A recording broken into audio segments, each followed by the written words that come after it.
out. Looks like it's time for a lantern ride again. Let's find some time to visit Liyue Harbor.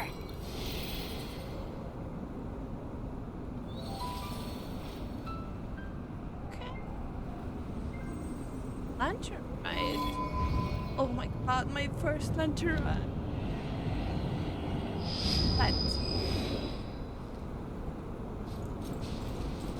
That's not.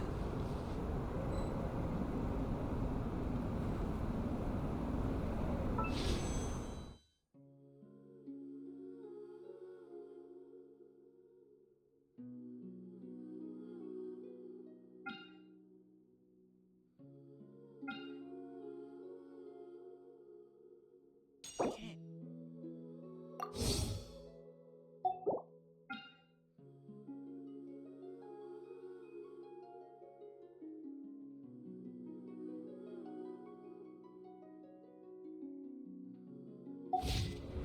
Have someone? Okay.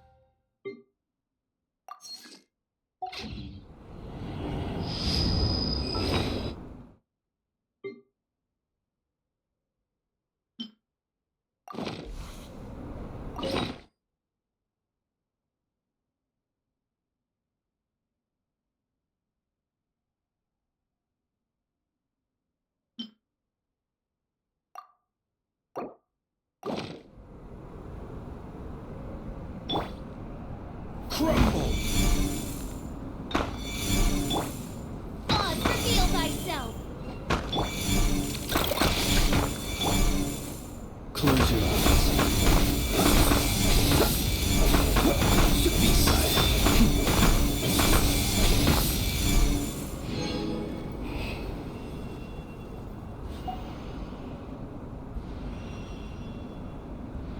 Hillary.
Oh, she's a lunar.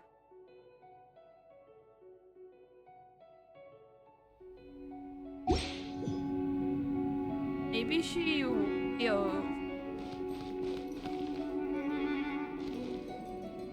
Be cleansed. she's a lunar geo healer something? And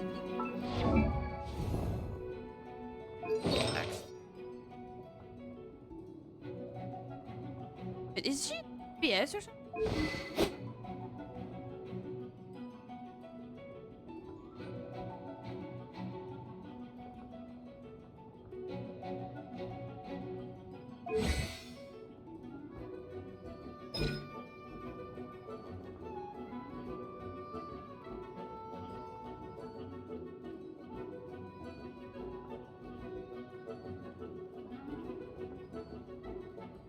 Wait, is she DPS? Feeling on F.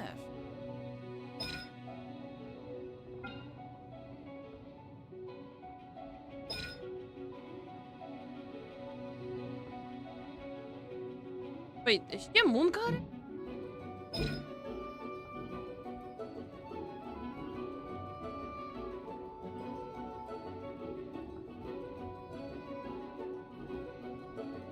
Whoa.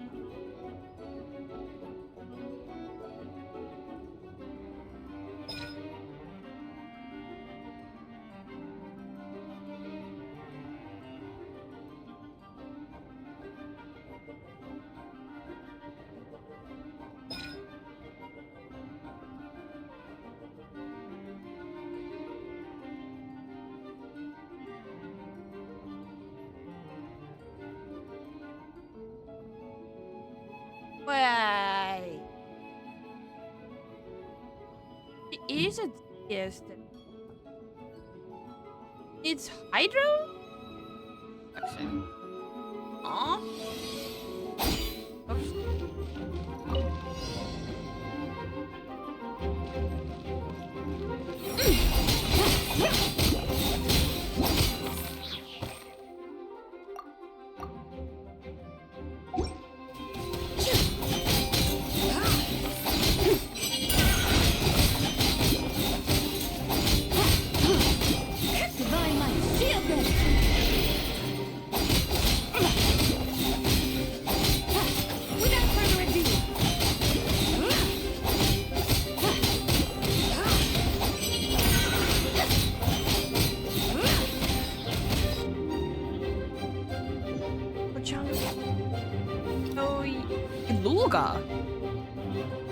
Okay, it looks like...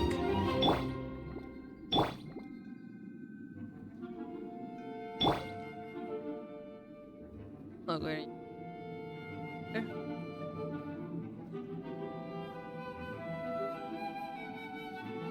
But what did they even give her? Who's that? Open of RN.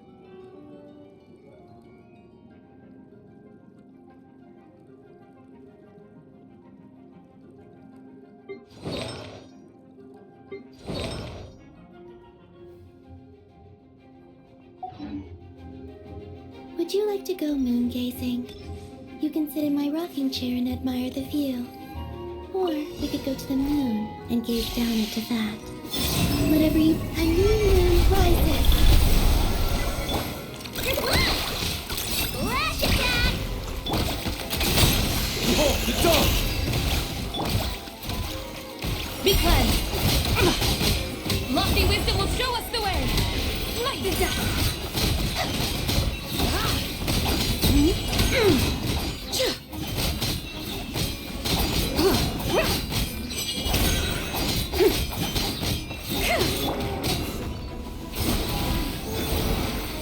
Three moons converge. Surge. You're in my sights! Be gone, shadow of darkness! Gotta hold fast! Without further ado!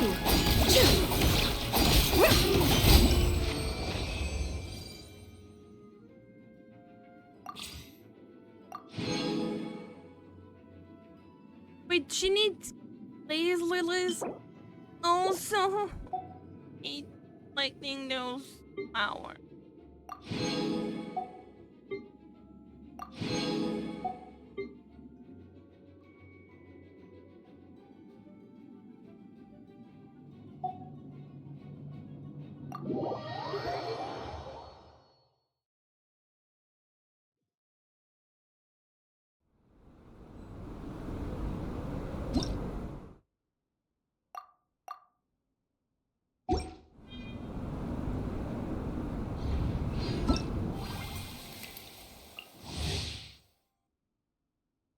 Haven't started it yet.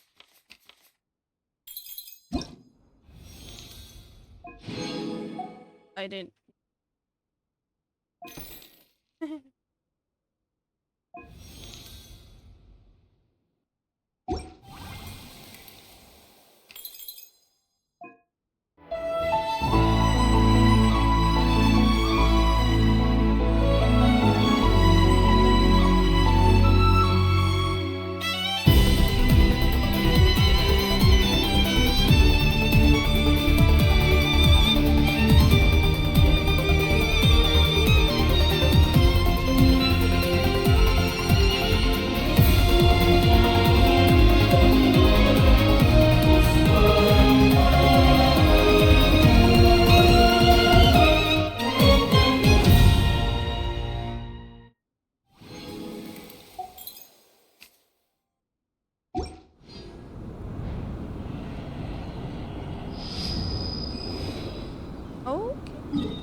I just often.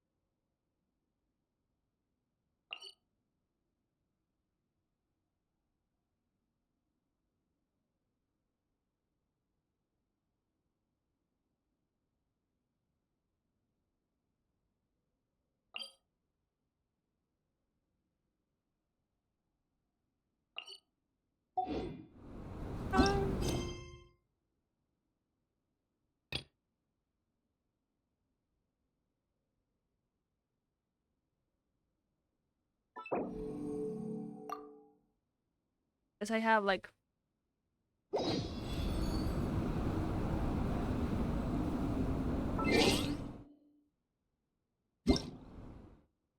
Ooh.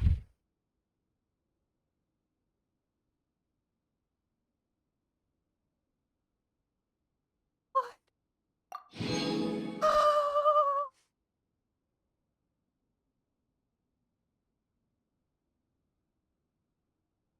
Okay. Fuck.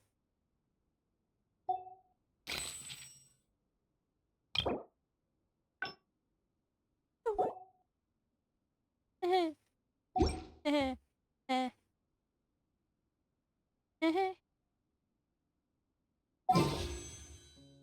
Whoa.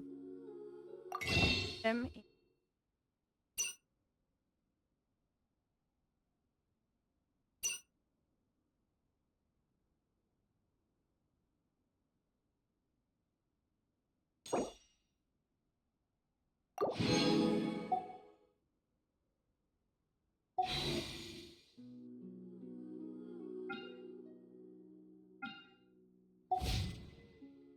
You could try to get.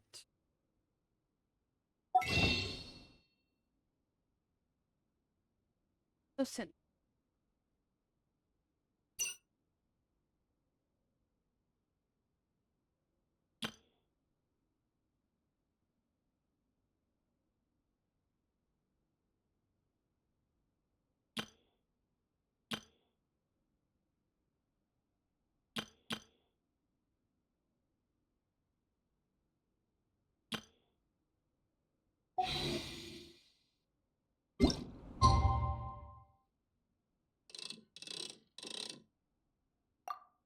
Okay.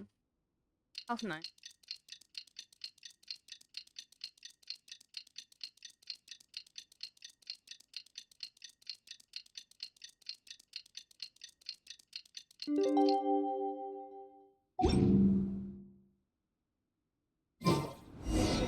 It's about time we headed over to the Curatorium of Secrets.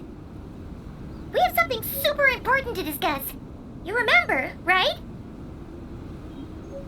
Yes, so.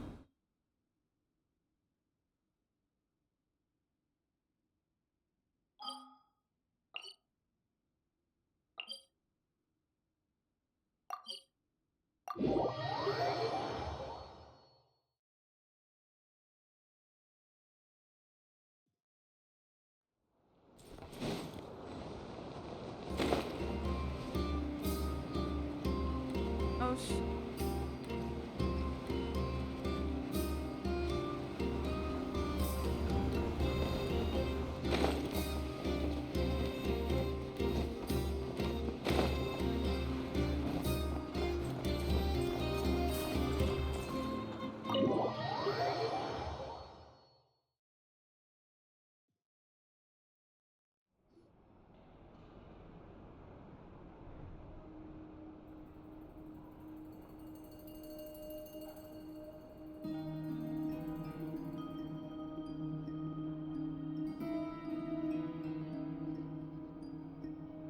Looks like the gang's all here!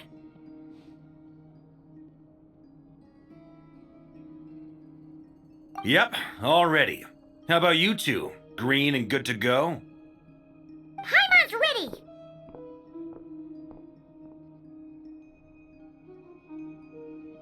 I'm ready too. Great, let's get rolling then. Great. Well, first things first. Wait. Someone's here. We heard your footsteps. Although... You've been here for a while now. I take it you followed the Traveler, but I don't sense any ill intent in you. Come on.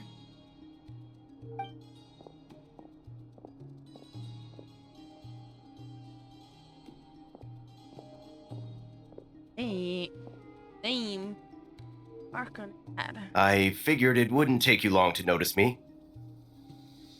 I come bearing news from my lady, the Knave. Teary went through the motions of returning to Snezhnaya, but it was obviously a facade. However, he has not returned to the Kuvaki Experimental Design Bureau, nor has he made an appearance in Nasha Town. Well, in that case, he'll be in his lab way up north. I always wondered why he applied for his own private pad. He was planning this all along. Tell them that Sandrone and I will go on ahead. If they still intend to pursue this matter, they should meet us at the research center in the northern tip of Nod-Krai. Nice of Columbina's two best friends to think of us. We appreciate the heads up. Our sincere thanks to the VIII for your aid. Lady Damselette may have left our organization, but at least some of her colleagues remain genuinely concerned for her well-being. Not to mention that the doctor's increasingly cryptic conduct gives us great cause for alarm. We have crossed swords many times before, but it's not personal. We're just on different sides. We don't lack humanity. And so, as fellow friends of Lady Damselette, it's only right that you should be in the know about this. Arlecchino's situational awareness has saved us a lot of trouble. I'll leave the map here with you. If you do decide to head to the research center, please proceed with caution. And remember, at least while you're in Nod-Krai, Lady Arlecchino's subordinates are your comrades if you want them to be. This is very accommodating of you. We can't thank you enough. Just doing my duty. I shall take my leave now. If you need us, you'll find us at the Experimental Design Bureau.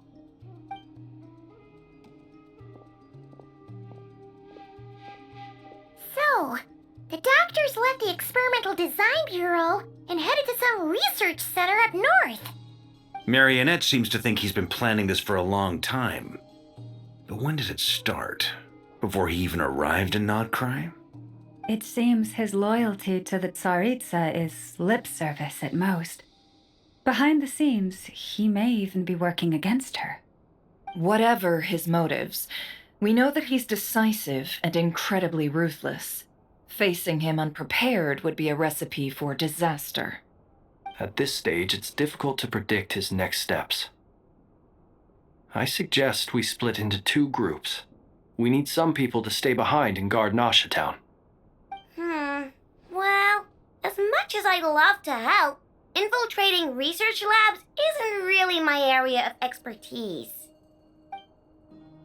But at least take Cool Your Jet's Ducky with you. It should be some help during the battle. And as for Miss Inefa, I suppose you will stay to protect Miss Aino? Detecting operational logic. Protect Aino. Priority. High. Just in case, Servarka, I think it would be best if you stayed behind as well. You can leave the research center to us. I mean, I would have said the Knight of Berea should probably be out on the front line, but okay, fine. Leave Nasha Town to me. Be careful out there, okay? If things get out of hand, fall back right away. Yehoto will be on hand to assist you. In my absence, she can handle any intel gathering work. You got it, boss. You guys make sure to get back here in one piece, all right? We will. Things are moving fast. We'd better head off soon if we hope to keep pace.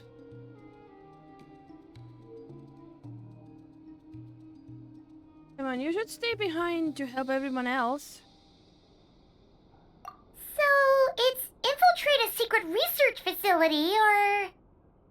Yeah, alright. Paimon will help out here instead. Sounds like it's gonna be a pretty intense fight. We all Gotcha. have to bring our A game here. So, anything you need to wrap up before we leave?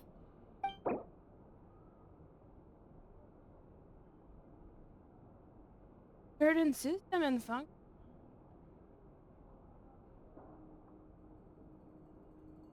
Experience. Have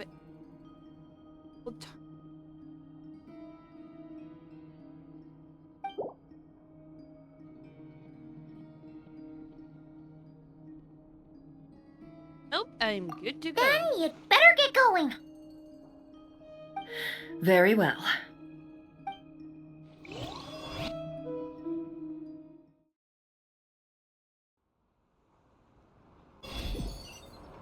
All these broken machines on the ground.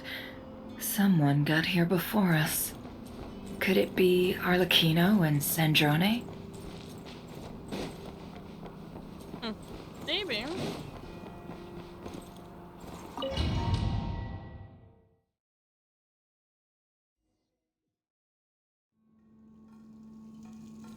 Oh, I have to pay Flynn's effort. Wait, oh my god, I have water on her.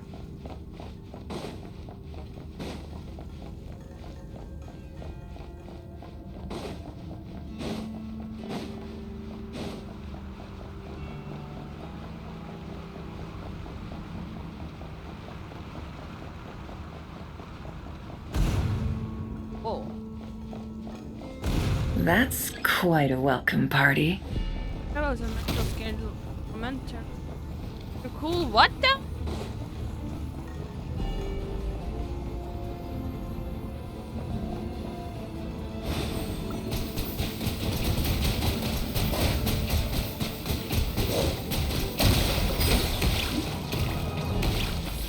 Bombs away! Observed.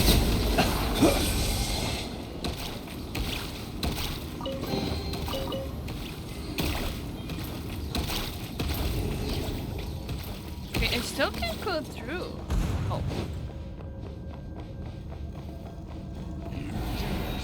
Close your eyes. Observe.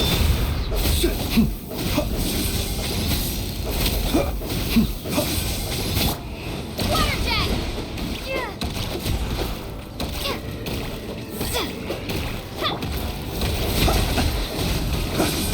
Close your eyes.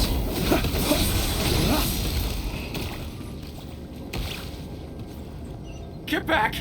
I said get back! Do you hear me? Why isn't it working? No! Don't come any closer! Don't! Oh. Okay.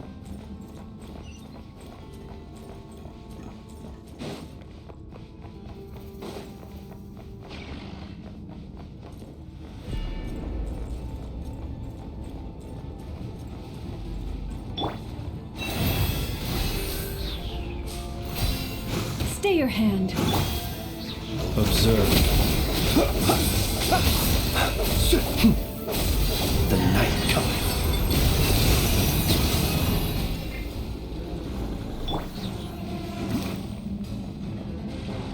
Water jet!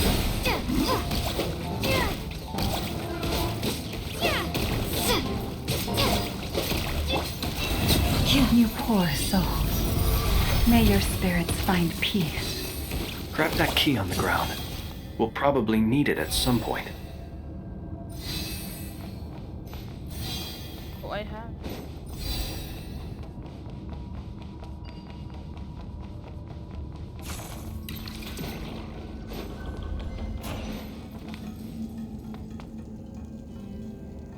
Watch out! Ugh, there's no way through. Let's go around.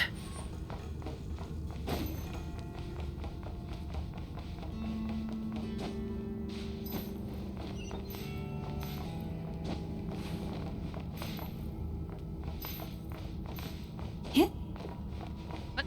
I just went lighter.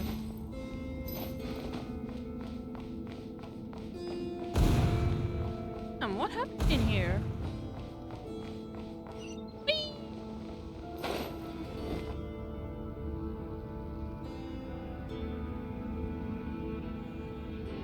What the?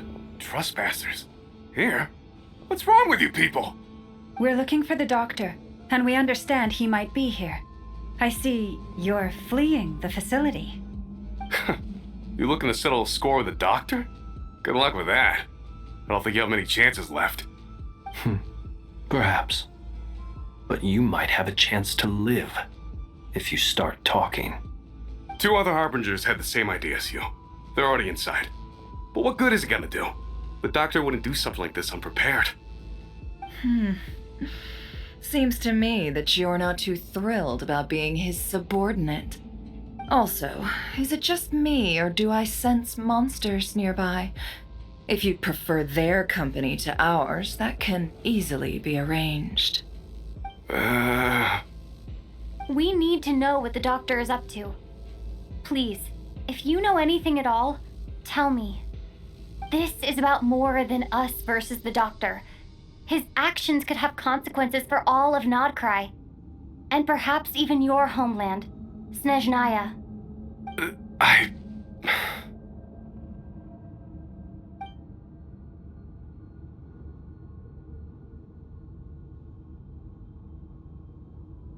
He's building something. Ambitious doesn't even begin to describe it. Feels like this could be the big one. God knows how long he's been planning it. A while back, he told us he'd be returning to Snezhnaya. We weren't expecting him back so soon. This time he brought some gemstones with him, or something. 2 of them. The moon marrow spheres. He stole them from their rightful owner, Columbina. Oh, Lady Damselette? Last I heard, she left the VIII. Before she went, she told us she'd finished what Her Majesty asked of her, and wished to focus on some personal matters. I remember thinking that leaving us might not be the best choice. I mean, I always looked up to the captain the most, and... Back when this all started, the higher-ups dispatched 3 units to Nod-Krai to execute their plan. They were led by the Doctor, Marionette, and the Damselette, respectively. I was a part of the Damselette's unit to begin with. She never really interacted with us much. In fact, she seemed sort of detached from everything. Not because she was distracted, just felt like she was indifferent to the world around her. Like she had no stake in anything that happened. She always seemed like she was staring off into the distance. Almost as if she didn't see anything worth living for in the present, so she had to look further afield. That's right. She always used to stare up at the sky. The Doctor used to stand nearby and watch her. Apparently they got along well at first, but somewhere along the way, she grew wary of him, started avoiding him as much as possible. After she left, everyone in our unit merged with the Doctor's. He's similarly indifferent to the world, except when it comes to the moons. He seems to have big plans for them. Right now, obtaining the 3 moons is his #1 priority. He even said if he can only get his hands on 2 of them, he'll create a 3rd one himself. How would he create an artificial moon marrow? Maybe the knowledge he gained from the Hyperborean phantoms has something to do with it. Thank you for cooperating. We appreciate the level of detail. I get the sense that you'd serve under Columbina again if you had the chance. Would that be fair? No, she's no longer a harbinger. As a member of the VIII, my loyalty will always belong to the Tsaritsa. I'm only telling you all this because I don't completely trust the Doctor. His actions do not align with the goals that first brought us to Nod-Krai. I understand. We'll do everything within our power to stop him. The Knaves unit is based at the Kuvaki Experimental Design Bureau. Maybe you can seek refuge with them. Well, now we know what's going on here. Artificial moon marrow. He's likely well on the way to completing it. Dottore's technological capabilities are far more advanced than I thought. I fear this could get ugly. Everyone, prepare yourselves.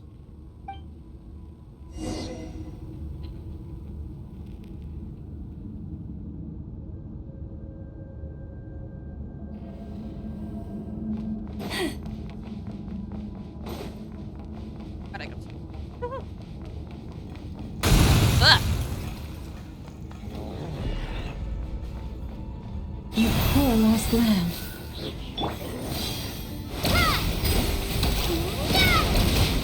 No more lies. It all adds up. The deception ends here.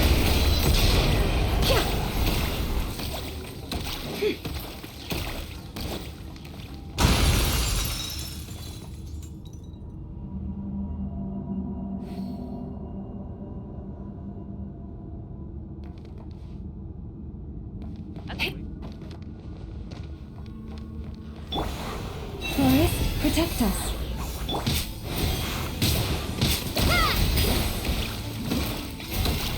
Close your eyes.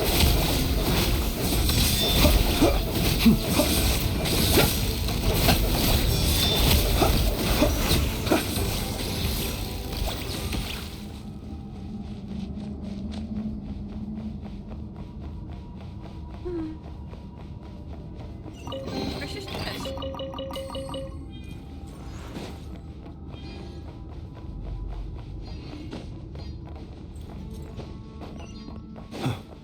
No doctors.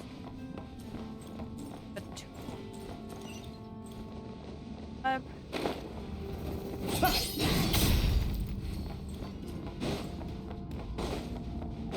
don't know. Be real doctor.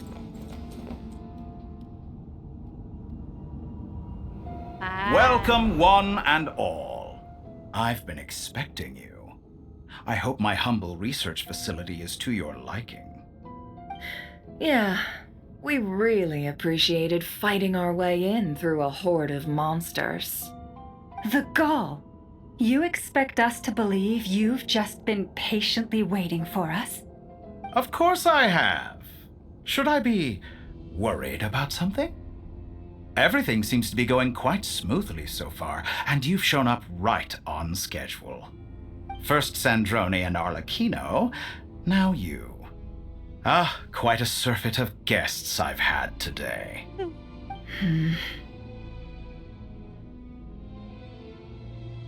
If you were looking for them, I should probably mention that Arlecchino disappeared as soon as she entered the facility. What is that supposed to mean? As for Sandrone, why, she stood right here only moments ago demanding answers from me at the top of her voice. Hardly out of character. She never was one for basic courtesy.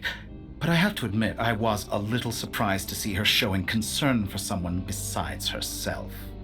Does everyone you associate with undergo such a change in temperament? Speaking as a researcher, I have to say, it is not a change for the better. It threatens one's ability to remain objective. Well, since you ask... So you've got your hands on the moon marrow, and now you're claiming godhood. Don't you think that's a bit of a stretch, Dottore? I must protest what you are insinuating with that phrase, claiming godhood. I am not claiming anything. I am stating a fact. You're a researcher. I'm sure you appreciate the distinction between the two. Huh? Wait, you really think you're all that? You'll excuse me if I'm not being a polite little lady for you. We're colleagues. We both know what kind of person you are. By the same token, I knew you'd respond along those lines. You and I both understand that facts speak louder than words. To that end, I've had my people send you a small gift. It should go some way toward helping you understand my present position. What gift?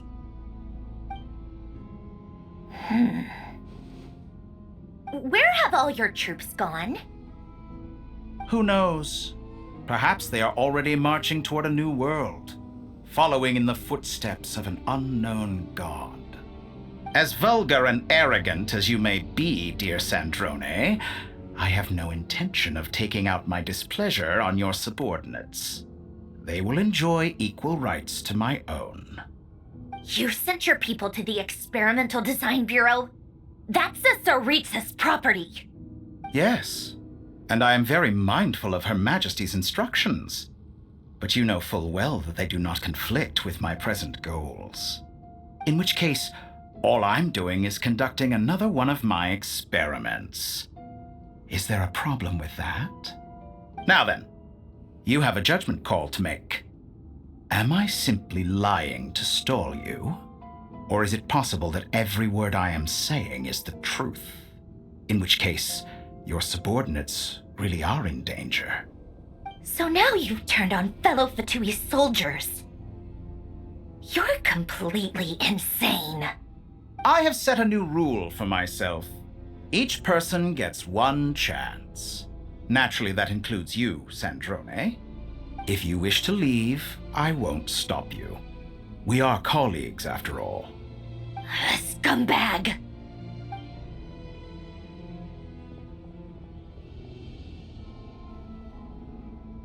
Still, I hadn't counted on Sandrone sparing any thought for the people of this world. Shame. I always found her self-centeredness to be one of her few better qualities. How can she ever hope to achieve greatness when she's so obsessed with protecting her little design bureau? It's more than a little disingenuous to speak of achieving greatness while taking hostages. Or does honor no longer mean anything to you? Honor? I have the marrow of 2 moons in my possession and will soon complete the construction of a 3rd. I will be the god of a new world. And you speak to me of honor? How charmingly naive. Those are sacred relics. You do not deserve them. In my view, many in this world do not deserve to be alive. And yet I mercifully permit them to go on living, do I not? You'll come to regret your actions. Will I now? Let's see if you can make me.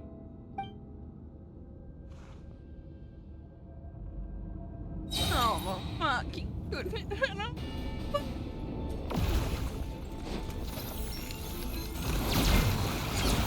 Whoa. No water. Whoa. Leave this place. What?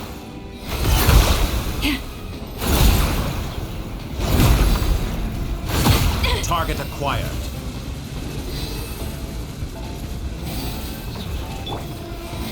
Water jet! White House!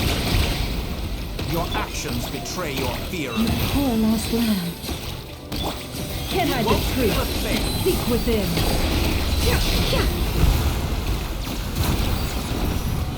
Arlecchino!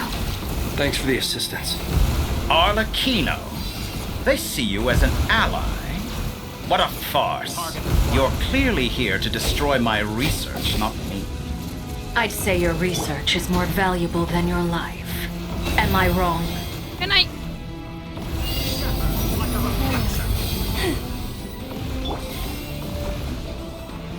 Beware the creatures of the night. Observe. Get lost. Leave this place. Is that the best you It can all do? adds up. Can't hide the truth. What the? Get lost. The deception ends here. Okay, I don't get it at all. Get lost. Witness my rise. Overruled. Wait, you need to attack me? Be silent. Observe.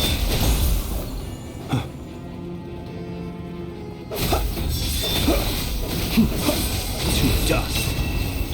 For the everlasting forest. Forest, protect us. Get lost.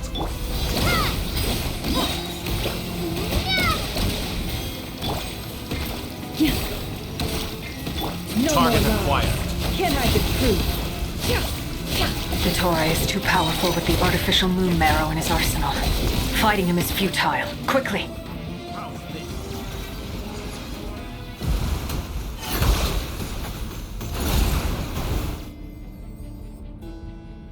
Let's go.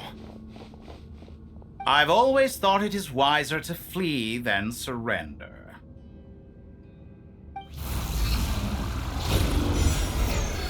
Watch out! What the?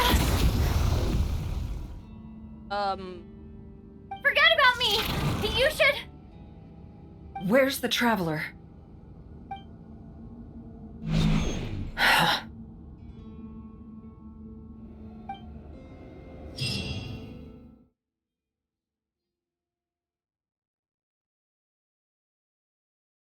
Traveler?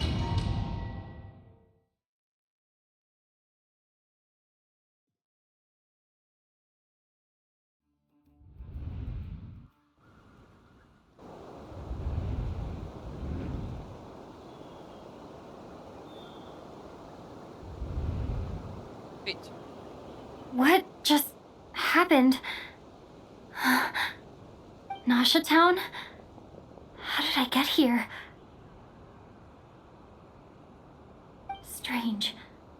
I remember being trapped by Dottore during the battle, and now, all of a sudden, I'm here.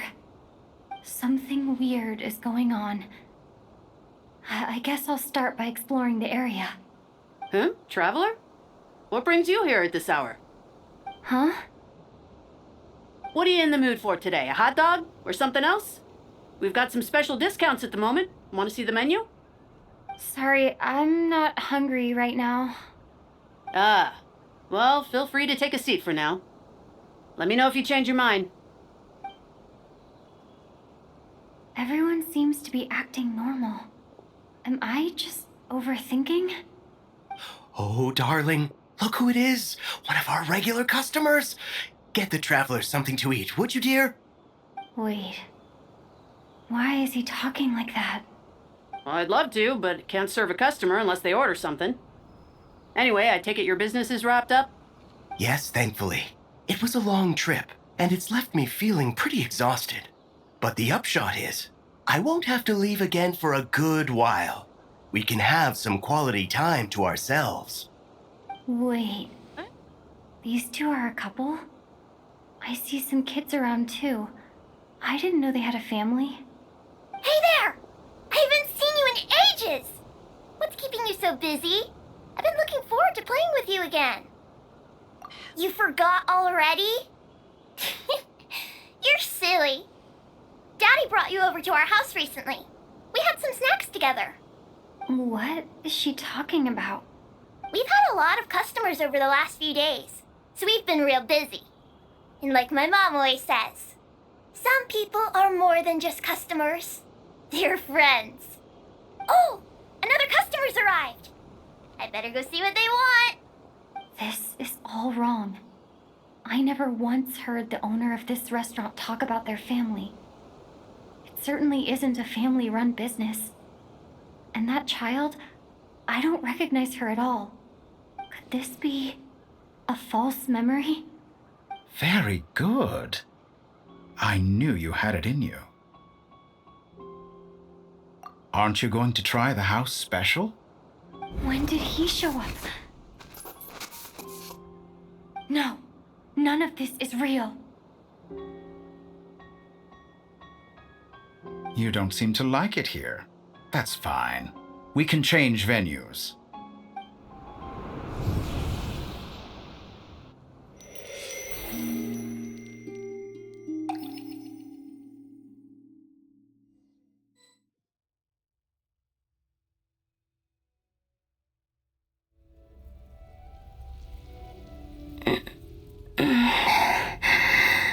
Lumpy.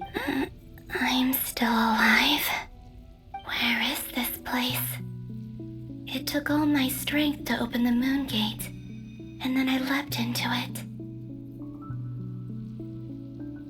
So this is the moon's reflection? The mysterious realm beyond the gate?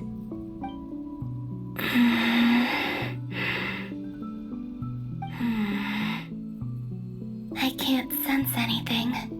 I guess I could try opening the gate once more.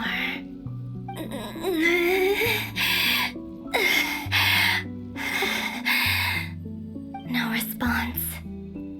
Maybe this space can't be opened from inside. If this was the space that killed both Revier and his lover, then why am I unscathed? Or... no, I'm not unscathed. Even the air here feels frozen in place. There is nothing here with which I can restore my power. I should conserve my strength and proceed with caution.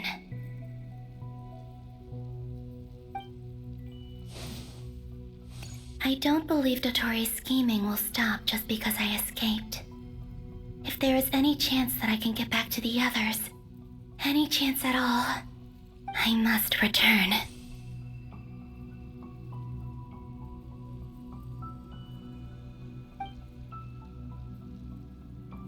emptiness, silence. What is this place? Or maybe the real question is, what is it for? What's this? Looks like it responds to my power.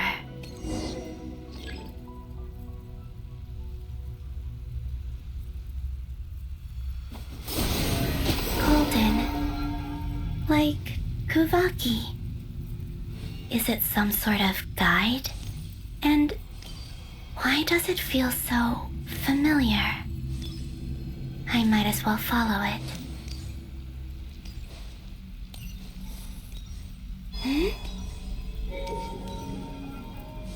Where does this lead?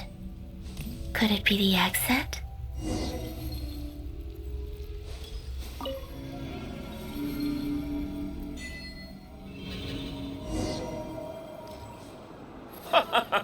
Welcome home, Moon Goddess.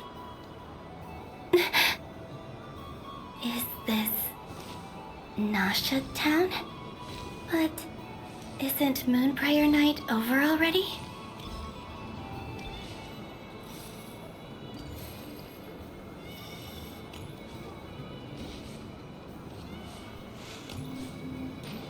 Need to go higher.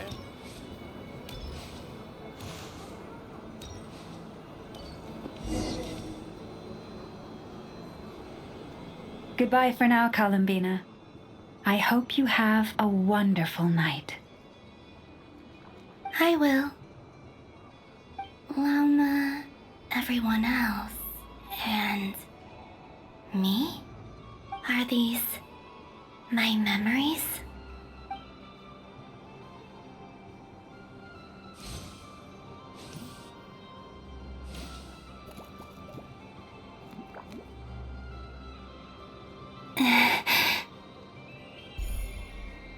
I can't touch them.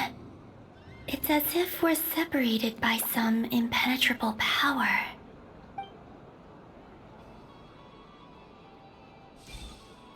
Over here! Over here!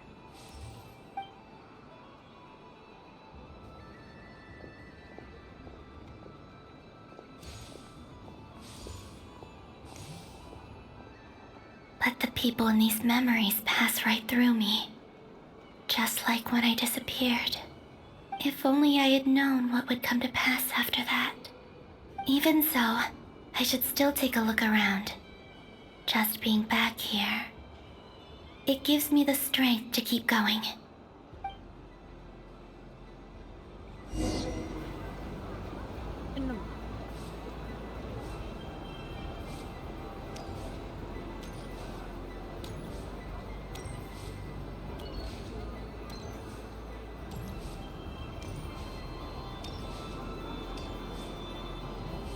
Welcome home, Moon Goddess.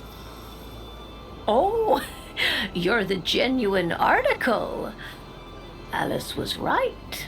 This Moon Prayer Night was worth watching after all. Oh, yes. That was the fortune-telling stall run by Barbaloth from the Hexen Circle.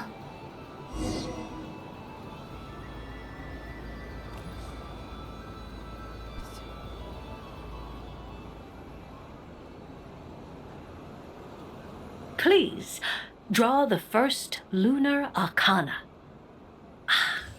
This represents destiny and is the foundation for the divination as a whole.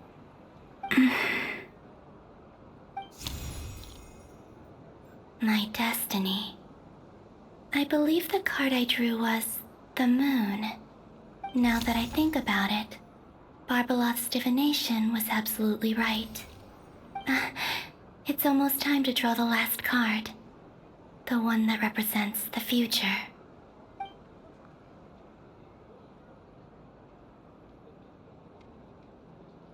That was the card that popped out on its own. From here, I think.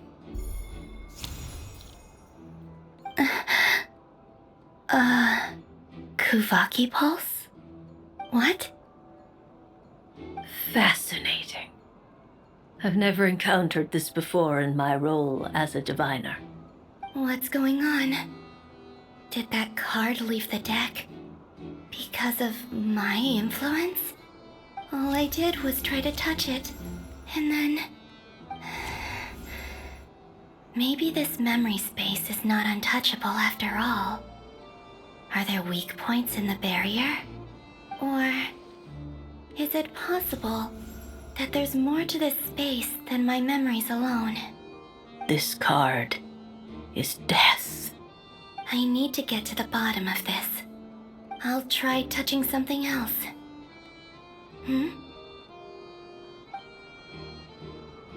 Is this the wind? No, it's gravity.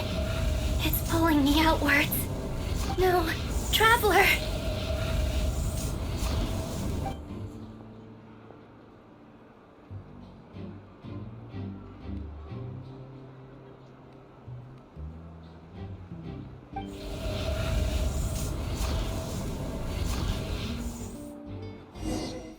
What happened?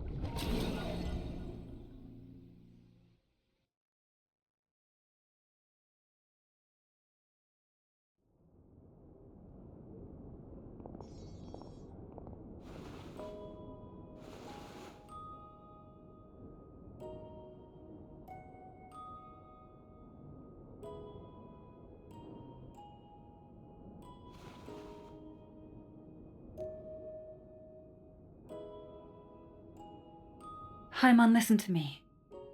From the bottom of our hearts, we are so sorry. We completely understand how you must feel. The Traveler is trapped, and we all feel responsible for it. Don't say that! Haimon's not a little kid! You didn't leave her behind on purpose! There was nothing you could do!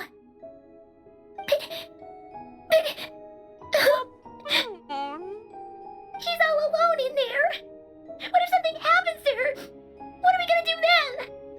We've barely spent any time apart since we met.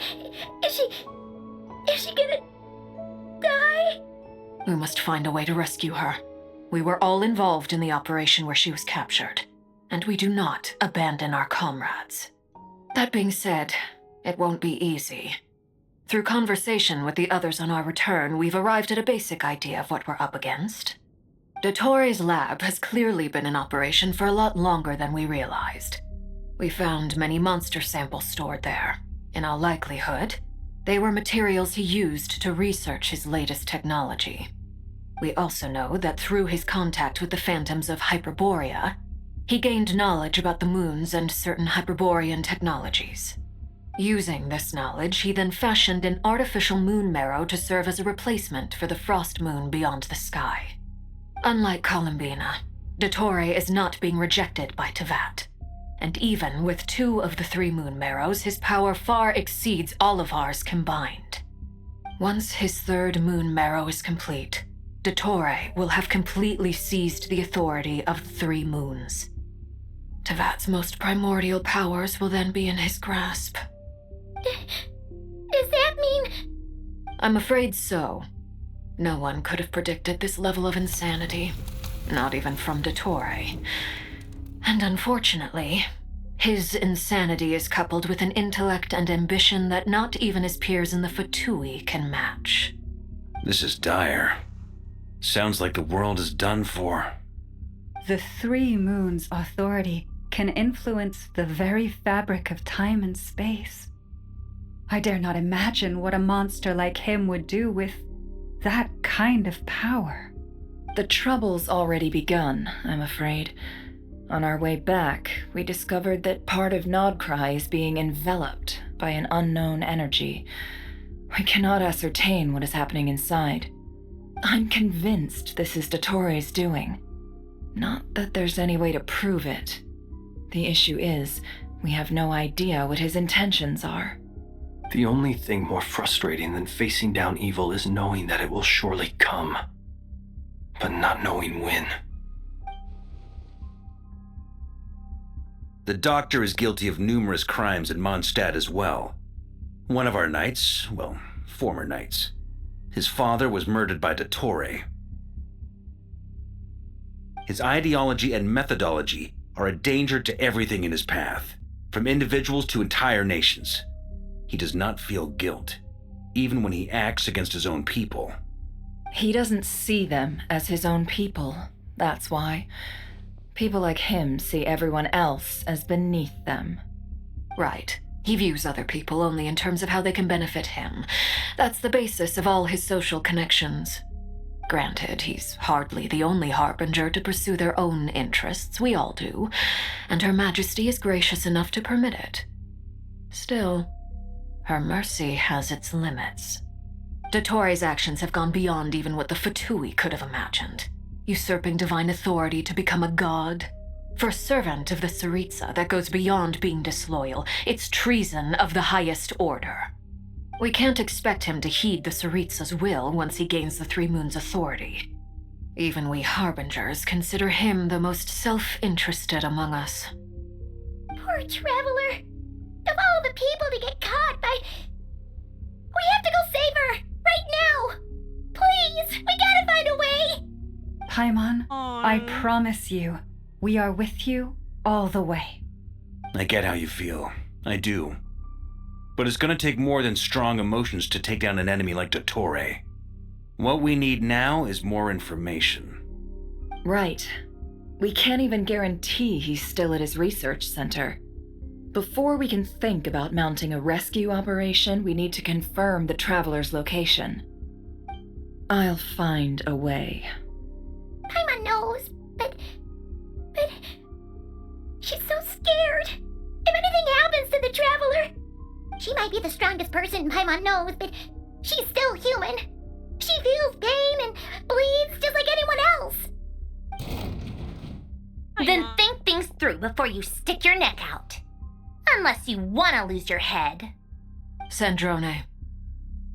Miss Sandrone, you're okay? Put the stuff over there, and be gentle with it. Am I okay? As you can see, I've had to move my whole livelihood out of the Experimental Design Bureau. It's been swallowed up by Dottoro's energy field. If I'd left it any longer, I probably would have gotten stuck there. Ugh, Dottore always goes a little loco when he finds a shiny new toy. Not that he'd ever admit that. But this time, he's gone full psycho.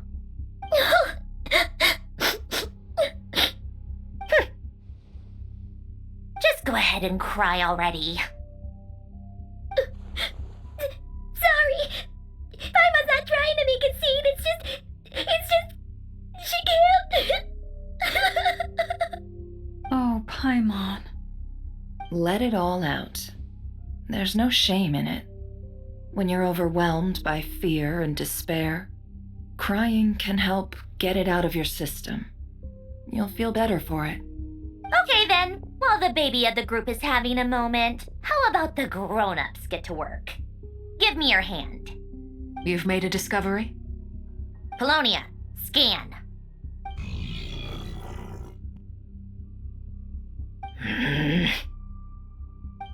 You, hand, now.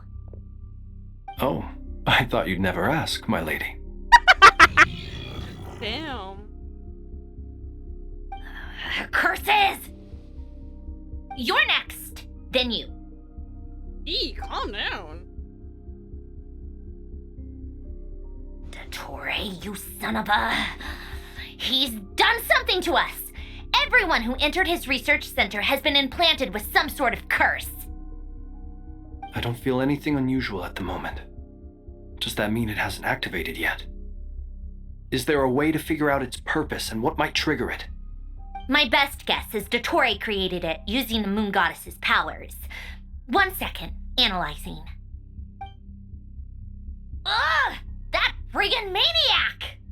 So, what twisted game is he playing this time? The moment I analyzed the energy composition, some encrypted text appeared in my mind's eye. And when I deciphered it according to the VIII standard encryption protocol, I got the following message. Feel free to run, or you will perish in Nod-Krai. He's mocking us. Yep, he loves to toy with people.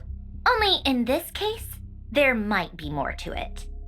But I didn't detect any murderous intent or malice either in the message or the curse's energy. As if this is him at his least malicious. Or perhaps all people are cowards in his eyes. Maybe he thinks the threat alone will be effective. What a despicable person. And he has the Traveler in his grasp.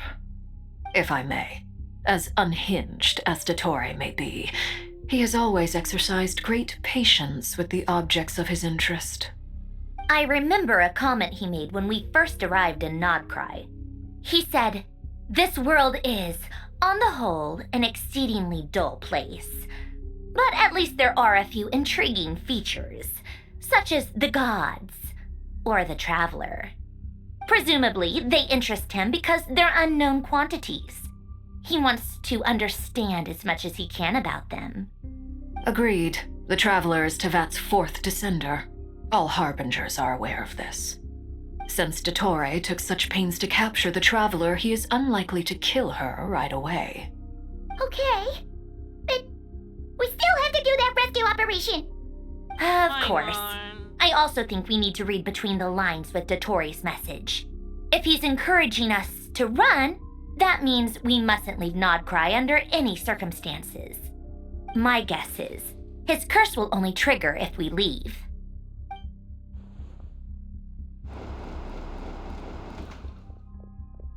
We've discovered multiple energy fields. Albedo is still attempting to analyze their structure. He told me to report back first. Each field is slowly growing, swallowing up more of the surrounding area in the process. And the pace of their expansion has increased since we first examined them. He's probably trying to swallow Nod-Krai whole. His nefarious ambition knows no bounds. If this continues, the whole of Tevat will be in trouble, not just Nod-Krai.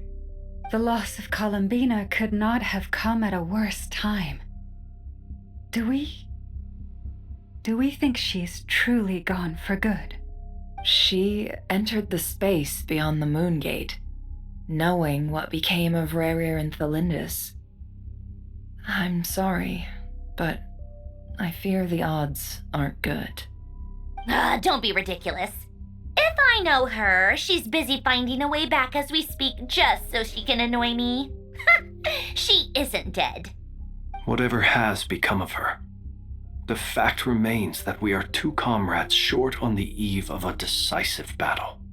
We need to find out the Traveler's location, but there is also other work to be done. Agreed. Whatever Dottore's planning, we have to get the local populace somewhere safe. So, as well as a rescue mission, we have to organize a mass evacuation at the same time. It would be best if someone could approach leaders of neighboring nations and negotiate emergency asylum for Nod-Krai's inhabitants. Can anyone handle that? Snezhnaya is one option. I'll see what I can do. This would be so much easier if the Traveler was here. No! Stop thinking like that, Paimon. Paimon will join you. She's pretty well connected thanks to the Traveler. Maybe it'll come in handy. Either way, that's what the Traveler would do if she was here.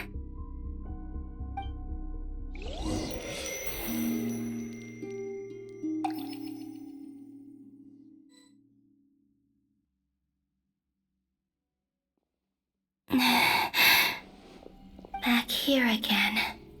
That gravitational force that pulled me back. Is this where it came from? When I saw that memory of Moon Prayer Night, I think I influenced reality. Was it just a coincidence? Or, if only I could have sent the others some kind of warning on Moon Prayer Night, maybe we could have stopped Dottore. I feel so heavy. Does entering that space consume a lot of energy? Well, even so, I have to keep moving forward. Back to emptiness and silence again. I should try and find my way back inside that memory.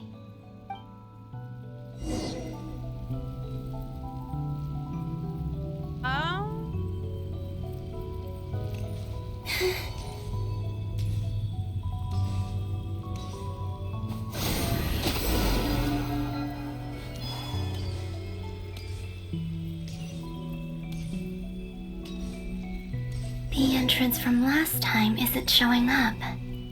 Looks like I need to gather these scattered fragments.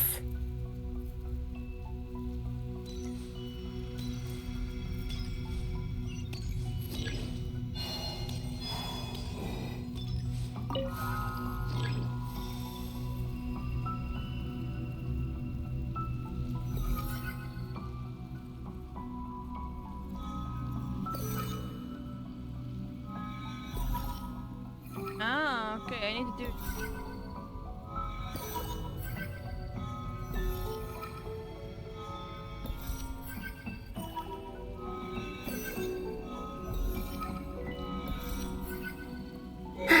It worked!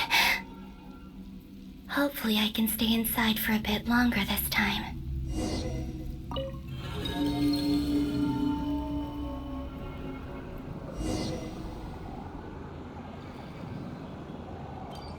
Ad Astra Abyssosk. Welcome to the Adventurers Guild. What? This doesn't look like Moonprayer Night.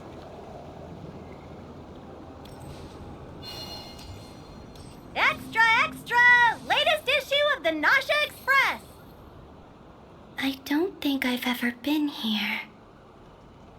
Maybe this space isn't comprised of my memories after all. There aren't any festive decorations around. Is this Nasha Town after Moonprayer Night ended? Did Dottoro's plan not affect the town? Or is no one aware of what happened because he used the Three Moons' authority? Let me see if I can influence anyone else.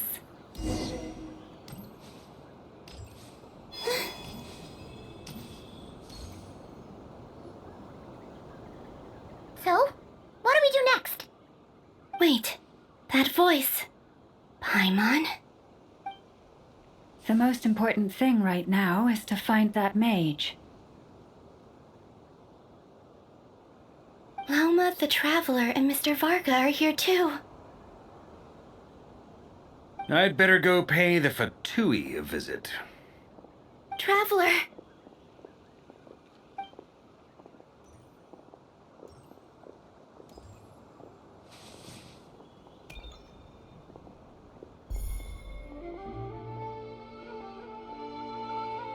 Huh?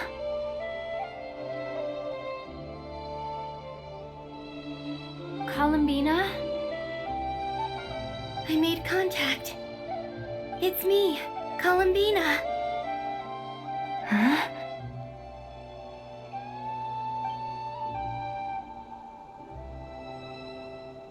Traveler? Let's go! This is no time to be spacing out! Huh? Huh? Wait a moment. This has happened before.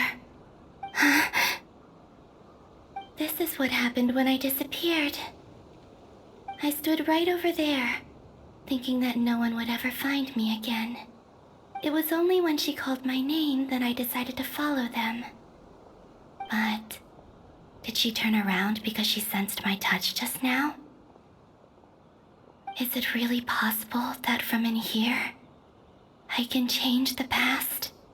If I keep following them, maybe... Huh? It's that gravity again.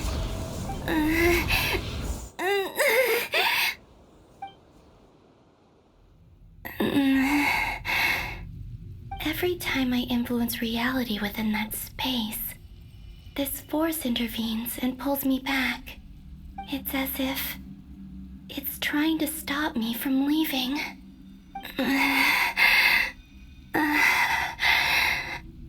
I'm getting weaker and weaker.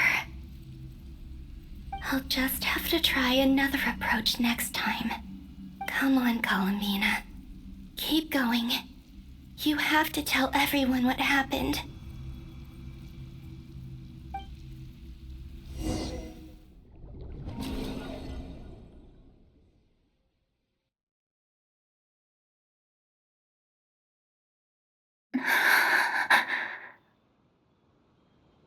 Suddenly, I've been plunged into darkness, alone. It feels Strange. As if something has grabbed hold of me. Is Dottore now powerful enough to interfere with space itself? Look at you, standing so still in total silence. I almost didn't recognize you. Hello there, traveler. He seems to be in a good mood. Wait, what's that behind him? Ah, so you noticed. This is the completed trilune. 2 primordial moon marrows and 1 artificial specimen. You are wary of it. Good. Maintain that reverence. You performed well in that recent battle. Brave and reckless as always. Courage is the sign of a true hero, and impulsiveness is the hallmark of those who strive to advance. I say this not to belittle you. Most creatures are far more timid by comparison. 3 moon marrows. Does that mean the artificial one is now complete too? Well spotted. What do you think? For a replica I built myself, I dare say it looks the part. Dottore, are you planting illusions in my mind? I have no interest in fooling your eyes. On the contrary, I hope to show you the true essence of all that you see before you. Is this not a beautiful city? People live in peace and find joy in their work. The streets are safe. People can even leave their doors unlocked at night. You might say it is the Elysium everyone dreams of. All available data indicates your values and worldview conform with the mainstream. This kind of society should be quite to your taste. False beauty is deceitful. Lies are to no one's taste. I wonder, is it your moral standards that are too high? Or your expectations of reality? Answer me this. If someone existed in a sweet dream from the moment they were born, a dream in which they never once felt pain, which do you think they would consider superior? The dream or the reality? That's pure sophistry. It has nothing to do with your actions. As I suspected. You have yet to understand all of this for what it really is. What do you want from me? You sound impatient. Do you think the only reason I'm keeping you is because I want something from you? If it's not, then why haven't you killed me yet? No one can stop you if you're as powerful as a god. I'm delighted you recognize that fact. I believe we last squared off in Sumeru. Ah, the memories. How time flies. You and I have both grown. I'm not surprised that Arlecchino and Sandrone worked with you. You've always a way of slowly but surely ingratiating yourself with all levels of society. People laud you as a hero, but I suspect there's more to it than that. Oh, but to be clear, I don't say that to flatter you. Do you always give your opponent an appraisal before you deal the final blow? Call it a long-time habit. I'm a researcher, and one of my duties is to give an objective assessment of my subjects. But you misunderstand. We are not opponents. Not at this moment. I just want to talk. Think back to Tartaglia, Arlecchino, Capitano, Columbina, and now even Sandrone.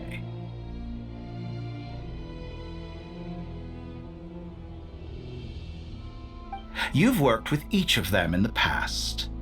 I believe you can work with me as well. What makes you so sure? Well, why not? Should the good associate only with the good and the bad befriend only the bad? I like to think we could have a more mature relationship than that. Surely you don't think all your relationships are grounded in friendship or shared ideals. People come together because it benefits them to do so. If you think of the people you admire, you must surely admit that they have provided some benefit to you. Morality, ambition, dreams. People have plenty of words to embellish the nature of their relationships. But once you break free from those ethical frameworks, you will see that the only thing connecting the two of you is mutual benefit. And that is what I'd like to talk to you about. We're finally getting into it. He's probably been planning to kidnap me for a long time now. But for what exactly? He has the authority of all 3 moons. I won't be able to gain the upper hand in a fight. Best if I pretend that I'm willing to negotiate for now. You say you're a god, but you also speak of mutual benefit. What could a god want that the 3 moons cannot provide? Excellent question. But before I answer, I would ask you the same thing. Gaining Columbina's allegiance was a rare and extraordinary feat. But the Moon Marrows are now in my hands, and I have the edge over her. For this artificial moon is not being rejected by Teyvat.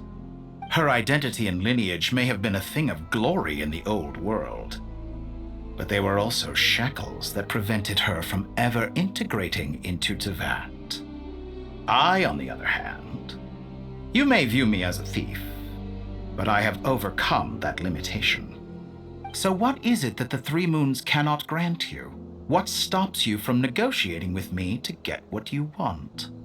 I don't make deals with lying psychopaths. That's quite an accusation. Are you expecting me to get angry with you? Well, this is one aspect in which my personal growth has served me well. In the past, my less mature self might have been disappointed, perhaps even angry, over a small setback like this. Like when you and Lesser Lord Kusanali joined forces to oppose me, for example. But things are different now. Just as the rich do not quibble with the poor, I no longer find myself perturbed by these trivial affairs. Human relationships end with conflicts of emotions and interests. But relations between humans and gods are different. And ours is even more unique. I have ascended to the highest heights and laid claim to unprecedented horizons. And you were no ordinary person to begin with.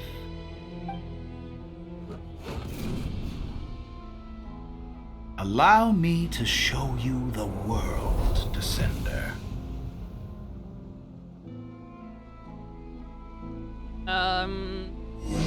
Beep.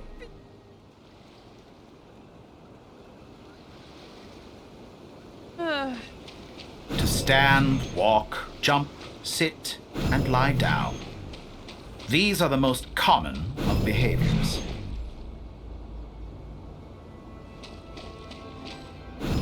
Have you ever wondered why we were born following such laws? Who stipulated that we could not fly instead of walk?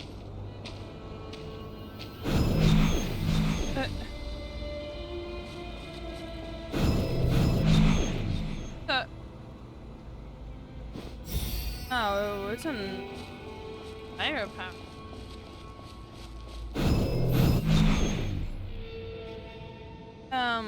How many times are we going to teleport? Someone of your talent and experience must surely know of the 4 great rulers who serve the heavenly principles. They govern life, death, time, and space. One wounded by a blade will die from blood loss or infection, and one who falls into a lake will drown in agony. The elderly wallow in solitude, and the solitary age faster. Eventually, new life is born, only to embark on the same path of suffering.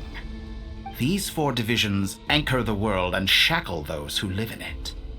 But they themselves transcend its boundaries, squandering the power bestowed by the heavens. All who live yearn for equality, but unless the gods prostrate themselves and profess that they are mere servants of the living, equality can never exist.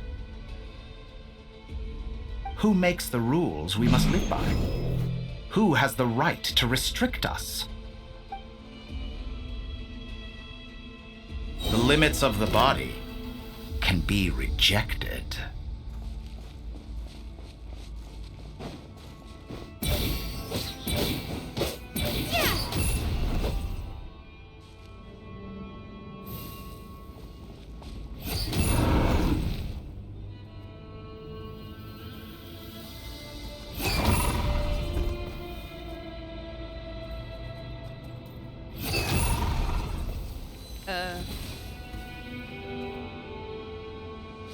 Could have been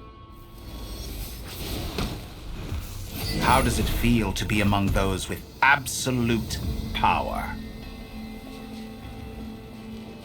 You cannot conceive the extent to which your flesh hinders your mind and spirit.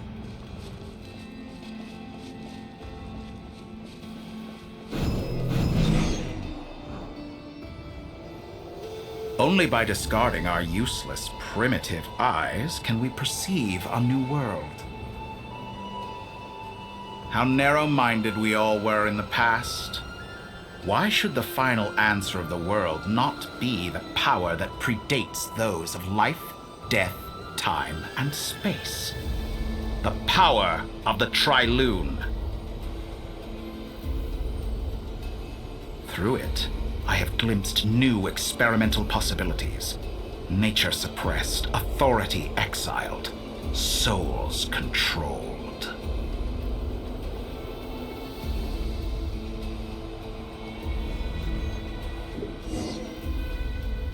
You know, I heard recently that a group of critics reviewed countless stories and drew an interesting conclusion. They found that it is more often than not the villains who strive tirelessly to push the boundaries of progress. In fact, long before this, someone voiced a similar idea in an academia editorial. I felt a great affinity with this perspective. I have never been afraid to step up and play the role of the villain. Fanatics are trampled down for their transgressions, and those who transcend are rebuked for their audacity. And so, the majority of creatures are too timid to follow my lead. But all sacrifices made during my experiments have been worthwhile, as you can now see. I can offer you something new, something unique, precisely because I am a villain. Think about it. We are eternally bound through mutual interest. Can you truly say you would never turn to malice if it could give you the life you dream of? After all, what value do perfection and purity really have? They are fragile and feeble things, utterly tedious. I say, better to be governed by a flawed humanity than a gnosis.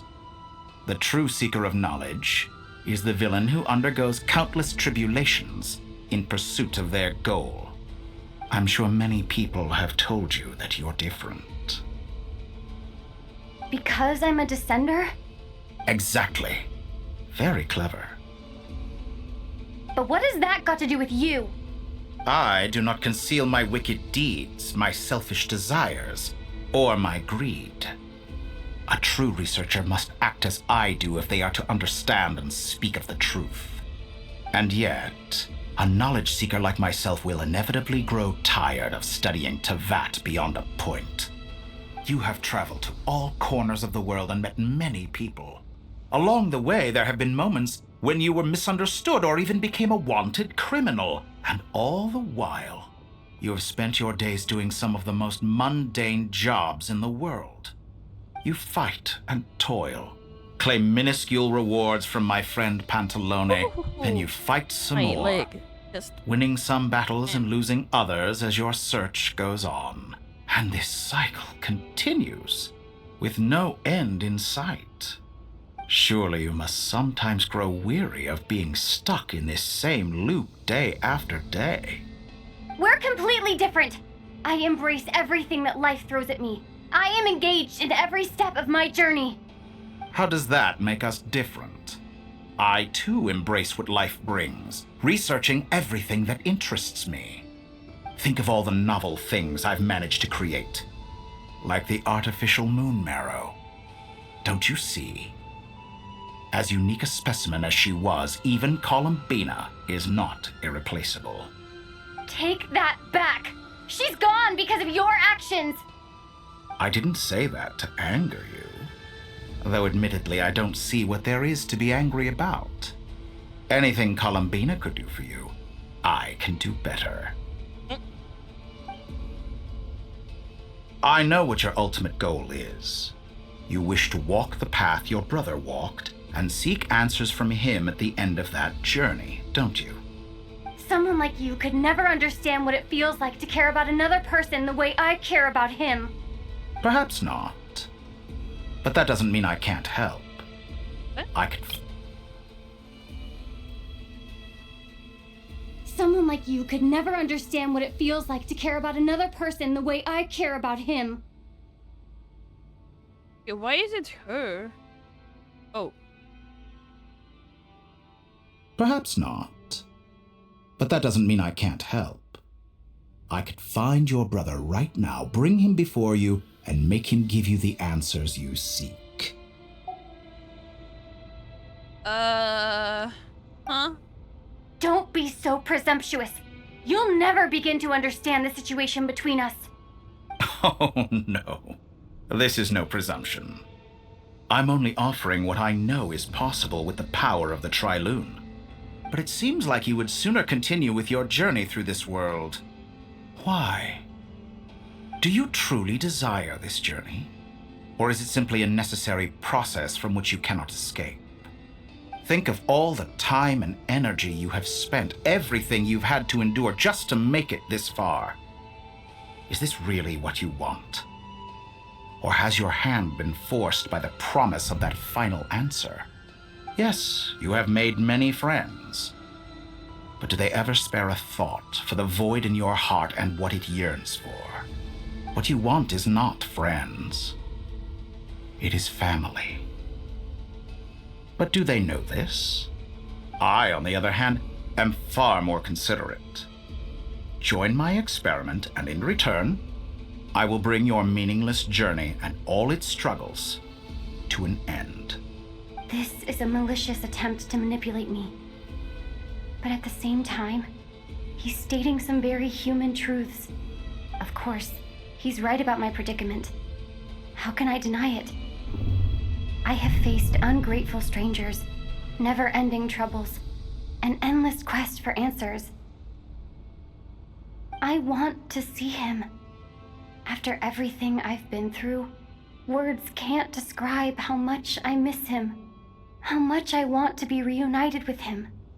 Wherever you are right now, do you miss me too?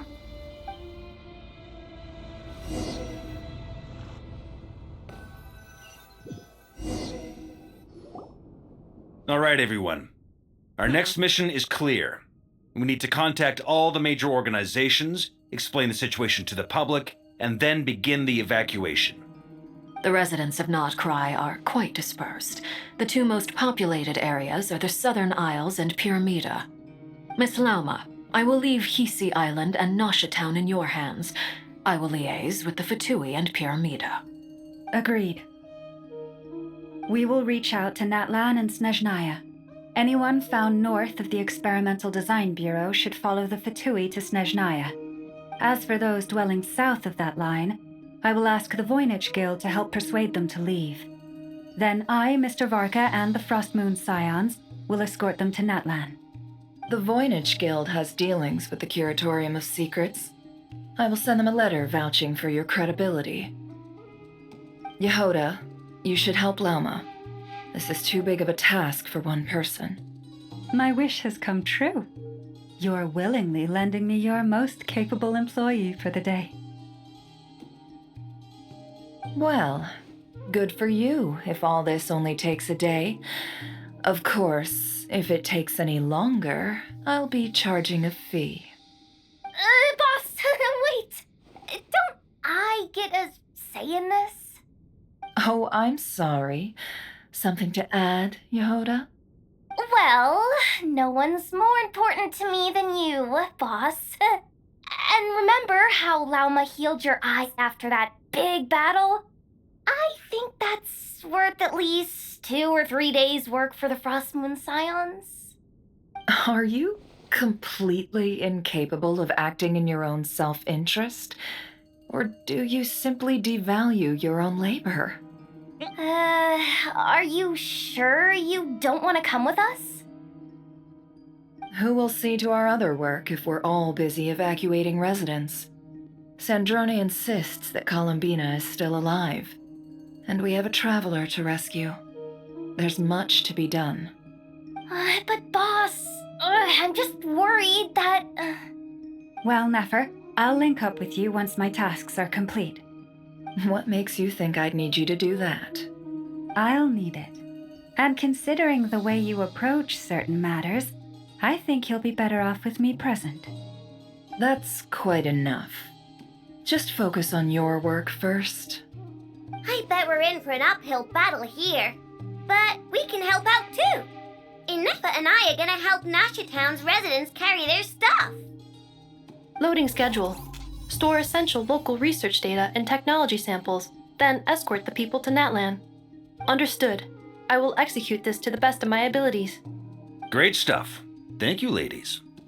I've contacted the Lightkeepers. A colleague of mine will join us shortly. I will persuade them to conduct a thorough search of the region to ensure that no civilians get left behind. As for me, I guess I'll be making an early return to Sumeru.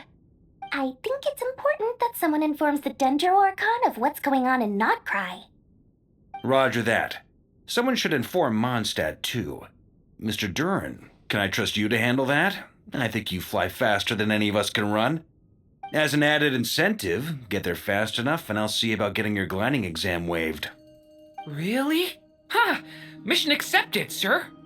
I intend to stay behind and help Miss Andronia with her research. She has some alchemy-related questions that she'd like me to explore. She recognizes your expertise, then. I wish you a fruitful collaboration. Thank you. In truth, I was surprised to hear her express an interest in subject matter outside of machines. I believe she has been investigating some Fontanian technology recently. She made a point of bringing the relevant materials with her when she left the Experimental Design Bureau. She's sorting through everything in her room as we speak. I should mention that we have one other friend who isn't present. He hasn't made his position in all of this clear. But if we know anything about him, he's likely investigating on his own. Paimon's been very quiet today. But I know how close she and the Traveler are with the Natlanese. She should come with us to the border. Okay. Paimon will do her best.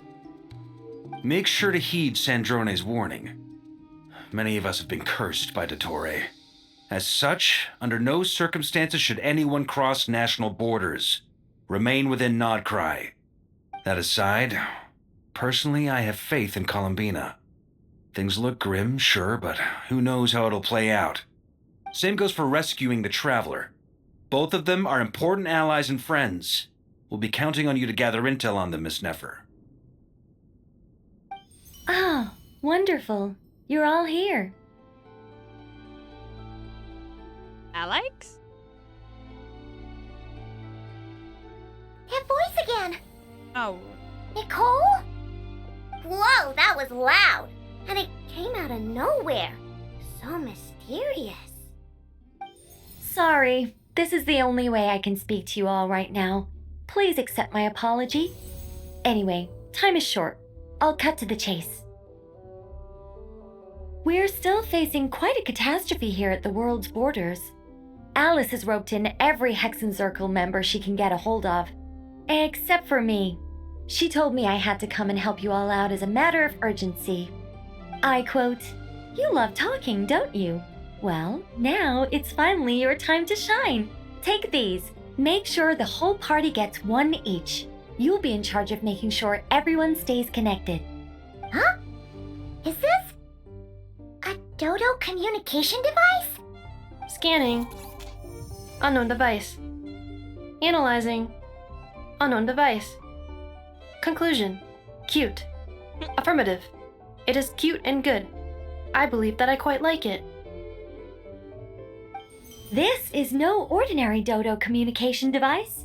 It's my very own special modified version, specifically... sorry. I almost went off on another tangent there. Anyway, help yourselves. Okay.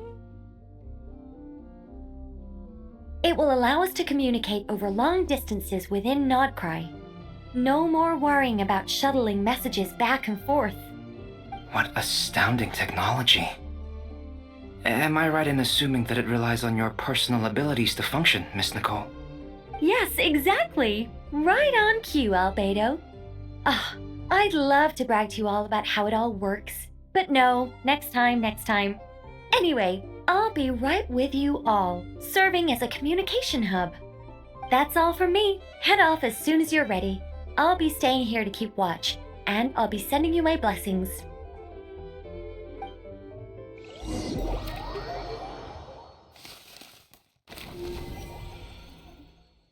So now we're going back to Lightkeeper. So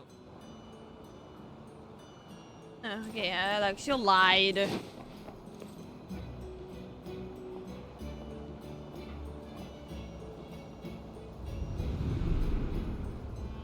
So this person is a Lightkeeper? Ah, Sir Flint. Perfect timing. I just arrived myself. You are most considerate, Master Ilua. But in fact, I know you have been sitting here for quite some time. If you saw me, why didn't you say something? I was curious to see how long you could sit still for. Also, shouldn't you have managed to sense me approaching? That would be a first. You always seem to appear out of thin air without making a peep. Also, how many times do I have to tell you not to address me as master? I don't qualify. I beg to differ. Why should a young man so well versed in social graces as yourself not be worthy of that title? Please, Lord Flint. Sir Flint. I'm begging you, don't flatter me into complacency like you do with everyone else. You understand me better than most. My newest acquaintances tell me I love complimenting others. What do you think? I think they don't understand why you do it. You just love puffing people up till they're a big, happy ball of hot air that floats away into the sky. In all sincerity, I can only hope that they bring good tidings when they come back down to Earth. Is the situation that bad? We just held a strategy meeting. Let me fill you in.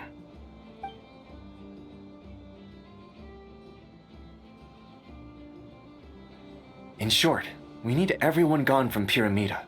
We also need a team of Lightkeepers to scour the more remote regions of Nod-Krai for civilians to evacuate. I only hope we have enough personnel. We do. Old Man Nikita will definitely help, and we can recall anyone out on patrol to focus on this instead. Good. I'm sure you and the others will make short work of this. Now, don't forget, once you've completed this task, make sure you and the rest of the team evacuate to either Snezhnaya or Natlan as well. Flint? If you've got something to say, Master Ilua, why not guess what I'm thinking right now? You mentioned that you have something else to deal with later. How difficult is it going to be? I doubt it will be easy. I know you're a Lightkeeper, and it's your duty to protect others in times of crisis. But I have a feeling that you'll be walking into grave danger. However bad things have gotten in the past, Nod-Krai has never faced a mass evacuation before. But from the sounds of it, you don't intend to come with us. I don't mean to pry, and it's probably none of my business. But whatever it is you're intending, you don't have to go through with it, you know. I've been afflicted with some sort of curse, and I'm told it may well trigger if I set foot outside of Nod-Krai. As such, I cannot leave. I have to act, if for no other reason than to fight this curse. What? No. Why? Why would anyone want to curse you? There are plenty of people out there willing to trample over others in pursuit of their own goals. Frankly, Sir Flint, I am furious. You're making light of what is an incredibly serious situation. Indeed I am. And? And what? I told you I'm furious about this. Nothing I can do about it, I'm afraid. Things happen, and we just have to deal with them. If you find yourself feeling angry, perhaps start by drinking a big glass of water. Hey, You mean you're completely unmoved by my anger? I'm devastated. Then allow me to express my sincerest regret. Come by the lighthouse sometime. We'll catch ourselves a few fish, have a little barbecue, play some cards, and bask in the sun. Maybe I need to spell this out. Lean in a little, Flint. Oh my, this doesn't bode well. Word is that you were caught up in a real horror show recently. People were amazed that you returned safe and sound. They've been debating whether you're even human. I've returned safe and sound from plenty of crises. When you say people, do you mean other people, or do you just mean you? Fine. I'll be frank. You're not human, are you? Heavens. Now that's a horrifying thought. You know what? Forget it. We'll revisit this once it's all over. A sound plan. Albeit a little ominous sounding. Just promise me you'll come back in one piece, all right? For you, Master Ilua. How could I refuse? Also, please pass my regards on to our colleagues. Tell them, thank you all for your assistance. Please put safety first as you proceed with the operation.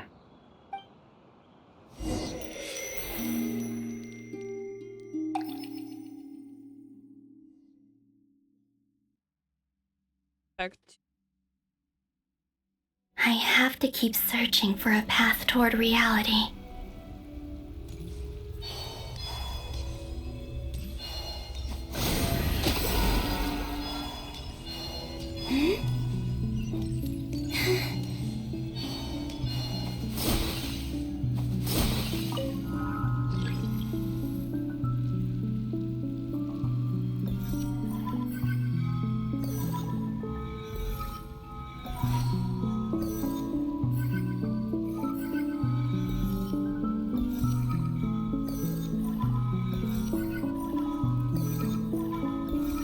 This should do it.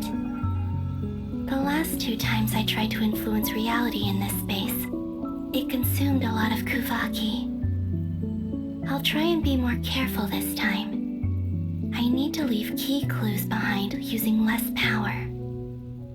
I hope everyone still remembers what I said on Moon Prayer Night.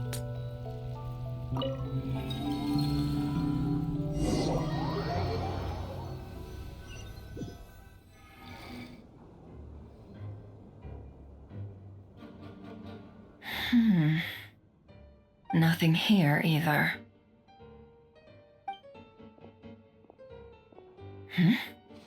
Flint's?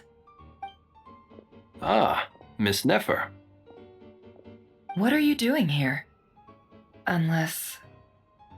I just spoke with Ilua about arrangements for the search and came for a walk nearby. As for you, why would... It appears we think along similar lines, and neither of us likes to accept things at face value.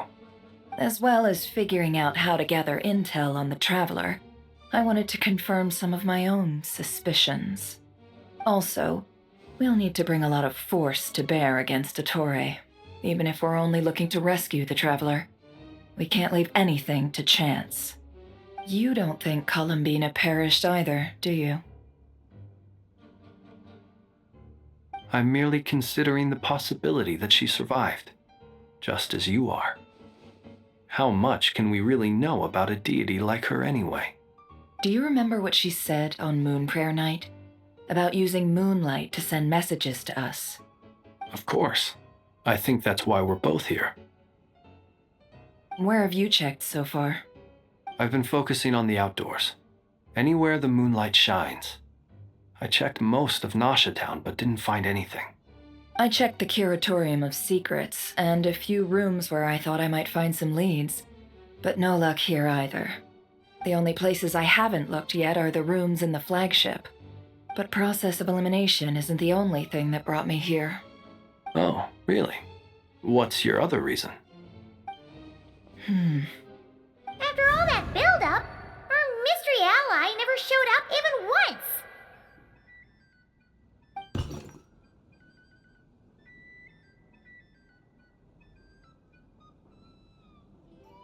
Yeah. Am I imagining things?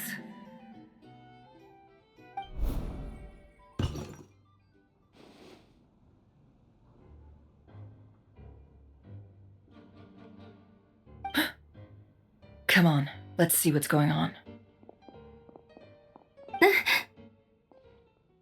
Oh no. I knocked over a vase as soon as I came in. It must have been caused by a Kuvaki fluctuation when I entered the space. Although, it seems like I'm not about to be pulled away this time. It looks like as long as I'm careful with my actions, it doesn't count as influencing reality. Anyway, is this the flagship? The traveler mentioned that's where she was staying. I only went into the lobby last time, so I've never actually been here before. How does this space work? If nothing else, I can now be sure that it is not simply memory. She mentioned where her room was. I think it's this one.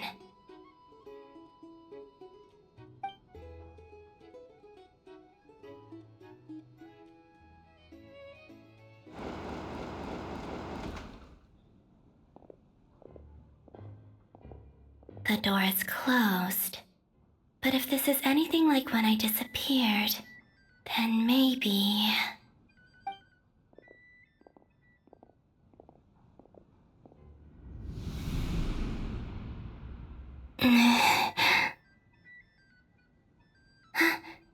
I'm in. She and Paimon aren't here at the moment. I hope she's okay. I wonder what happened to her after that battle with Dottore. Best not to dwell on that for now. I need to try and leave them some clues.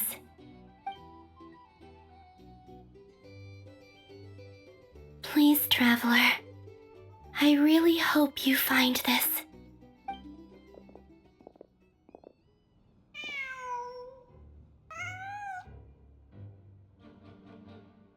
Huh. Just a cat. Nothing else here strikes me as noteworthy. Didn't you stay here for a couple of nights once? Before Rarir showed himself, yes.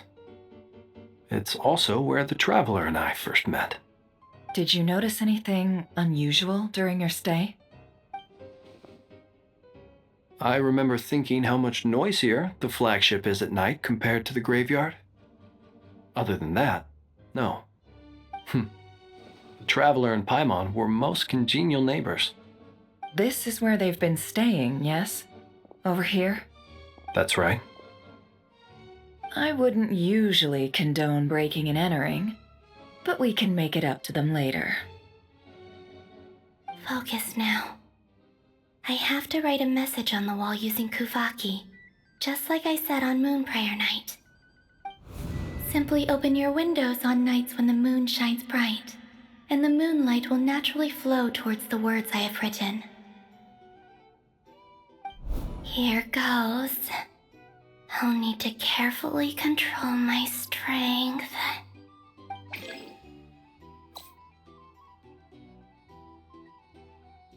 Power targeted as you.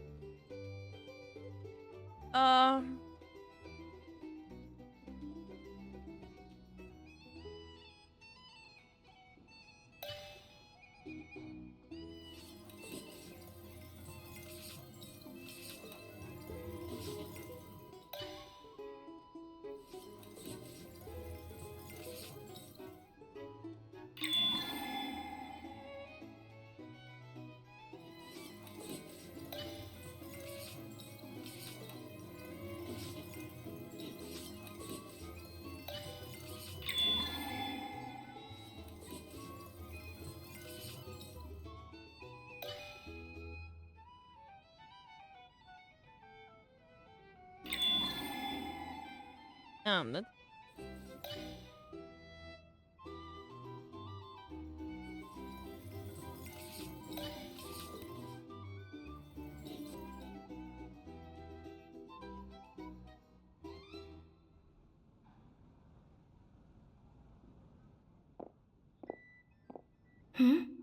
There's a noise outside the door. Is she back?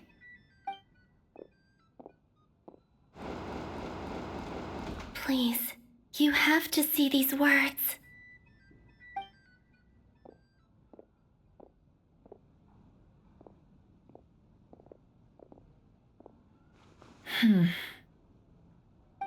Well, do you sense anything? Unfortunately, no. And this place was our last chance. Not necessarily. We've only looked in Nasha Town so far. Miss Columbina said she would leave messages at her friends' dwellings. It's still worth checking where Miss Lauma lives and where I live. Let's try and make some time to look into those then. Wait. What are you waiting for? Oh, Paimon might have overeaten slightly. What's that look for? This is a victory feast. It's normal to eat a little more than usual. The Traveler and Paimon. It's really you. But why are they talking about a victory feast? Huh. You worried Paimon sick while you were out there fighting Rare, so this is your chance to make it up to her, alright? Wait. So this is the night after the battle against Rare. How did I end up here? That's quite a long time ago now. Wait. Time. That's it. Every time I've entered reality within this space, it's been at an earlier point in time. Every one of those points has been before I fell into the moon's reflection. And everything I've done to affect reality really did happen in the past. Does this mean that within the moon's reflection, time flows backwards? Starting from the moment I fell in? Not long till Moonprayer Night now. It's gonna be even livelier than tonight. Although, it's gonna be sad saying goodbye to the damselette. She seems like a really nice person. Paimon. No, I can't. Even if I make contact, they probably won't understand what's going on. And in any case, I'll likely get pulled away again if I do. Instead, I have to find a way to get them to notice what I've written using the moonlight. Wait, even I hadn't thought of doing that before Moonprayer Night. They'd never conceive of that possibility. Is there truly no other way? Don't lose heart. We'll find a way somehow. Huh? Oh, you say that, but the Frost Moon is beyond the fall sky. If we wanted to go visit her, how would we make it through to the other side? We might not have all the answers now, but I'm sure we'll find a way one day. Huh. Guess someone's gotta be the optimist. The present. The future. That's right. There are still things I can do. What's your plan? Flins, when you were staying next door, did you ever open the window? No. The rooms here are dark and damp. And there's such a buildup of dust on the windows that the moonlight can't even get in. I didn't think it was worth the trouble. The moonlight? I think I see where you're going. One moment. I'll see if the owner is available. Don't bother. Time is of the essence.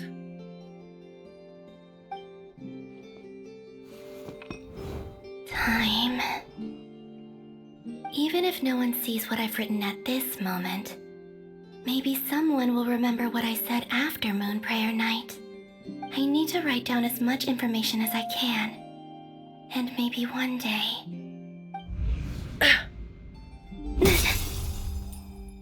Huh? What's up with you? You can't even hold your cup steady. Are you getting tired? A little. Well, you should probably hit the hay then. You've had a really tough couple of days for you.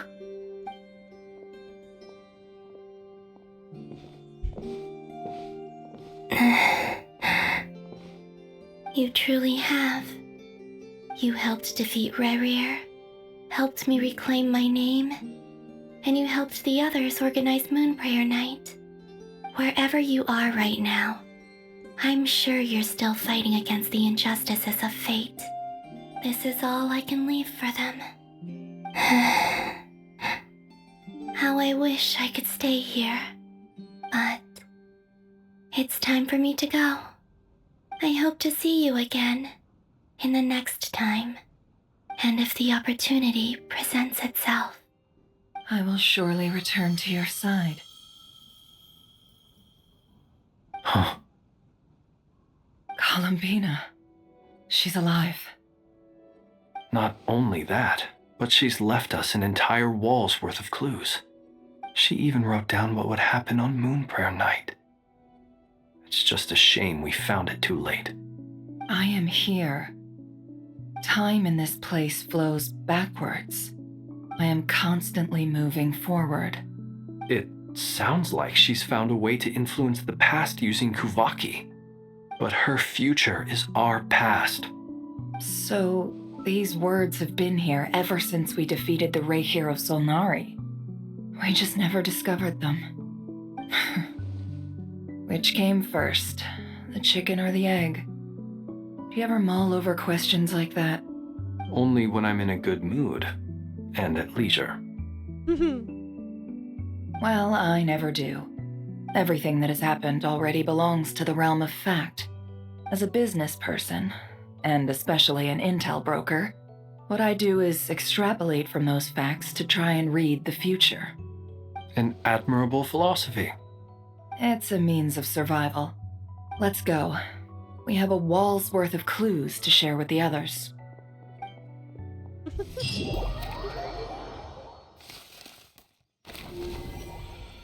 Trying to make fake?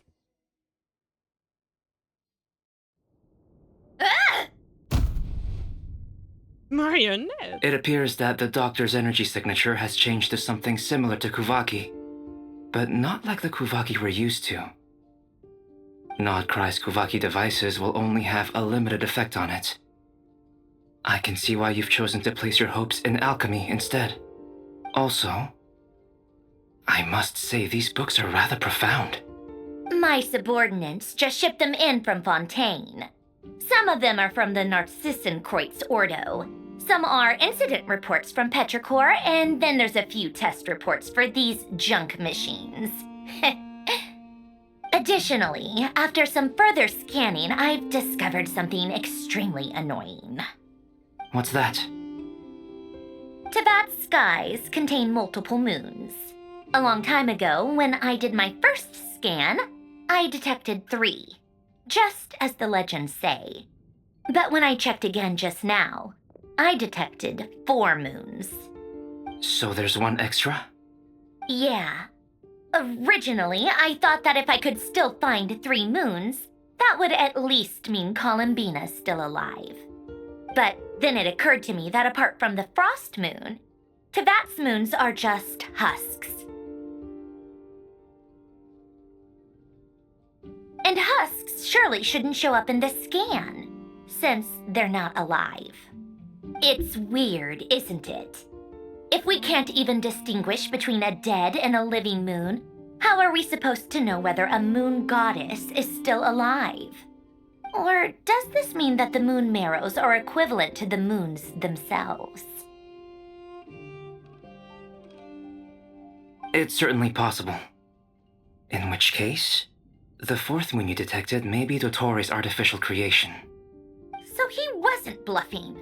He really built his own moon marrow. Ugh! I'm so mad right now! It's easy to get overwhelmed when you have too much on your plate. Maybe you need to relax. Perhaps try going for a walk, or simply take a few deep breaths. Nothing can calm me down at a time like this. I need more time, and I need progress.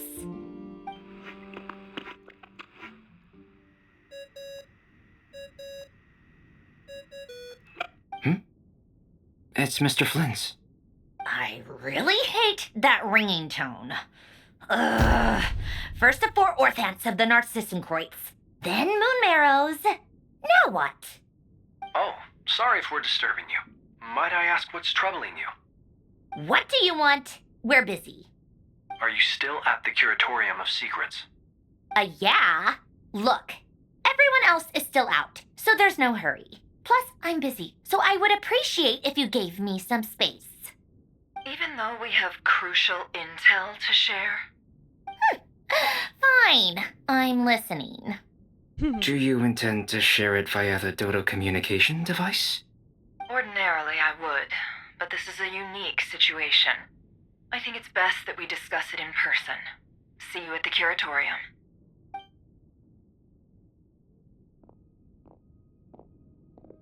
All right then. So, what's the situation? The rest of the team is still out working on their missions and evacuations, but we've decided to fill you in on the most crucial information first. Sandrone, you were right. Columbina is most likely still alive.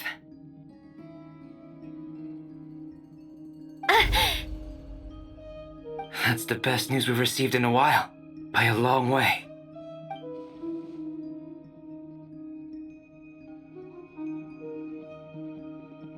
Random locations. Appearing in reverse order? Are you serious? So not dying isn't enough for the moon goddess, huh? She has to show off too. Anyway, does this mean we can deduce her condition from the moon marrows? Miss Androne, there's nothing wrong with simply admitting that you're happy to hear the good news. I'm not. And she's the least of our problems. We're facing a huge crisis. If she can't control the flow of time in there, she's just gonna keep moving backwards. Different points in time won't intersect, and she'll never find a way out. Let's say life begins with a drop of water. When did time begin? The moment this planet came into being? No, that's not right. Her final destination would be the moment at which the space she is in was created. But it doesn't seem like we can influence that space from the outside world. So how can we help her? Also, if she's alive, Rarir and Thalindus might be too. But as far as we know, neither of them have come back out. That space may not have an exit at all. I'm afraid I must concur with Miss Nefer in this. Can't exactly argue with that. Let's leave it there for now. I've taken notes on everything you said. Will it help with your research? I doubt it's gonna help with breaking Dotori's energy fields. But who knows when it might come in handy.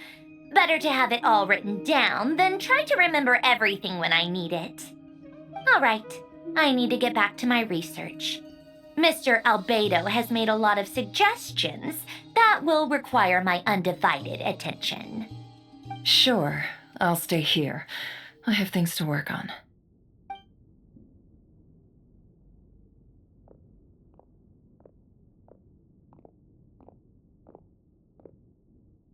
Paimon, are you there? Oh, right. She went with Varka to Natlan, didn't she? Good thing we've moved her and the Traveler's luggage in here. Speaking of the Traveler, where could they be? There's a note from Paimon. Paimon here. Not in at the moment, but if anyone needs to borrow her stuff or the Travelers, go ahead and help yourself. Paimon won't be mad. Also, Traveler, if you get back before Paimon, make sure to get some rest. Paimon misses you a lot, but put your health first, alright? How sweet. Well, since you offered, Paimon, don't mind if I do. This is the Traveler and Paimon's luggage. All the items they use day to day are here. It's well organized. I wonder which of them is responsible for that. What do we have here?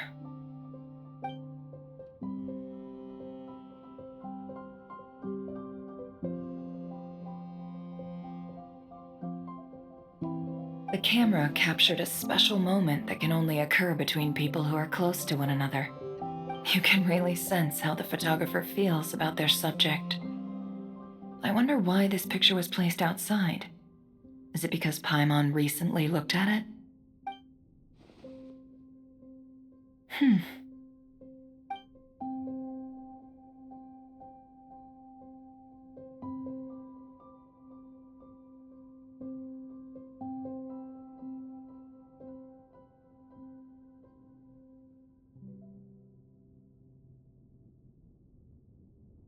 We need to press on it?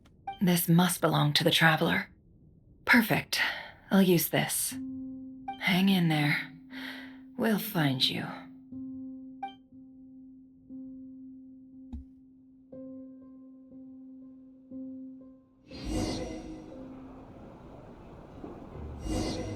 Polonia, search keyword world formula and bring me all relevant books. Collect the correct document? Thing.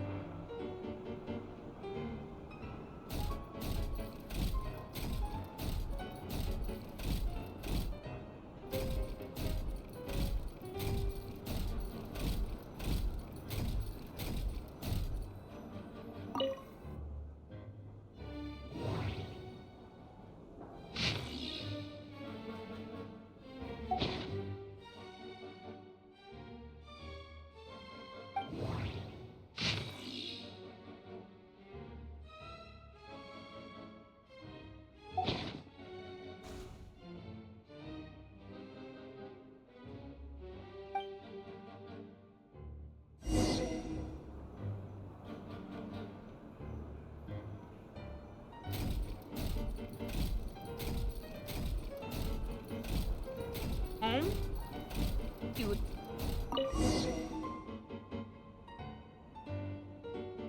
Let's see.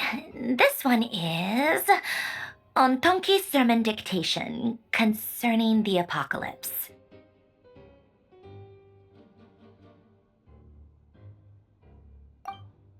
I believe that the correct term for this is Fortuna.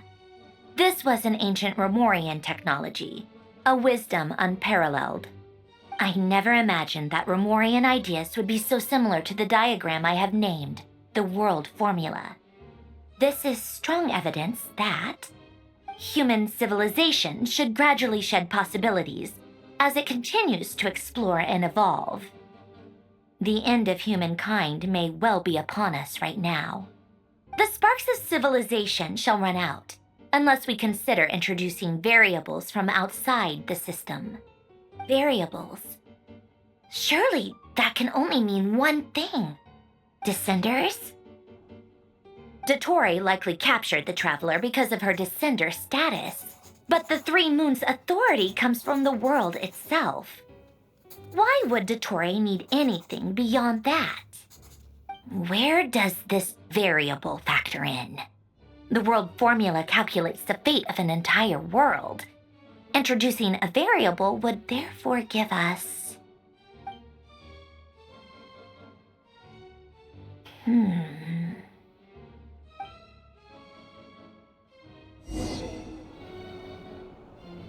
Polonia, search keyword pathway and bring me all relevant books.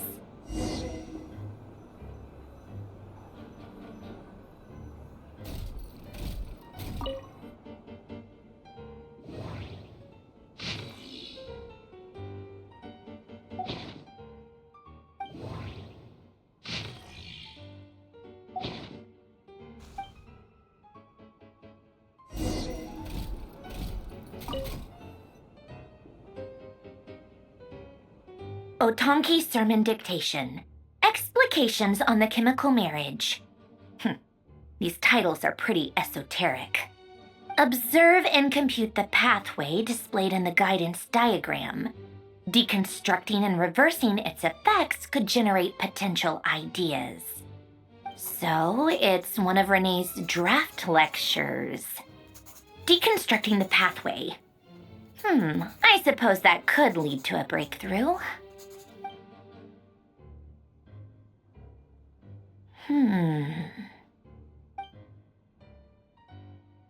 This is so long. This guy sure loves showing off his knowledge.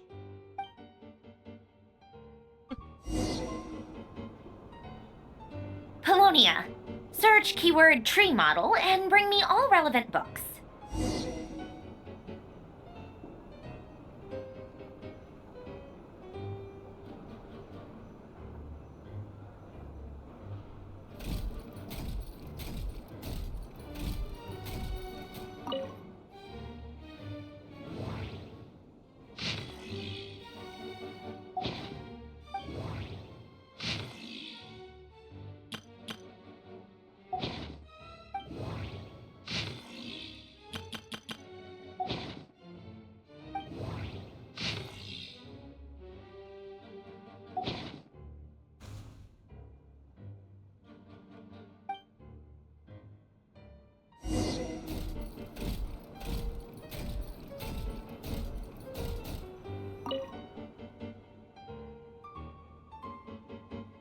Most of the experimental devices proposed by the Lilia Crucis Ordo are built based on the simple and basic logical structure of a tree model. Lilia Crucis. Guess they were trying to cover up the name of the Nod-Krai Ordo? When Duke St. Germanus departed, he said, "It seems that there's no going back." Alas, he is only a genius when it comes to machines. In all other things, he is but ordinary. Excuse me? I'm sorry. That's just ridiculous. What kind of book is this? Great Detective Herlock, the Alchemist and the Clockwork Saint? Isn't this a novel? Come on. Still, the author swears that they knew Renee well. Whatever. I guess it's not beyond the realms of possibility that Renee would say nonsense like that on occasion. Memory, wishes, souls, and persona. Frankly, this sounds more like occultism, but if Albedo vouches for it, I suppose there must be some alchemical basis to these techniques. The way Alain Guillotin saw it, the world was comprised of machines. The universe needed machines, and thus his technologies were created. That's why I was born. Renee, his full name was René de Petrichor, if I recall correctly.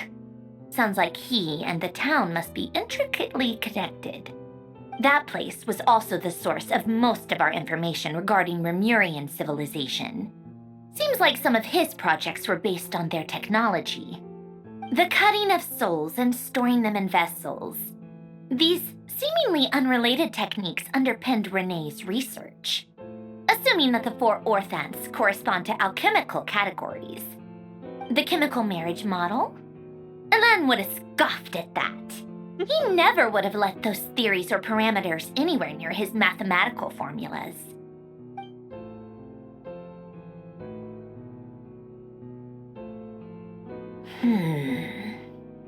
What was Alain's view on Renee?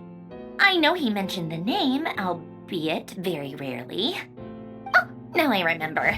Alain's old notes are here too. They mentioned Renee once. Renee seemed most out of sorts when he spoke to me. A lack of sweet foods has dulled his mind, I should think. Either way, his words are not to be believed. Yep, that sounds like Alain. My subordinates actually did a half-decent job digging out all these materials. Makes a change. Good for them. Some of Alain's old files are completely consistent with these records. He must have gotten them from the Tower of Gestalt. I never knew he got his hands on Renee's records that early. He may have kept them, but he never even attempted to use them. Didn't believe a word they said.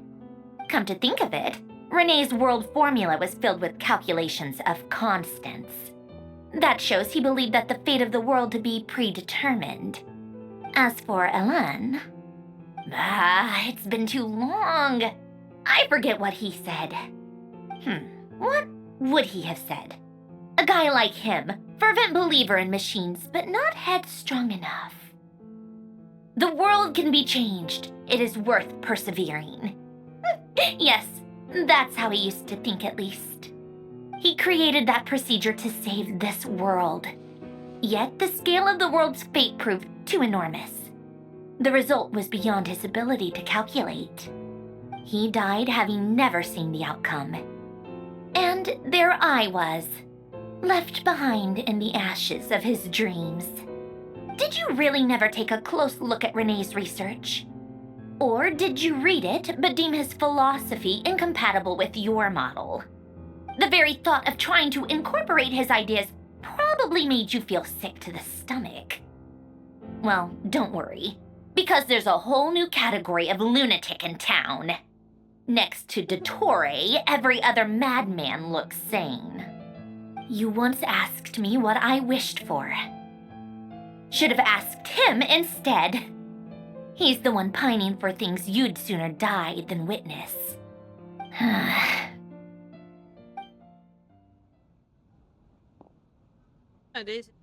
Even the tiniest variable can make big waves in the present. Now then, allow me to put these incompatible fragments together in your stead. First, establish and verify the existence of the Great Circle. Absolute nihil on one end, absolute reality on the other. Now, search between these two extremes. Then, the construction criteria. Variables. The sparks of civilization shall run out unless we consider introducing variables from outside the system. Input variables.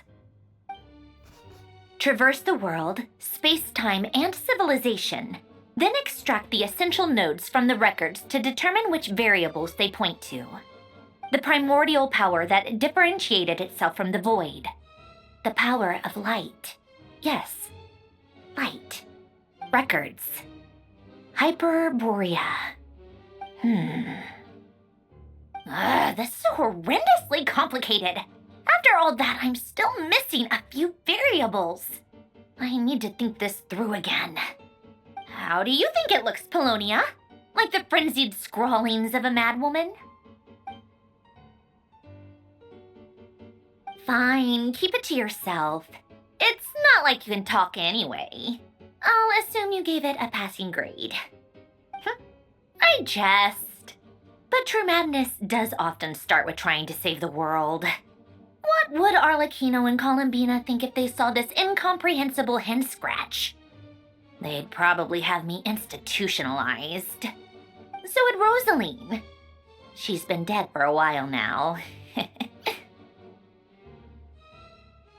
When I close my eyes and think back, I can still see her face.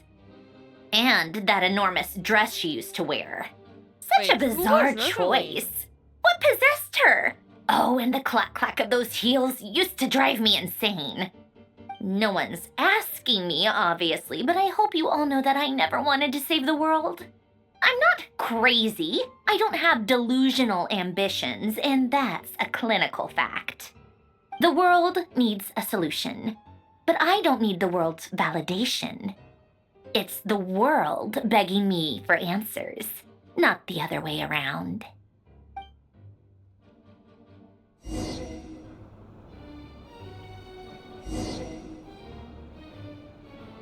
E-time?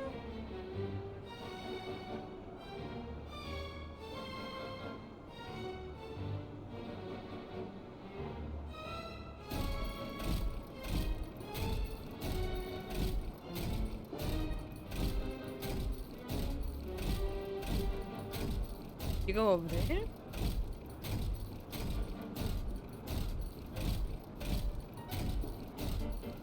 Oh.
Oh, cookies to go with the tea.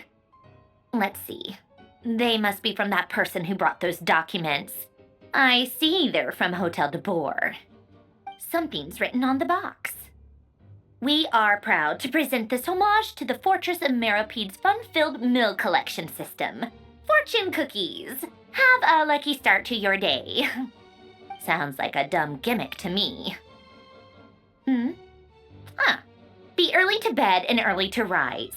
Get plenty of sun and drink plenty of water. Then things will surely go well for you. What? Are you kidding me?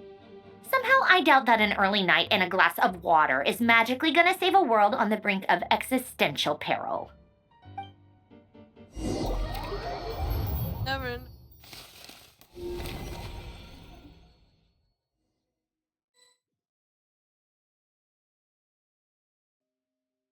Lady Arlecchino, word has reached us that Lady Marionette's troops are all in position. They are ready to act as soon as the order is given. Excellent. The only thing is, they are fewer in number than we expected. It looks like many of them must have lost their lives at the hand of the monsters released by the Doctor. Can't be helped. Allow them to join our ranks and keep in contact. As you wish. Oh my god, I need to play her?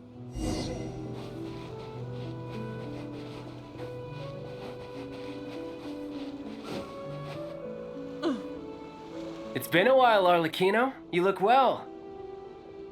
Oh. Did Dottore really have to build his lab right on the sole path between Snezhnaya and Nod-Krai? Had to go on a huge detour to stay out of its line of sight. Sounds like an arduous journey. I assume you've brought word from Her Majesty? Of course, all part of the job. Firstly, the Tsaritsa has authorized VIII Internal Affairs to review Dottore's case. They will reach a formal verdict on whether he has turned traitor and whether he poses a threat to Snezhnaya. While they're working on that, I've been ordered to come and receive the refugees from Nod-Krai. They are nearby. My team will escort you to them shortly. Great. Aside from that, Her Majesty has a message for you and Sandrone personally. Huh? Where is Sandrone? She stayed behind to work since I was making the trip anyway. It seemed sensible to have one person on standby at base while the other came out to meet you. All right, guess that's just how she rolls. In that case, tell her that the Tsaritsa's decree this time is pretty awesome sounding. I think she'll like this one. Still, I wonder what... Wait, what's that? Did one of our troops turn into a monster? Take him out.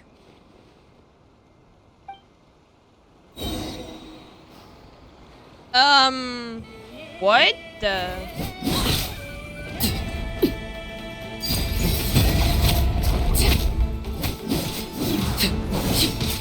This is where you fall.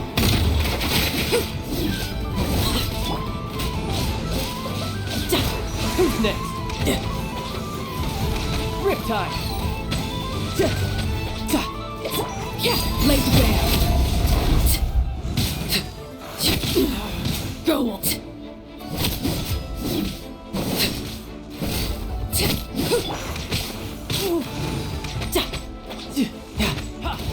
You've gotten stronger, Arlecchino. Nice. Stop that right now. I appreciate the praise, but I am not fighting you today. I knew it.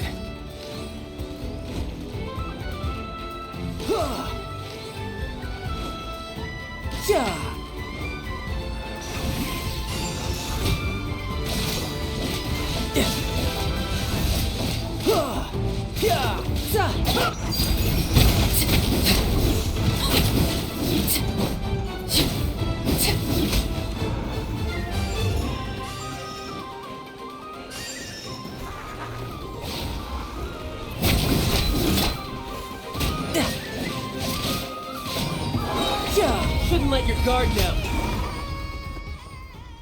I can't believe it. He was a living, breathing human one moment, and the next... Another fine piece of work by our dear colleague, I'm afraid. What in the world has been going on in Nod-Krai? A lot. But long story short, Dottore stole 2 moon marrows that should have belonged to Columbina, then built a 3rd moon marrow of his own to concentrate the Trilunar Authority in his hands. What? What do you mean he built a moon marrow? People build roads and houses, not moon marrows. What's his next DIY project? He's gonna build a god? You could stand to be less surprised. We are harbingers. The work we are engaged in makes the creation of gods seem mundane by comparison. I tell everyone who asks that you once crossed swords with Rex Lapis while serving as a key supporter for Rosaline's plan. But right okay, now you're acting like a common adventurer. Thanks for speaking up for me. Those 2 really took me for a ride back then. Then again, surely no common adventurer would manage to get tangled up with them the way I did. That's gotta count in my favor, right? It almost sounds like you wish to repeat the experience. I might have to lower my opinion of you. No. I'll stop talking. Please, go on. Dottore is currently still experimenting with his newfound power in ways that continue to corrode the outside world. As for the human mutation, I believe this is simply a consequence of his experiments, and not a strategic move. That radiant beast was once a subordinate of Sandrone's. I suspect he was only allowed to live so that he could become an experimental subject. Also, those of us who fought Dottore have been afflicted with a curse. As such, I cannot leave Nod-Krai. This is so much worse than I thought. No wonder Her Majesty's decree is so extreme. While these exceptional circumstances persist, the Harbingers are hereby authorized to use unilateral executive powers. Should Dottore pose a threat, Arlecchino and Sandrone are permitted to eliminate him. My thanks to Her Majesty. I will pass these good tidings on to Sandrone. Her Majesty has also declared that she will refrain from launching an attack on the now evacuated Nod-Krai due to the presence of unretrieved research material. A wise decision. By the way, how's my old partner doing? I'm assuming they're with you? Partner? You mean the Traveler? I'm afraid I have bad news. She was captured after our failed assault on Dottore's lab. Her whereabouts are currently unknown. What? Why? Since when does Dottore have a bone to pick with her? That is indeed the question. I'm not sure he does. He must have some other goal in mind.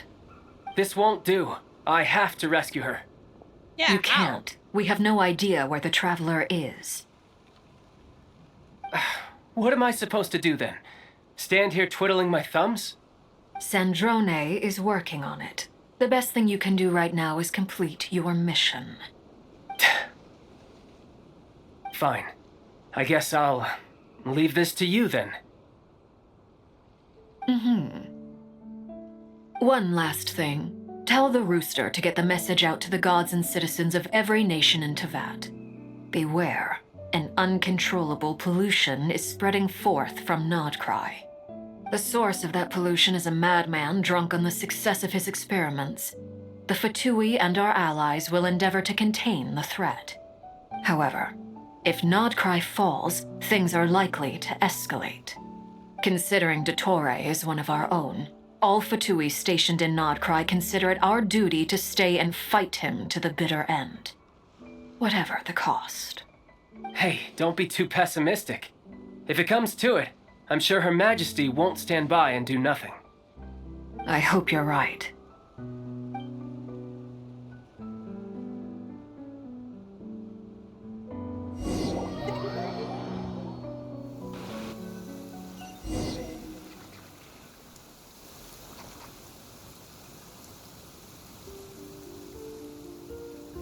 You're right on time. Thanks. Hey, do you think I'll get that gliding exam exemption? I made sure I was on my best behavior in Mondstadt. I landed well outside the city and walked in through the gates. I'll help you apply, don't worry. For now, let's see what we have here. What are the doctor's energy fields even made from? The usual attract and repel principles that govern Kuvaki don't seem to apply to them. They are very mysterious, but ultimately, they appear to be comprised of energies from the 3 realms. Thanks to research by Master and the Hexen Circle, we know that Tevat's 7 elements are derived from the more primordial power of the Light Realm, which is antagonistic with the power of the Void Realm. Since you have the power of the Dragon Durin within you, I'm sure you can already tell that this energy field contains no abyssal energy. That's true. It's not abyssal energy. It's something pure, wild, and untamed. I've been thinking about something. Do you still remember the device that Dory supplied from the Academia when you and Miss Columbina fought Rarier? That was one of the most marvelous feats of ingenuity I've ever seen. The design, the craftsmanship, the material selection. I couldn't fault any of it. Not to mention the operating principles. Surely the most ingenious feature of all. Dory didn't go into detail on how it functions, but I have a working theory. The clue was that Miss Columbina was somehow able to use the pyro energy that you provided, despite the fact that, as a moon goddess, she should only be able to use Light Realm energy in principle. Now, all elemental energy is, of course, derived from Light Realm energy to begin with. Hence, I suspect that the device works by restoring elemental energy to its original state. This presumes a theoretical model of the 7 elements akin to that of light refracted through a prism. Perhaps it is no mere analogy. Maybe there is indeed a prism in this model. I almost wonder if the idea for the device was conceived based on direct observations of said prism. It would explain how such an ironclad design concept was achieved. It is at once a masterwork of engineering and a groundbreaking application of the Academia's latest elemental theories. I suspect only Lesser Lord Kusanali herself could have devised such an ambitious technology. But back to the energy field before us. If this is pure Light Realm energy, its relation to elemental energy is one of integration versus division. Or you could say that the former contains the latter. Could this mean that elemental energy can dilute the power of the Light Realm? Should we give it a try? We should.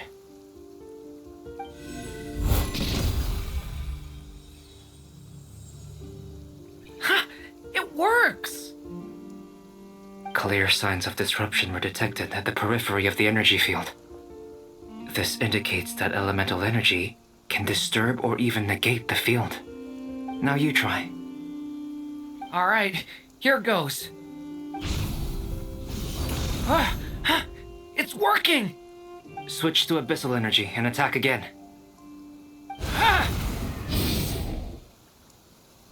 No surprises there. Abyssal power drains the energy field to a significantly greater extent. I now feel confident in asserting that the energy field is indeed pure Light Realm energy, and that elemental energy can dilute it. But the energy field is huge. How much elemental energy will it take to neutralize it? We don't have to neutralize it completely. We can try other approaches. That's all for theory. Would you like to continue watching? So you knew I was here. Huh? When did you get here? A while ago. But Albedo sounded like he was working on his thesis defense back there. Back in Sumeru. You can end a person's whole career by interrupting them mid-speech. Very thoughtful of you. I'm truly touched. Could I ask you to lend me a hand? With what? A little test. Try using Animo to unleash a concentrated assault with circular blades, with the goal of breaking through at a singular point. Nice! This time it tore through the field. Tremendous. This is a major breakthrough. Should we go through? We probably shouldn't risk having mutually antagonistic energies in such close proximity. Durin, you stay here and watch the entrance. Hat Guy and I will go in to investigate. Sounds sensible to me. Keep your eyes peeled, Durin. Don't worry, I got this. You two be careful in there. Just give me the signal if you need help and I'll dive right in. What do you mean, signal? It's based on a new alchemical concoction I developed last month. When 2 bottles of it are smashed on the ground together, they emit a blinding burst of light. If it comes to that, remember to shield your eyes with your hat. Glad I asked. Thanks for the heads up.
Like I thought.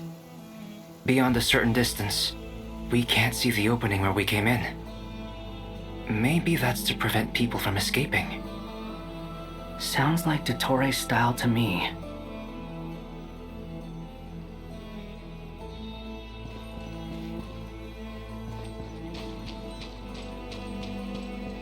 Not much has changed.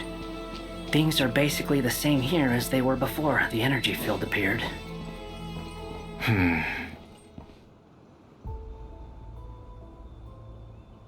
They have no heartbeats and they're not breathing. We can only assume they're dead. But there are no visible wounds. Also, there's an animal squatting next to each body. It's watching us. That's not an animal's gaze. What are you trying to tell us? Doesn't seem eager to talk. I guess maybe it's just an animal after all. Let's keep looking around.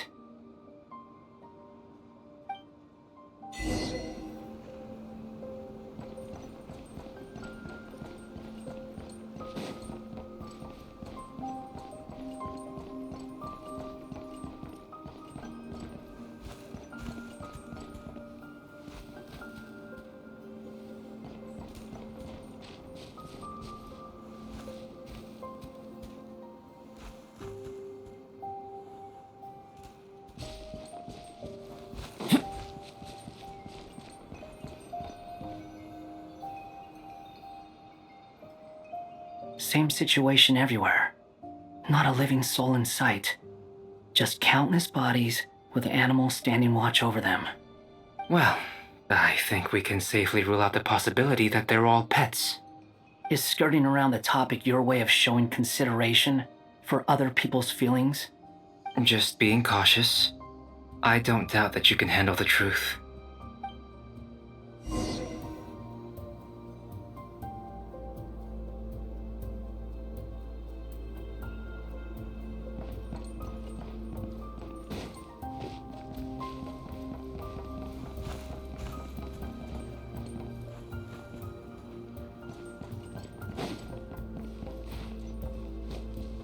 Careful. Please. Help us. Please. Over there. I hear a voice.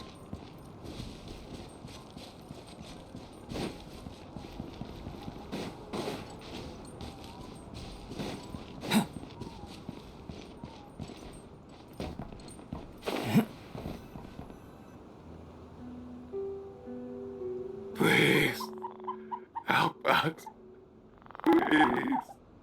What happened here? I don't know. Suddenly, everyone collapsed.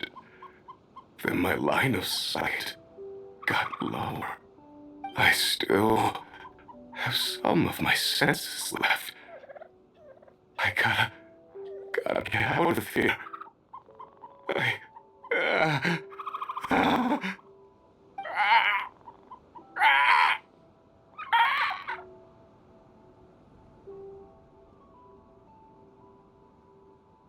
It looks like there's a huge experiment going on inside this energy field.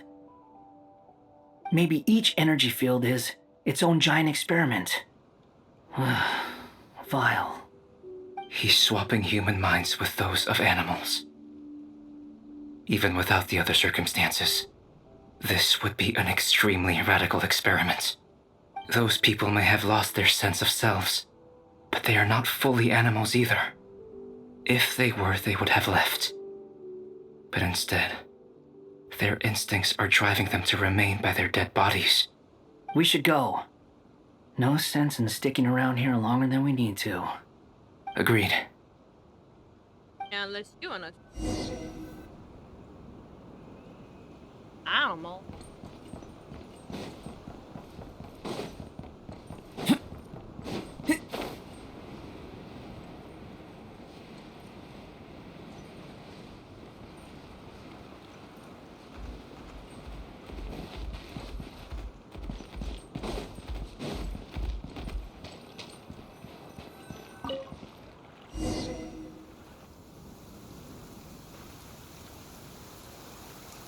You're back! Everything okay? We saw some things that take a strong stomach. Otherwise, we're fine. We should share our findings with the others.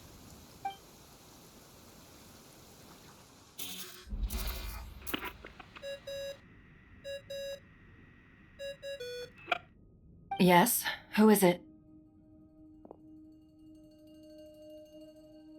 Miss Nefer, it's me, Albedo. We found a way to break through the energy fields. With enough control, it's possible to tear them open using elemental energy. Also, we managed to take a look inside. Dottore is carrying out his cruel experiments on an immense scale.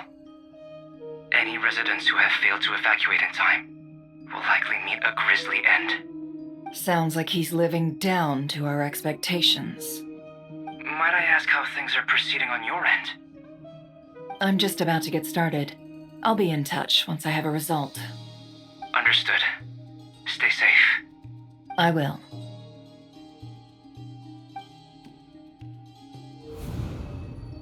Well, Nefer, I'll link up with you once my tasks are complete. What makes you think I'd need you to do that? I'll need it. And considering the way you approach certain matters, I think you'll be better off with me present.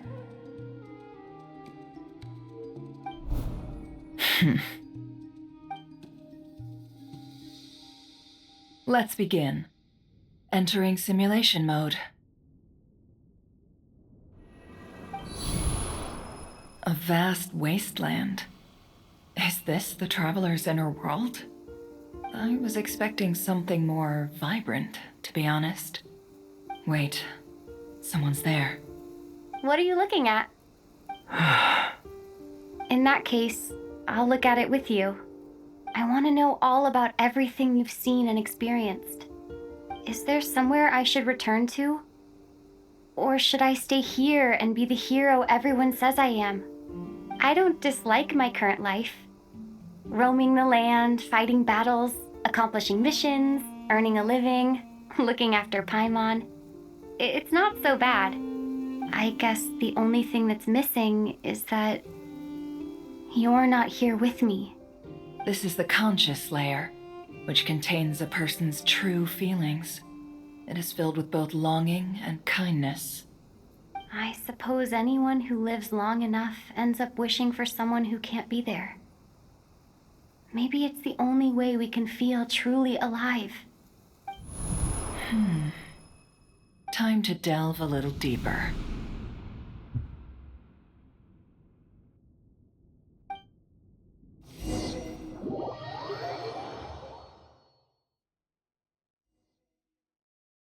Nasha Town is hardly the optimal choice for a place to live, but it has character and a reasonable population density. What are you trying to say? Oh, don't be nervous. I was just thinking where might make a good starting point for your journey. Perhaps I should send you further afield. Conria, perhaps. Conria ceased to exist long ago. Once again, you fail to understand the possibilities that the Tri-Lune creates. Anything that has existed in the past, I can now recreate. You simply do not wish to see that happen. That might be because you miss your sibling and fear getting answers that you are not ready to learn. But this is not for me to judge. If we are to collaborate, we need to maintain an amicable relationship. In a moment, you will be able to... Oh no. What are you...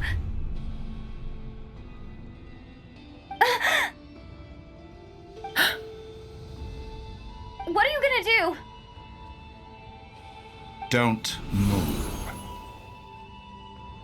Something unwanted has crept into... Oh? Gone as quickly as it came.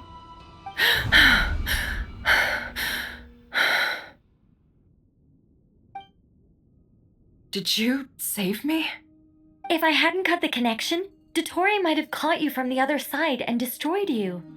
This was a good idea, but once is plenty. You were exceptionally brave. Excellent work. Thanks, but now's not the time for that.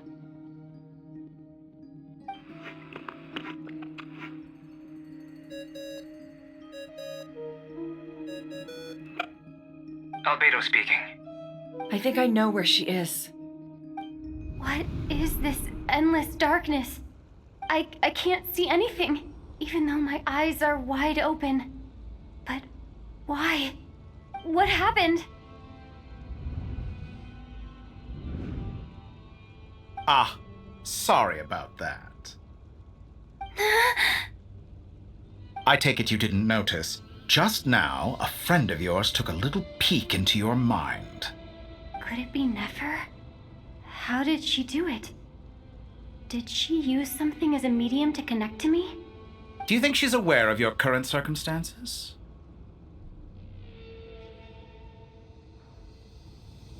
Oh dear. Have I stunned you into silence? I only wanted to slow down your time a little so I could stop your intruder in her tracks. It would have been nice to capture the spy. I must say, I'm finding the ability to adjust the flow of time rather intriguing. The moment you closed your eyes, time seemed to grow impossibly viscous, didn't it? A whole month passed before you opened your eyes again, but only for you. No one else was affected. I dare say this is something only a god can achieve. Point taken. You've proven once again that you have god-tier powers. Oh, you misunderstand. This wasn't about proving a point.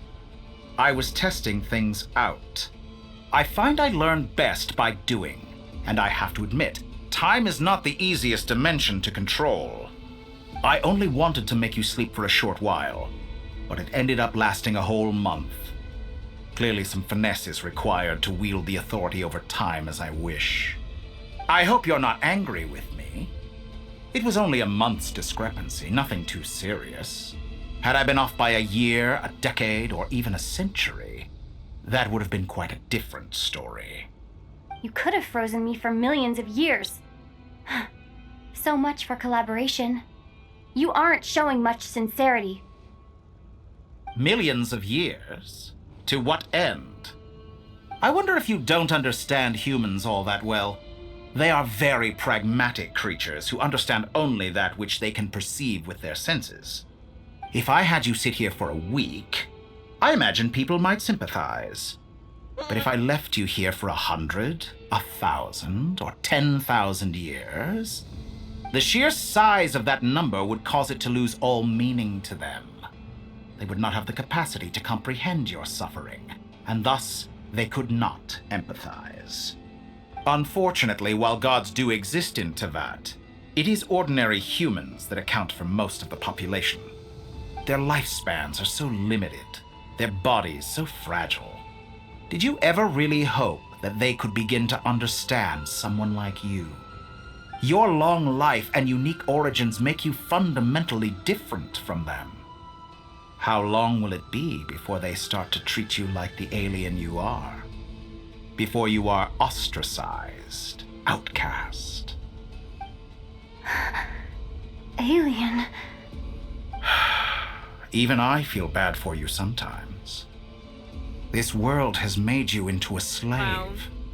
So many big liar times you you are. have served its will, and not once have the powers that be ever thought to grant you the one simple thing you wish for. You have been treated most unfairly. I can change that. I will grant you special privileges and give you back the status you rightly deserve as a descender. What status? Explain, Doctor. And now back to. I've entered the past 3 times at this point, but I still have so many questions. For instance, beyond each point being further back in time than the last, what determines the specific locations at which I can make entry? So far, the common thread linking all 3 scenarios is that the traveler has been present. But it's more than that. I know I sensed something familiar around her. What was it? I'll keep this question in mind as I carry on.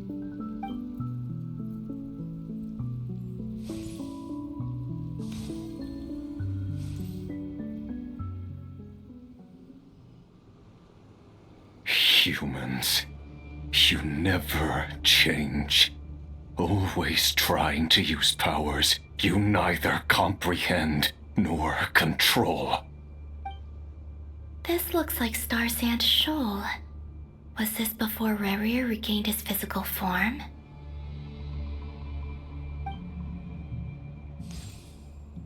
You've messed with the cannon again, huh? Sorry, but this round's not gonna go your way. The cannon. That's right.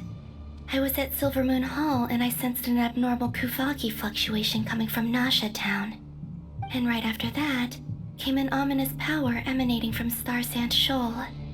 My body was once torn into countless pieces and hurled into the swirling chaos of time itself. But even so, my life and will were not extinguished. I wonder if I could try to prevent his resurrection. But how would I do it? What can I do, here and now? Traveler! Behind you! Look at that light!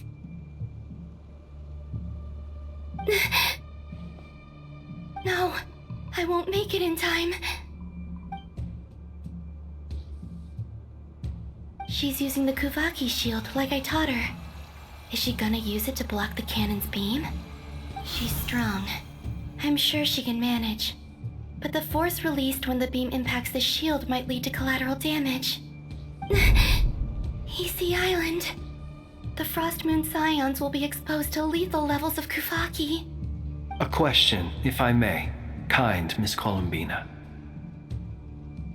When the cannon's Kuvaki beam was deflected earlier, I saw several bolts of energy streak toward Hisi Island, only to be blocked. Did you also have a hand in that? Maybe that really was me after all. Well, future me. But I don't know if I have enough power left. Siki sato pasa sais, niti ipotuftos. There's no time. Osestikos paratin tirantu risuriku, topirtu aithion veraton. I have to make it. Oh, Frost Moon. Oh, great land. Oh, slumbering moonlight of Nod-Krai. If you can hear me, if you can sense my call, then please, heed me once more!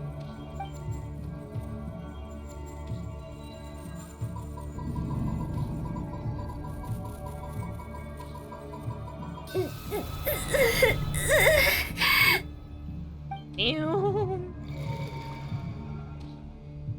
Did it work?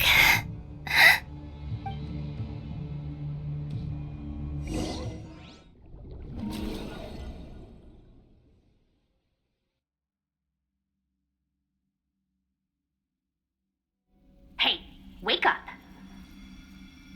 Hey, did you hear me? Columbina, I said wake up now! Oh, good morning, Sandrone. It's 3 in the afternoon, actually. And could you kindly not use my quarters as your personal nap room next time? But I feel so safe here. And your coffee, right? It's so bitter, but it smells lovely. It's like you were raised by wolves in a forest or something. What did you drink growing up? Grass tea? The Frost Moon Scions certainly led a more frugal existence than the Fatui. Then I'll bet you've never eaten one of these before. It smells delicious. That's because it's a Fontanian recipe. I had a little free time today, so I made a batch. Rosaline will be here shortly, but if you really can't wait, I guess you can go ahead and... Hey, at least let me finish before you start eating! Did the Frostmoon Scions not teach you basic table manners? Or did the rules not apply to you because you're the high and mighty moon goddess? These are so tasty. Of course they are. I made them. I was worried they might contain traces of machine oil. What?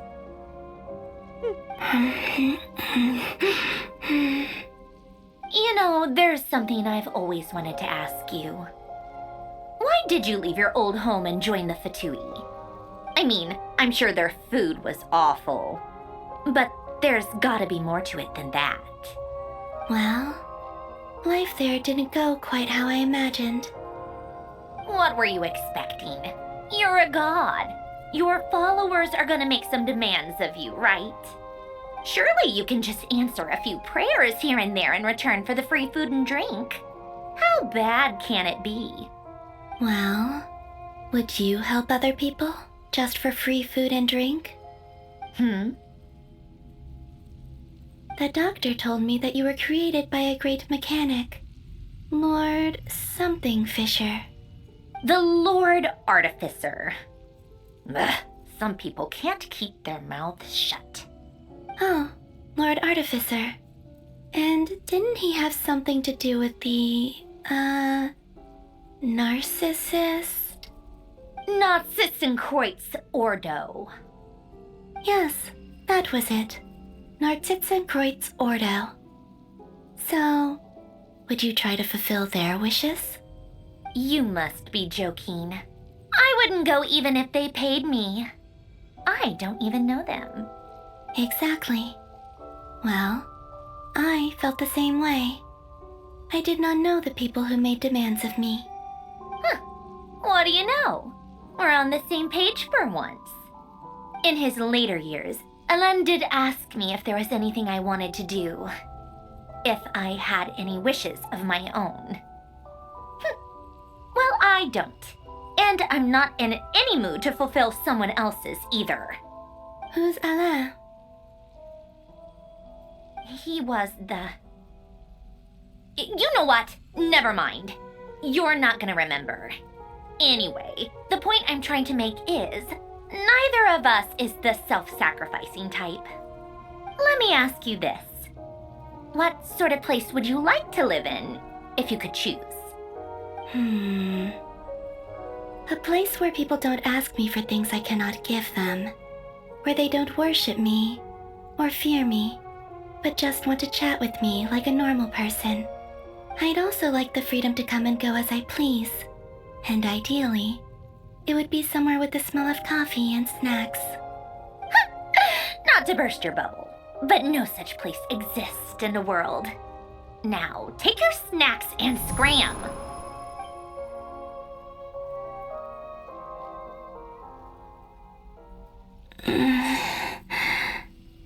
Did I pass out?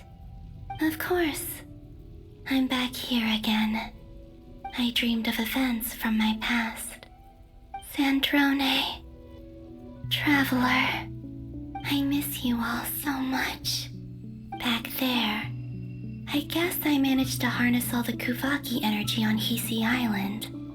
But how did I do it? Time is flowing backwards here, and I can use that familiar power to enter the world of the past.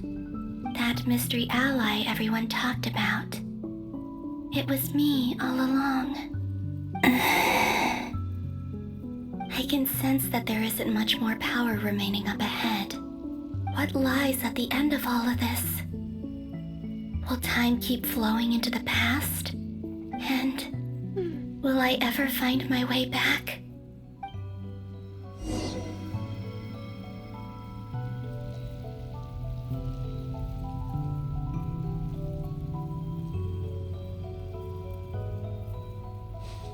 Somehow.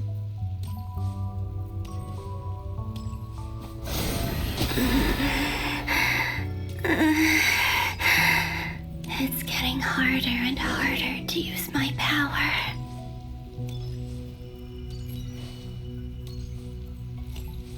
I'm no match for the abyss in this state. I need to avoid the contaminated fragments.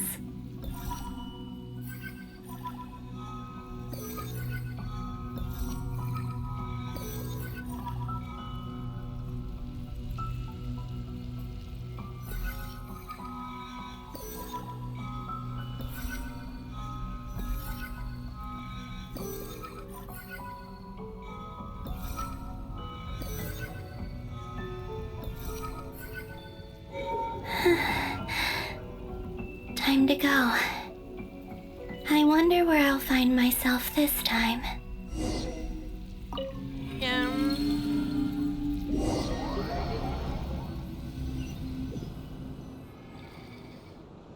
The Final Night Cemetery. This is where Flint's is based.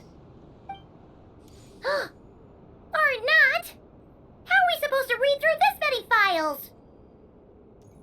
Difficult, yes, but it is also our most efficient option. Seems like they're searching for information. Oh, I remember.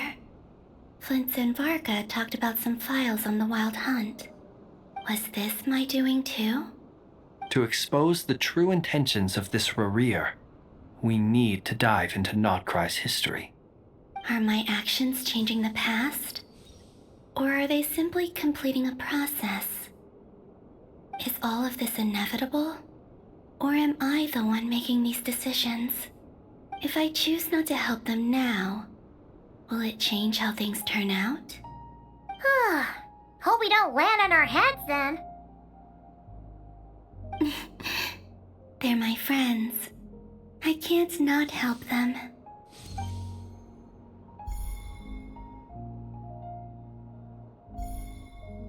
Ghost! And the other one was... here. Hey! Another file's moving!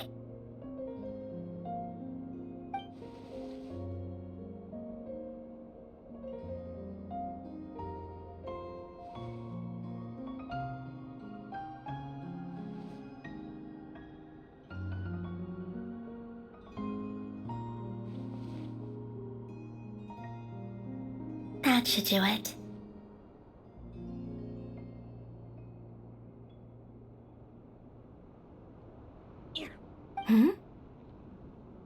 Luanatar? You can sense my presence? Wait!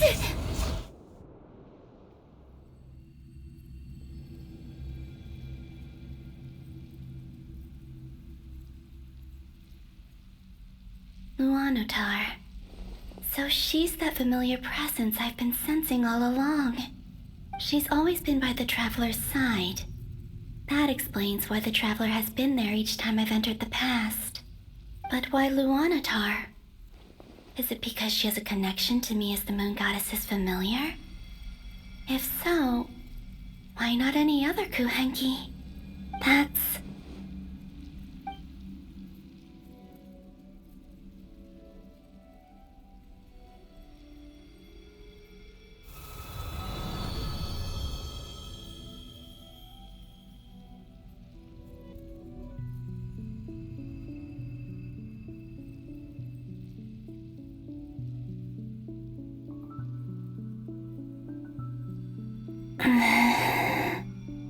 I cannot sense any power up ahead. Just a void, stretching out into infinity. This is likely my final chance to enter the past. It's now or never. I have to find a way back.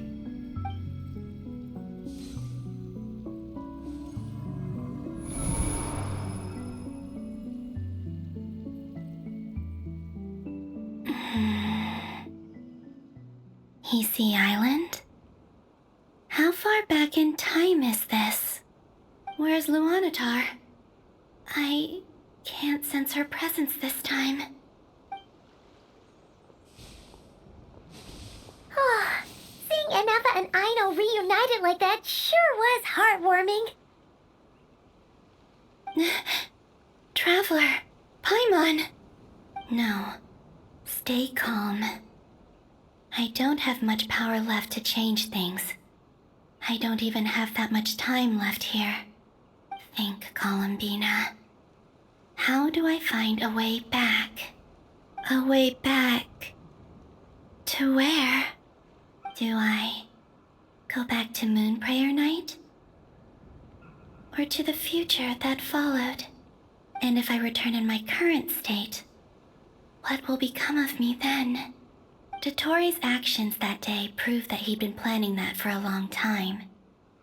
He had already seized the power of 2 moon marrows before capturing me. Even if I managed to get back, how can I fight against him when he wields the Tri-Lune Authority? I can't. If I go back like this, I'll be playing right into his hands. I have to find some way of rivaling the power he has usurped. Wait. Time flowing backwards. The Tri-Lune Authority. Does that mean... I think I know what the final destination of this lunar reflection might be. I know what I must do. Speaking of homes, we must already be close to where the Frost Moon Scions live. The vibe here feels different, just like the scenery. But how do I communicate my plan to my friends? Should I write it down here? No. Someone else will see it. I need something with a close connection to me. Something I can use as a medium to tell them what's happened to me in here. Now it makes sense.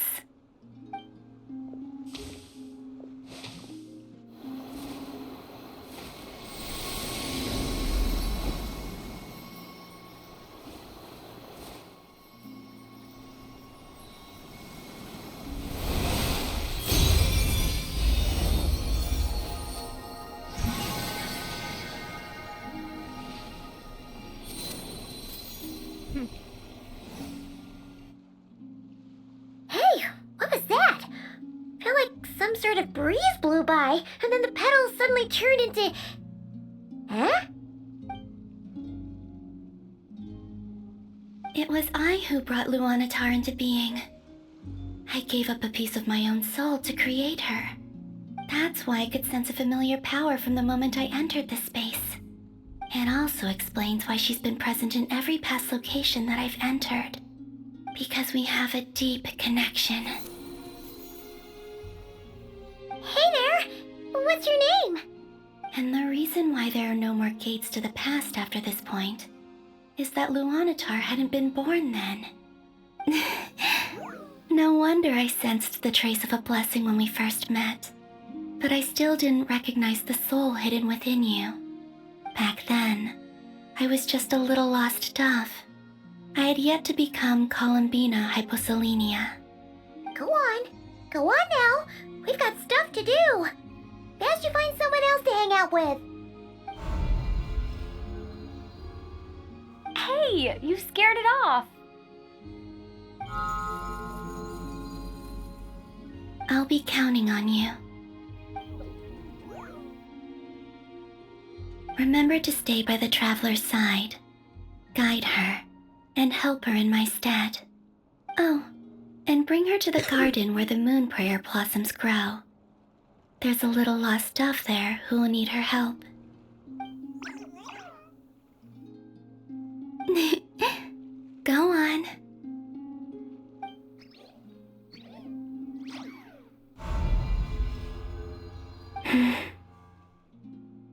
too.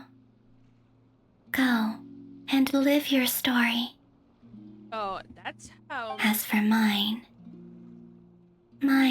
must go in a different direction.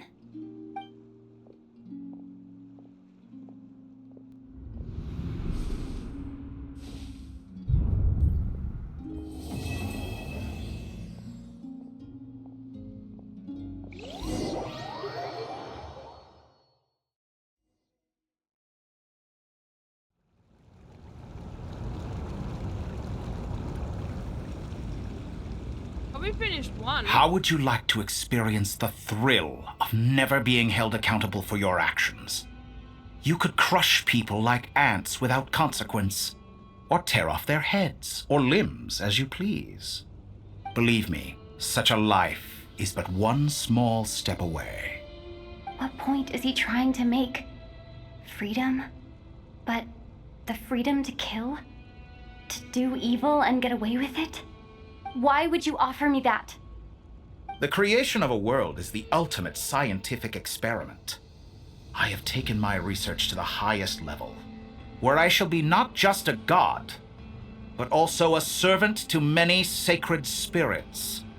I shall heed the truth and perform holy deeds. A god's laboratory is the perfect playground, but it needs the right occupant to explore its full potential. Mortals are found everywhere one looks. Not so with Descenders. I'd prefer my first guest to be a distinguished individual such as yourself. And I know you could make the most of the opportunities it offers. So the condition for entering the new world is to take innocent lives. The same dilemma that Rerir once faced. Could I really bring myself to kill others for my own benefit? Rerir did. And look where it got him. Have you made up your mind? I can't do it. Your playground is no place for me. You're putting your hopes in the wrong person. But we both know I'm not quite the hero you say I am either. I have my own reasons for the journey I'm on, and they aren't all selfless. You've grown a lot since we last met. But there are still things you are unwilling to compromise on. This will only hinder you. Why don't I lower my requirements a little as a gesture of goodwill? I'll give you a little time to learn to be a less noble soul. That'll make things much easier for you. I really doubt I could live that sort of life. And yet you already sound less defiant than a moment ago. The benefits appeal to you because you can read the signs of the times. Why don't we return to my research facility? Your last visit was so rushed. There is much that I have yet to show you.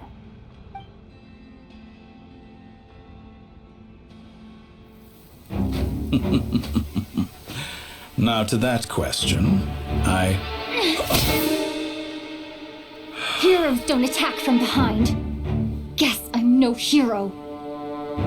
This is most disappointing.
Stay safe, dear traveler.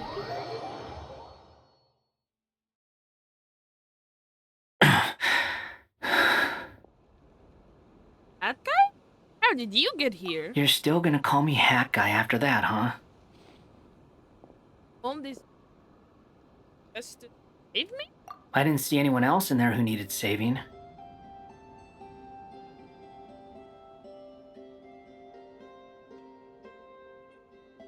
Fair point. It just caught me by surprise. You. Wait, you're in? It's nothing. I'll be fine. Why are you looking at me like that? Is it that shocking that I'd come to your rescue? Or shocked that you got the doctor off guard. I owed you a favor back in Sumeru. Now we're even. Distracting Dotori was tough. I won't lie. He's not gonna fall for the same trick twice. That was my one shot. I'd hoped to use it to take him out. Ugh. I never wanted to obliterate someone more than I do right now. Dotori doesn't recognize me, but his segments were originally made based on an analysis of my operational principles. I expect it's only a matter of time before he figures out what I am. So Dotori doesn't recognize Wanderer because he deleted himself from Irminsul. Did he really miss his only chance for revenge by saving me? Why the long face? Hey, I'm not blaming you, okay? And I'm not complaining either. Rescuing you and killing Dotori are equally important goals. Everyone would be pretty stuck without you. It's best you live to fight another day.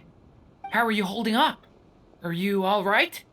Hat Guy said to put safety first, so we agreed to run as far away as we could after leaving the energy field and only meet up once it was safe. You don't look injured. It seems that Dotori didn't do anything to you. I'm fine, guys. Alright. Rescue operation complete. Let's head back. There's a lot more work to be done before this is over.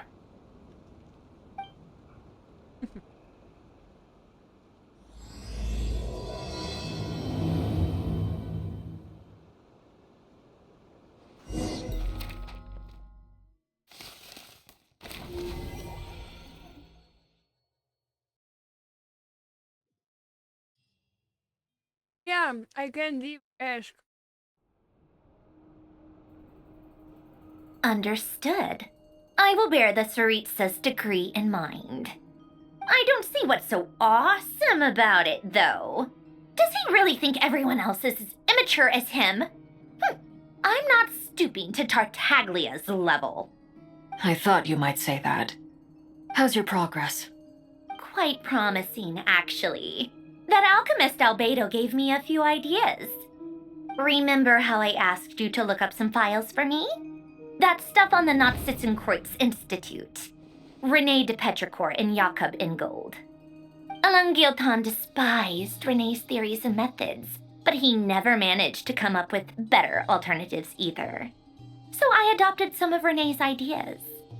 I thought Alain was like a father to you. He and Rene were mortal enemies, were they not? And what would you say if Lenny and his friends one day learned something useful from someone you utterly detested?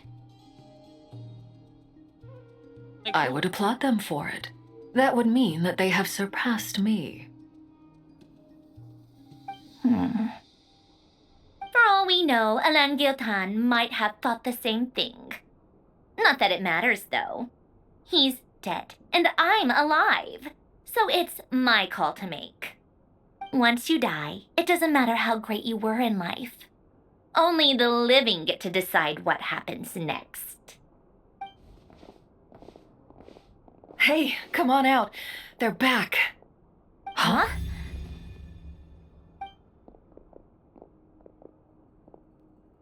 You're back? And your head's still screwed on? And you still have all your limbs? What does it look like? Way to keep your composure, madam. Excuse you. I am perfectly composed. Hey, everyone. Back. Glad you're okay. Where's Paimon? Yes, it's a huge relief. Making you all worry. Worry? Oh, yeah, right. You think we, the Fatui, were worried about you? We were worried sick. Hey! The Traveler and I were already friends. You are free to join this mission in whatever capacity you please. Much like your tea parties. It's a laugh a minute with you guys.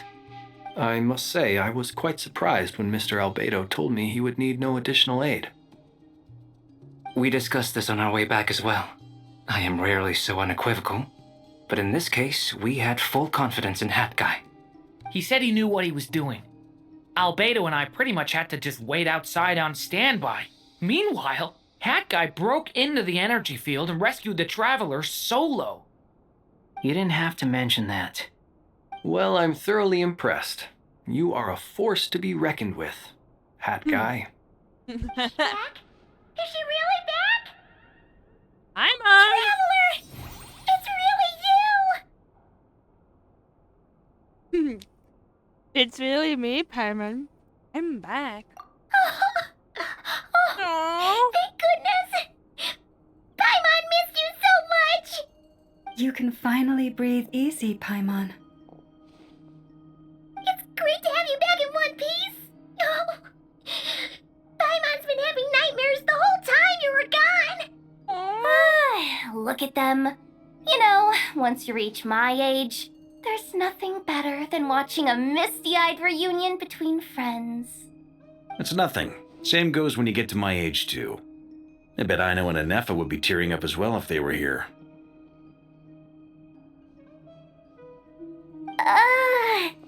Varka, I'm not sure Anefa can cry. Oh, yeah, good point. Hey, your eyes are looking a little red and puffy. Come here, let's hug it out.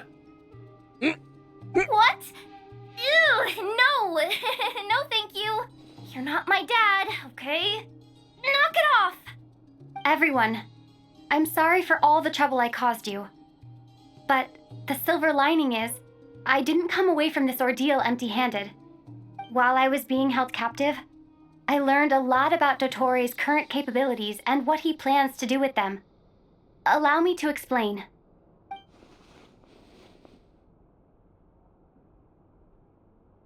The three moon goddesses were even more powerful than we imagined. No wonder Dottore believes himself to be equal to the gods. Maybe even superior. Utter blasphemy.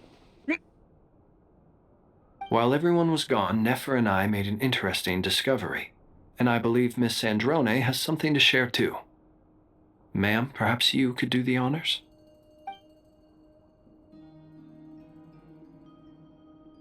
Called it.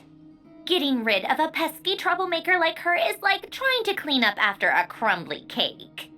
It always comes back to haunt you. I knew she wouldn't give up. Our next step is to find a way to bring her back. A place where time flows backwards, with no destination in sight. Surely it must have been created for a specific purpose. But I fear the answers are buried deep into VIII's history, held by great powers beyond our reach. It sounds like she's on a specific path through time, just traveling in the opposite direction to us. The question is, where does that path lead? Or will it keep going to infinity? We considered that question as well. Strictly speaking, time is not infinite. Indeed not. Every road has an end. Nicole! You sure lived quietly sneaking in mid-conversation. I do, in fact. It's something I've always done at our mages' tea parties. Quiet, mysterious, and persuasive. You wonder what lies at the end of her road. Well, just as the world has a beginning and an end, so too does time. And so, the end of the road is the moment that Tevat was born.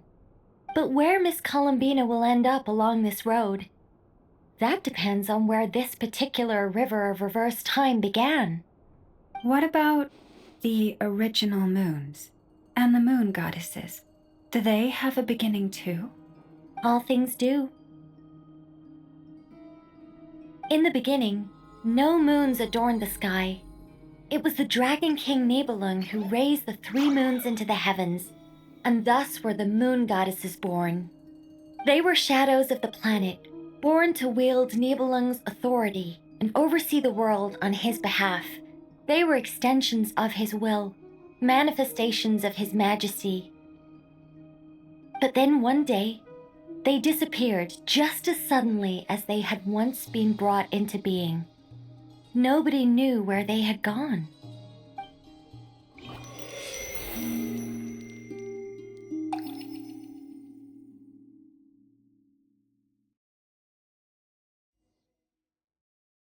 Like I thought, no more paths back to reality have emerged since. But how can I be sure that I'm going the right way without scenes from reality to keep me on track? I can't even be sure of how long I've been walking for. The further I travel, the less stable this space becomes. There are even moments where I can sense something that feels like abyssal energy. They can just materialize out of thin air.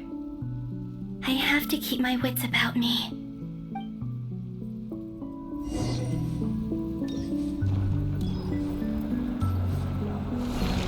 I don't know, over there?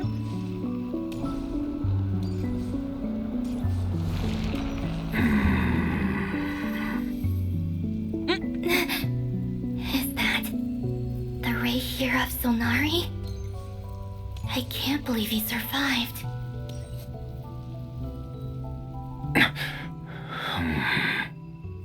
You are the moon goddess.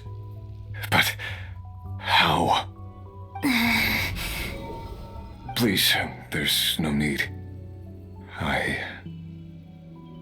not interested in fighting anymore. I find that a little difficult to believe. Yeah. Honestly, so do I. The way you used my own power against me was... It was a brilliant strategy. And then, in the final moment before I was thrown into this space, I got to see an old friend. Mr. Dainsleif. Right. It was so long ago now. But we were friends once. When I first got here, I was filled with hatred, remorse, and rage. How I cursed and devoured. I tore everything here apart. I was consumed by the desire to leave this place and have my vengeance. But to no avail. This is a place with no exit. This is the second time I've entered this space. Though I have no memory of the first. I was torn to shreds the moment I entered. But this time I survived. It must be partly because of this new body. And partly because of all the Kuvaki I absorbed in Nod-Krai. Are you the source of the abyssal power in here? Not all of it. Some is from when I first arrived here and tried to destroy everything. But there was already a degree of abyssal power here before I entered. And like a venomous snake baking in the merciless sun, it tried to slither into my shadow. Tried to? So, you rejected it? Yes. Because after that, the world suddenly became silent for a moment. What do you mean?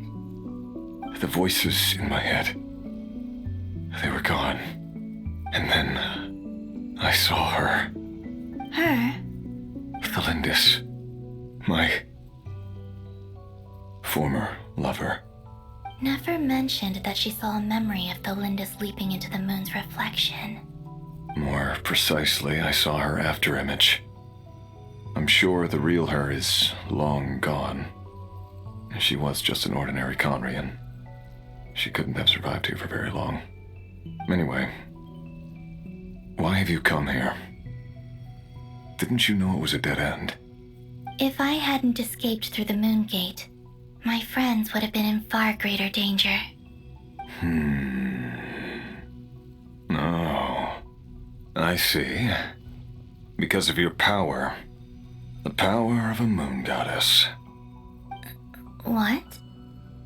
You'd like to know how I know, wouldn't you? The one who resurrected me said so. I could hear deep lust for power in his voice. Do you mean... Dottore? Dottore. So that's what he's called. He'd been collecting fragments of my body for a long time. Also that he could resurrect me at the moment of his choosing. I had no interest in his research. But being as corroded by the abyss as I was, we were aligned as far as hunting the moons and recovering my strength were concerned. So that's why the Wild Hunt suddenly became so active in Nod-Krai. When I left the Fatui in my weakened state, Dottore must have felt that his time had come. Moon Goddess, could I ask a favor of you? What? I know this is a lot to ask, especially from someone who tried to kill you. If you refuse, I won't fight it. But this is the only thing I desire now. Nothing else matters. What do you want?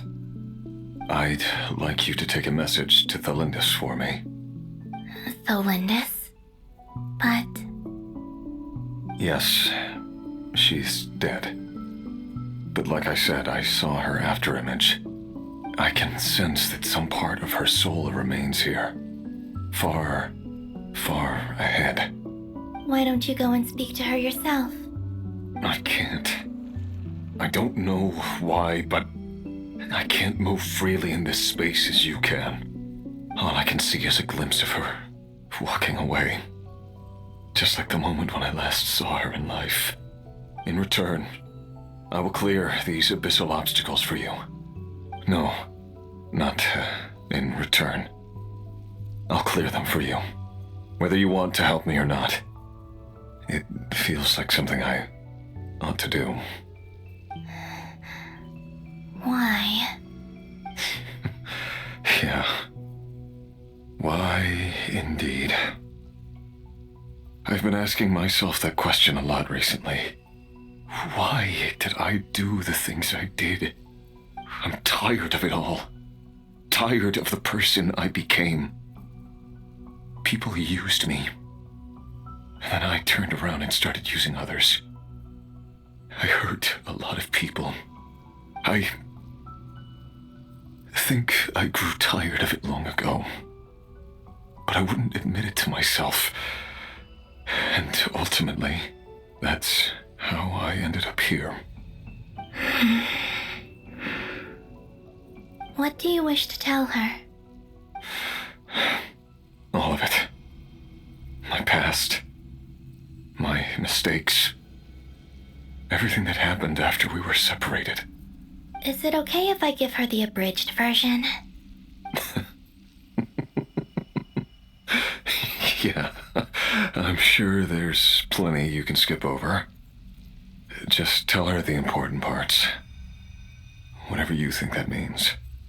Like the part where you relentlessly tried to kill us? It's up to you. Love demands honesty. But my relationship with Thelindis was built on lies. We hid too much from each other. But after living my whole life in the shadows, I don't want to hide anything anymore. I will do my best.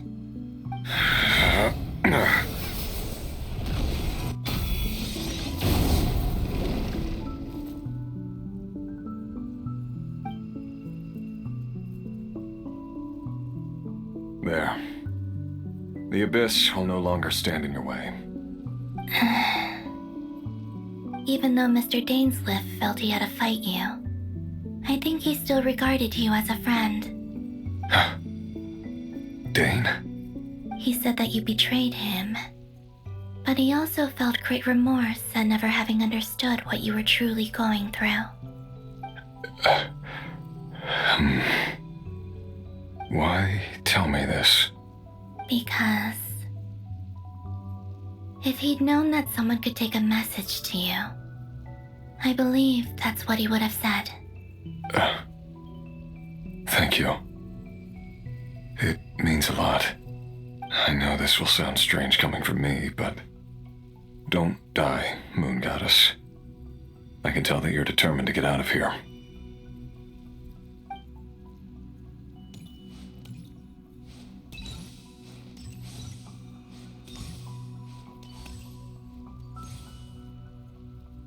Oh.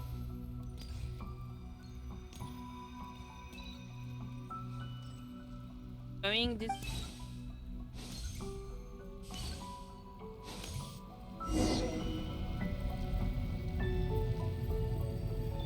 He kept his word. The abyss is no longer obstructing my path. Wait, Lindis?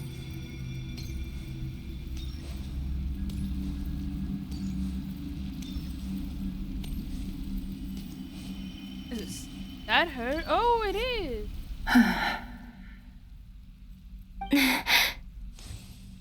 Is that the Lindis? She wasn't far off at all. And yet, they can never meet. Hello, Miss Lindis. Who are you? How do you know my name? I've never seen anyone else here before. You can call me Columbina. I promised Rerir that I'd bring a message to you. Rerir? My Rerir? Is he well? He's doing better than he was. Better than he was, huh? Sounds like he's had a pretty rough time. Others have had a rough time on his account too. In many cases, their time ran out because of him. And I'm not just talking about the children of the Crimson Moon. So, things got worse before they got better. Could you tell me what happened, Miss Columbina? Are you sure you wish to know? Yes. This is my opportunity to learn the truth. No matter how hard it is to hear, I have to know. I admire your courage. However, time is short. I cannot stay here for long.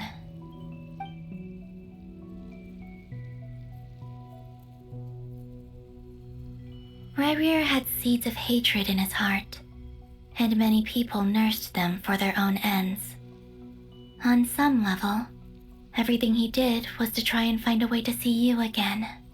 But in the end, he came to regret his mistakes. He wanted to apologize for hiding his past from you. Beyond that, he did not say specifically what it was he wished to convey to you, but I'm sure that you've always been on his mind. You are what has kept him going over all these years.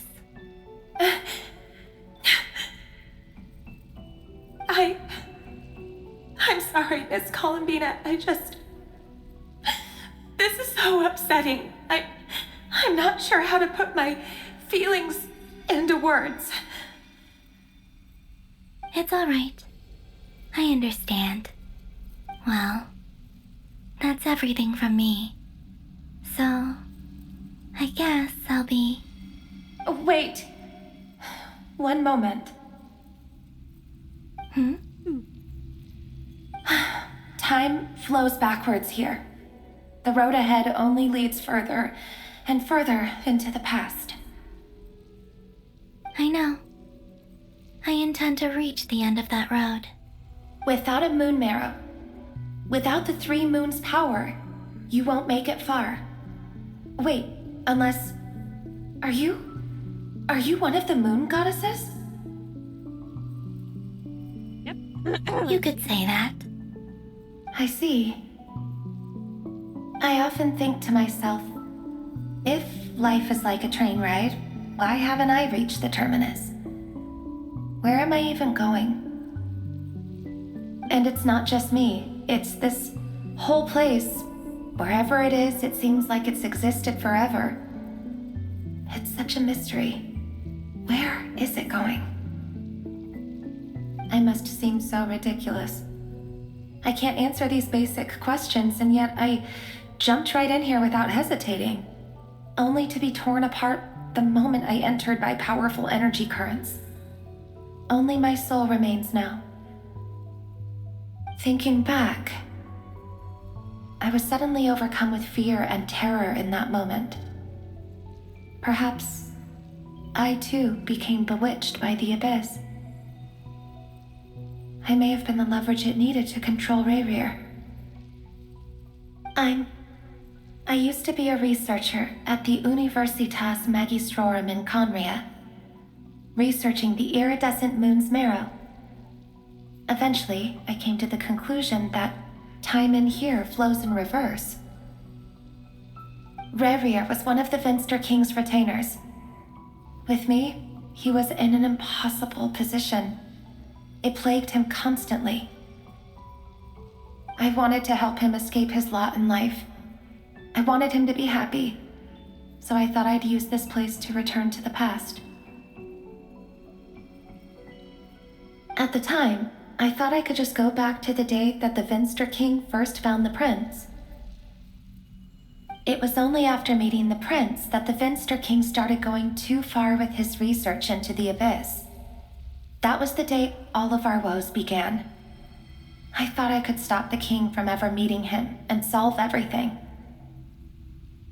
I couldn't kill the Finster King himself, so I had to find another way to save Rayrir. That's why I wanted to go back, to kill the person who had brought new possibilities to our realm. I'm sure it was a futile endeavor, but the abyss probably enhances the basest human desires. So I naively hoped I could change everything. But I was simply too weak, like a speck of dust against the whole universe. Look at me. I didn't even survive the journey here. Not physically, at least. I know I'm never getting out of here, but you're different. You can make it, and I want to help you. I owe you that much. How do you plan to help me? Have you noticed the golden energy that exists here? Based on my past research and my observations since coming here, I believe they carry you forward faster. I can share what I've learned and help you understand the pattern in which this energy appears.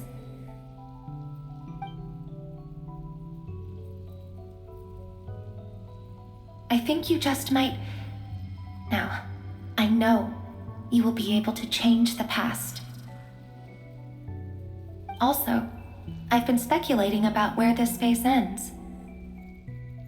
The documentation was scanned, but from what I know of the legends about the moons, the oldest ones seem to begin with Nibelung, king of dragonkind. I have no way of verifying any of it by this point, but if it's true, you might be able to reach that era if you keep walking. Understood. Thank you, Miss Thelindis. I'm the one who should be thanking you. If you hadn't entered this realm of everlasting death, what use would my deductions be? Thanks to you, they have some meaning. About Rayrir, I'm so sorry. For everything. It wasn't your fault. That's not true. Because we both feared bringing trouble upon each other, neither of us ever told the truth.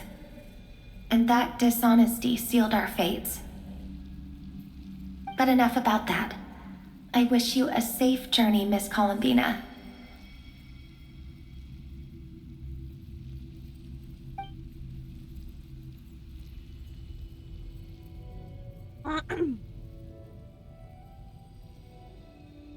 And may the outside world never have to experience pain like this again. Rayrir, you're there, aren't you? I cannot see you, because you exist in the future. I expect we'll be trapped in this prison of space-time for all eternity. But please, gaze upon the past, and then sit for a while. Let's find a place to sit down together, just like we did when we first met.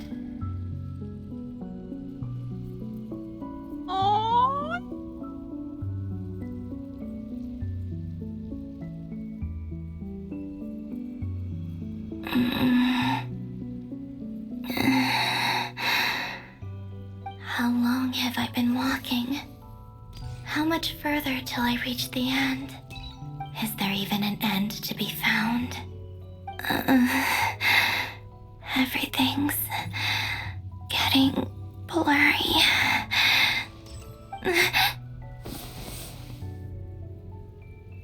Huh? Are you all right, little sister? Have you come from the distant future?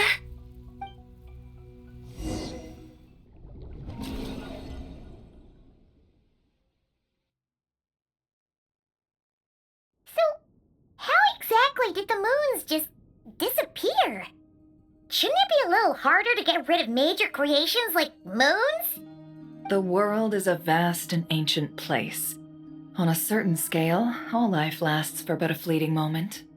Miss Nicole explained that the moon goddesses likely perished in the War of Funerary Flame. The moons themselves were also destroyed at that time, save for the Frost Moon, from which a new moon goddess was later born. Am I missing something then? 'Cause the stories say that the moon goddesses were born on the moon, but doesn't Columbina say she was born in Nod-Krai? Huh, you're right! Why do their birthplaces differ? What's the difference between the two generations of moon goddesses? Also, remember what Sandrone said? Her scans detected 4 moons. In other words, 4 moon marrows. Technically, the result of the scan means that 4 moon marrows were detected and positively identified as moons in that moment. In other words, this piece of information alone isn't enough for us to know how Miss Columbina is doing right now. Yep, we have no way of staying up to date on whether she's dead or alive. She's on her own for now.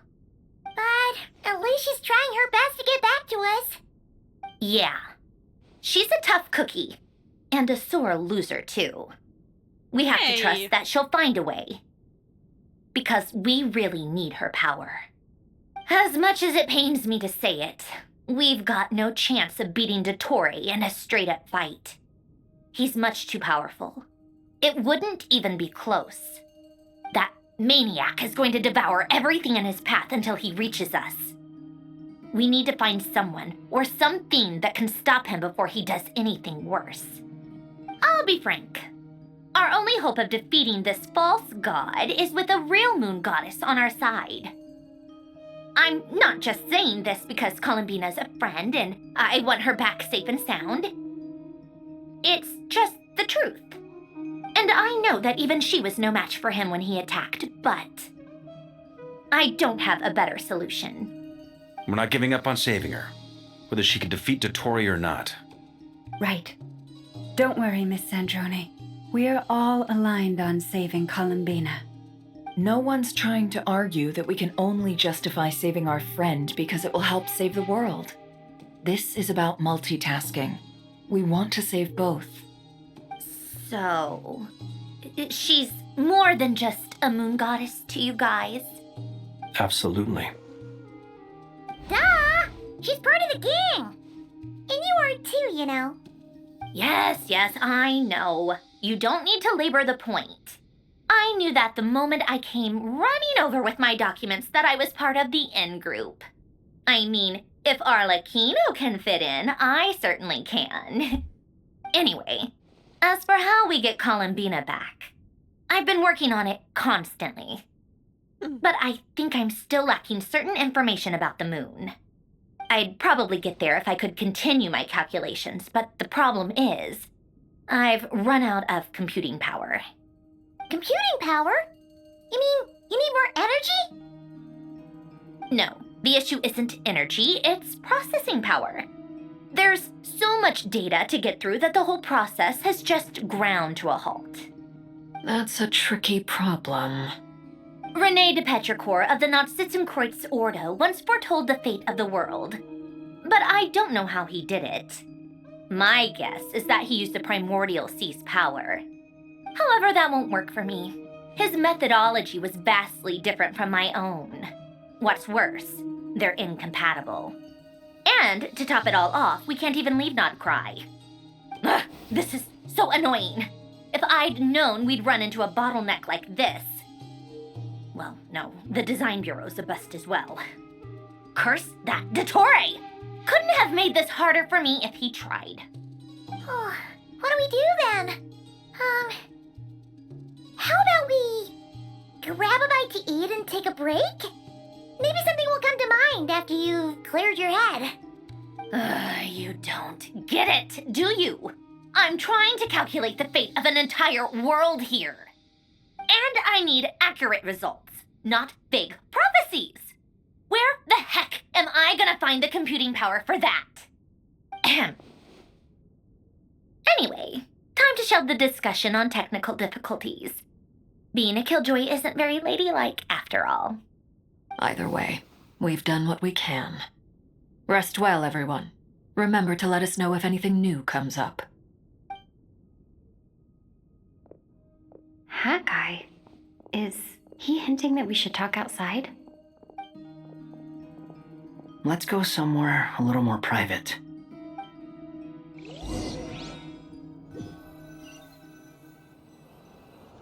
Are you going to keep Yankees? You know that Dory went back to Sumeru, right? Yeah. She mentioned she was planning to head back. Things aren't looking good for Nod-Krai. She's gone to spread the word so that Sumeru has a chance to prepare for the worst.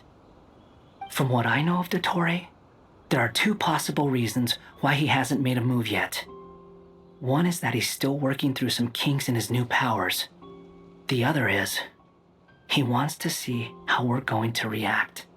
He'll easily devour everything eventually, so I guess he's in no rush to make it happen.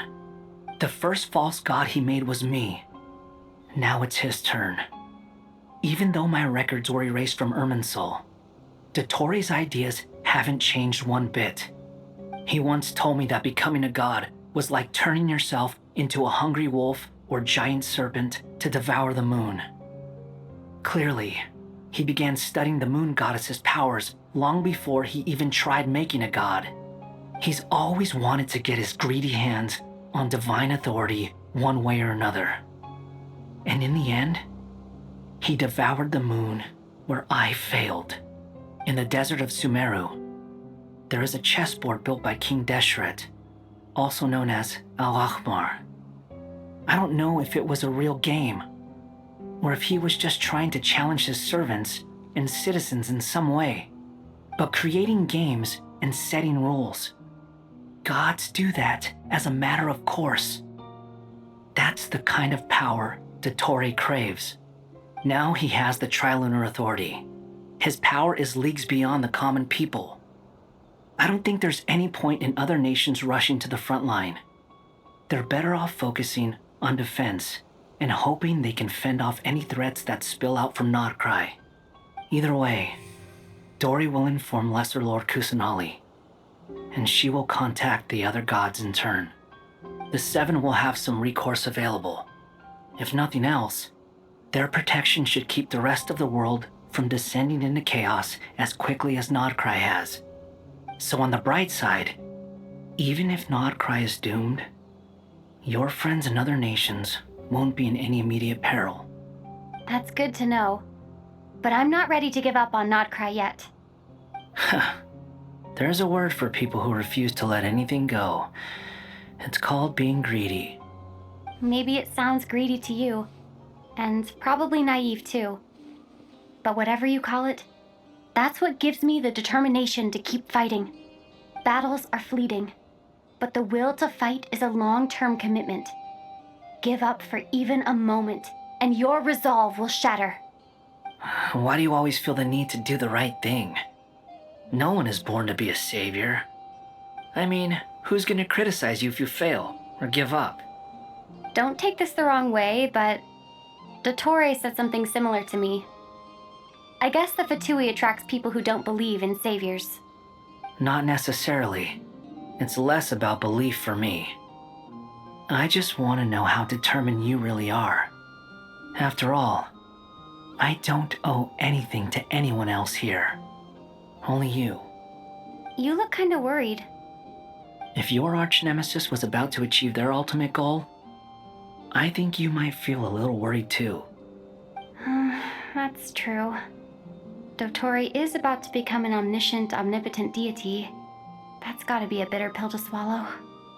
Still, you're calmer than I expected. Obviously. I have to admit that my past self was a reckless fool who misunderstood not only the point of revenge, but how to achieve it.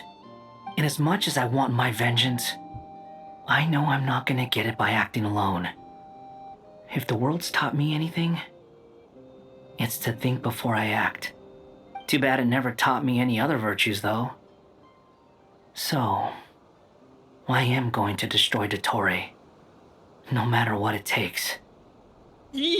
So, what's your plan? I'll get to that. First, tell me, what do you think of Sandrone? Just like Paimon said, she's a friend, part of the gang. How much do you trust her? This is a serious question. Think carefully before you answer. Although she's with the Fatui, she has her own values and she's helped us a lot. If nothing else, she's clearly going the extra mile for Columbina. I see no reason not to trust her. If you say so. In that case, the three of us need to talk.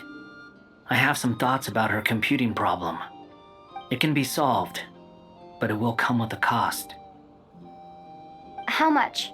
If I can afford it, I'll cover it. Sometimes your heroism really backs me into a corner. You know that? Come on, let's go talk to her.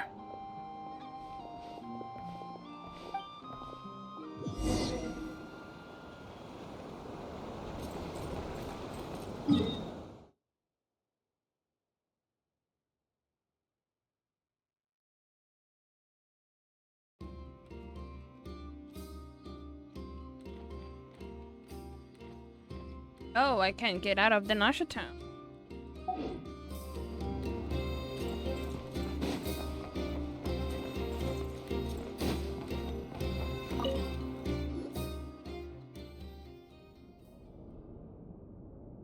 Miss Androne, traveler. Hey there. Paimon's here too! She was just helping them sort through their things. How did your chat go? That was fast. The call only just ended. Well, you said it was urgent, so we got here as quickly as we could. Albedo, I have some alchemy questions for you. I see. Looks like my knowledge proved useful after all.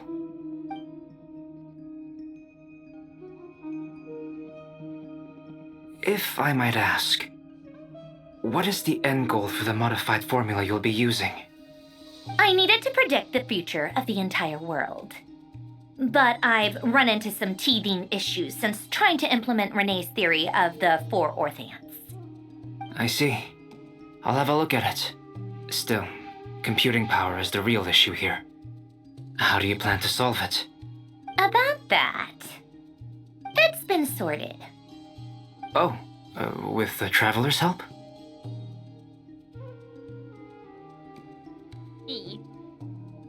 Actually, you're not wrong. She found the person with the solution. Was it Hat Guy?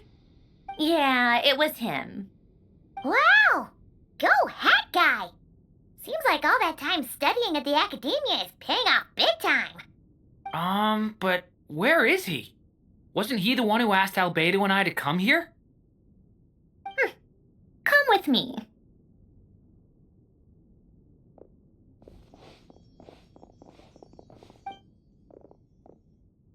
Hat Guy? What's happened to him? Hat Guy! Can you hear us? No response. I guess he's in hibernation. Hat Guy mentioned that he was a puppet. It seems that his functions are currently shut down. I presume this has something to do with the solution to your computing problem. That's right. He and the Traveler came to see me. Wait, what? You have a solution? Would you calm down? Why do you always react so hysterically to everything? Excuse me? How would you know? You shouldn't be so quick to judge complete strangers. It's very bad manners. Oh, please. It doesn't take that long to figure out that you have a temper. Where does a mere student get that kind of confidence? I've actually published more papers than you. Not that status counts for much. Even Paimon's applied for academia admission. Huh? Are you serious? Wait, I See, don't remember that. this is why I can't be bothered to explain myself. She recognizes no one's skills but her own. Okay, fine. I'll hear you out. So, tell me, how do you propose to solve my computing power problem? This world itself is constantly processing all kinds of information. If it's the world's future you're trying to calculate, you need a processing device that's designed to cope with that volume. Easier said than done. Only Irminsul can handle that kind of... Wait, is that what you're suggesting? But surely we can't just plug my formula directly into the ley lines. You should be able to tell that I'm not human, right? Yeah, I noticed. The technology, though, seems pretty ancient. Very different from Fontaine's. It's a completely different system. Conrian, to be precise. I'm what they would have called a puppet. Puppets need an energy source and processing power. The artisans who built them sought out the materials most suited for that purpose. You? Do you mean... The Traveler and I have talked it over. She's willing to vouch for you. So, I'll allow you to borrow my core for your calculations. It was built using wood from a silver white tree, which makes it a small part of Irminsul. Conrian technology and Irminsul wood. Who in the world could have built you? Are you sure about this? A puppet without its core will cease functioning completely. And if it's left in that state for too long, it might not recover. You could die if you do this. You do realize that, don't you? I can put two and two together, yes. No need to rub it in. I won't lie to you. This has never been done before. I cannot guarantee your safety. Doesn't matter. I'm prepared for the worst. Did you two actually talk this through? Is he... Are we really considering this? Yes, we discussed it. The bottom line is, he trusts me and I trust you. Let's give it a shot, shall we?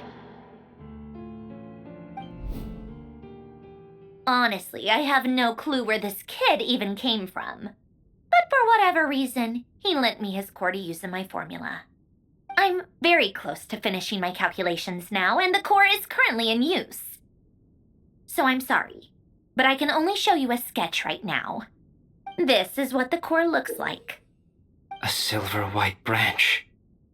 It certainly matches the legends told about Irminsul. Is Hat Guy gonna be okay? He's not gonna die, right? Right? In theory, he should be fine. As long as we put his core back in time.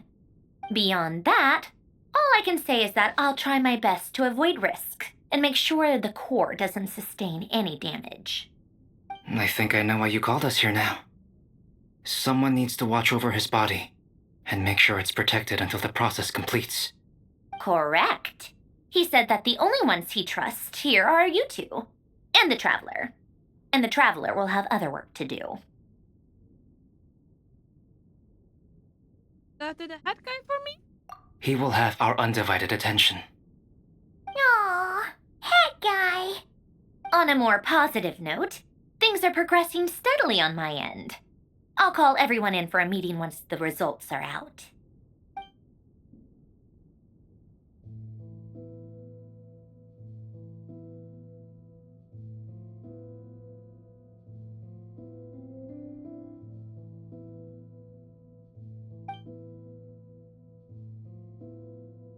That guy.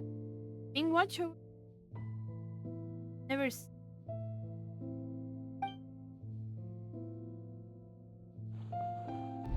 The worst case scenario with the core removal is either a system reset or a total loss of function. But I'm not afraid. A quiet death should have been my fate long ago. A core is completely different from a heart. It's like another vital organ entirely. I never believed it could be a true replacement for what I sought. But in the end, it turns out the core was more useful to me. Pretty funny when you think about it. It's like the punchline of my entire life. Do you think there's any difference between a puppet and a human? If not, then this would just be another samsara. I have already experienced both a past life and a next life. Part of me wonders whether I'm only capable of making this decision because I've become a real human. What's with that expression? Isn't this a good thing?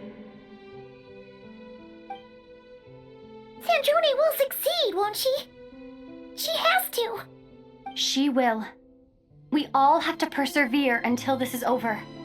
That's right. And I'll protect you all until the moment of victory arrives. Aww, Darien.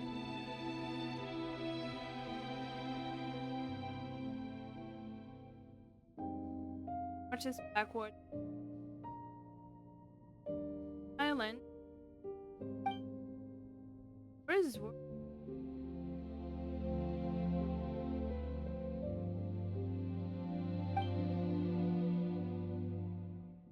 Understand all the rules.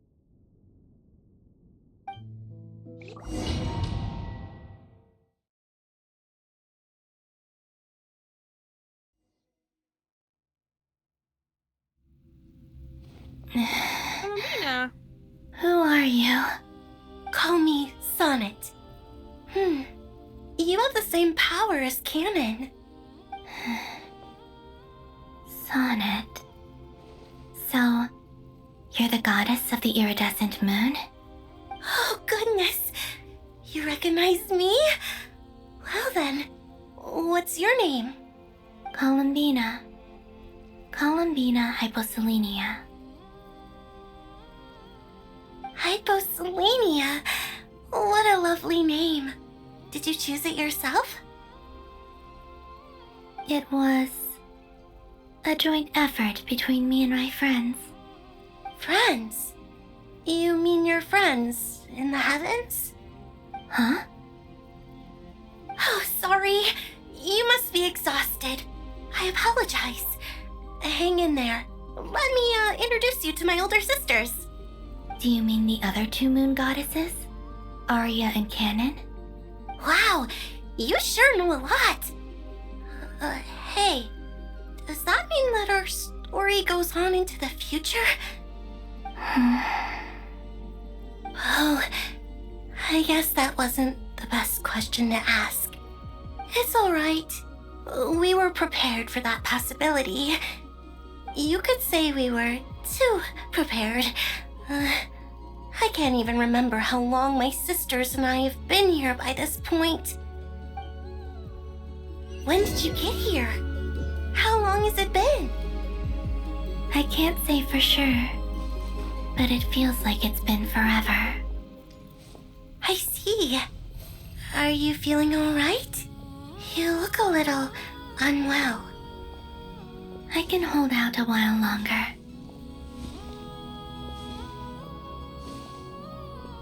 We don't have far to go. The place where my sisters and I are based is just up ahead.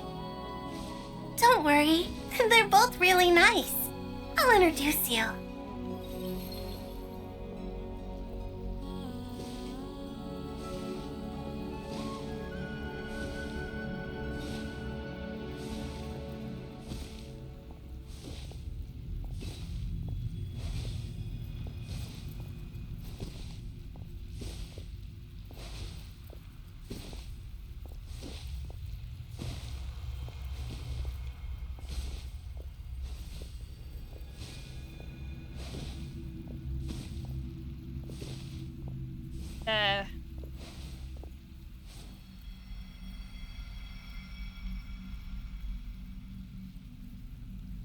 Sisters! I'm back!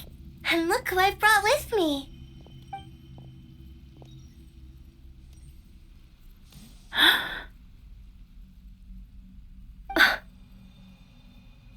It's our lovely little sister, born in the far future. The pleasure is all mine.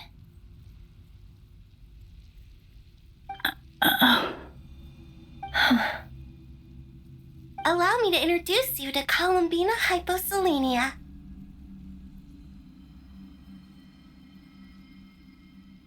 This is Arya, the goddess of the eternal moon. And this is Canon, goddess of the frost moon. Canon, don't you think Hyposelenia's power is similar to yours?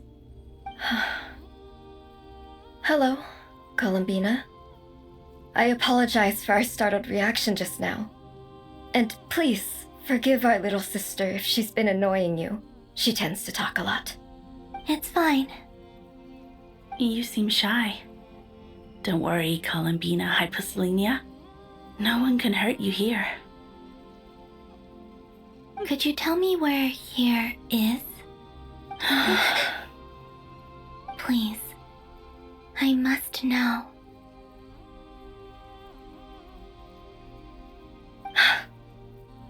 My dear sister, this is where Tevat's original ruler, the Dragon King Nibelung, imprisoned the moon goddesses. What? You're scaring her, Canon. No, I'm fine. Please, continue. Nibelung, our original master, created us in the distant past to maintain Tevat. But he left this world and traveled into the dark universe beyond, to explore worlds vaster still. Day and night, we fulfilled our duty in the heavens, until the day that the first Descender arrived. The great ruler of the firmament. The heavenly principles. Is that what later generations call them? I see. But we did not reject them at first, nor did they seem to harbor ill intent towards this world. We coexisted in peace. They were like a guest in our home. Slowly, however, we came to realize that our guest had a growing desire to change and dominate the world. And you didn't stop it? No. There was an order to the rules they set up that Nibelung never taught us. We wanted to know if this order would bode good or ill for Tevat.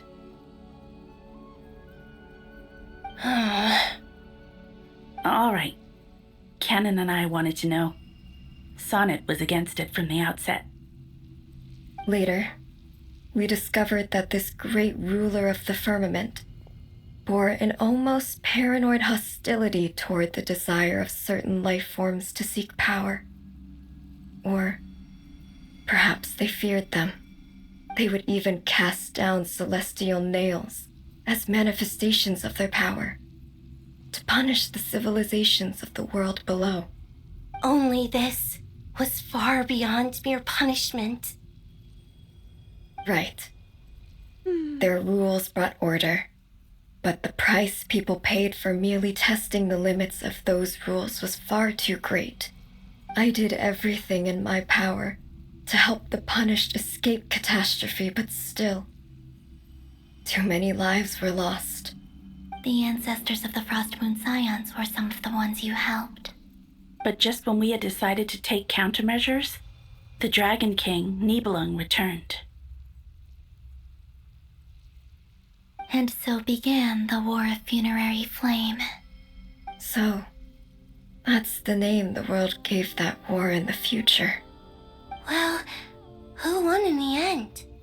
As far as I know, the Heavenly Principles won, although it came at a great cost. They remained in Teyvat, where they continue to rule to this day. And the world's original master, the Dragon King Nibelung, was destroyed. And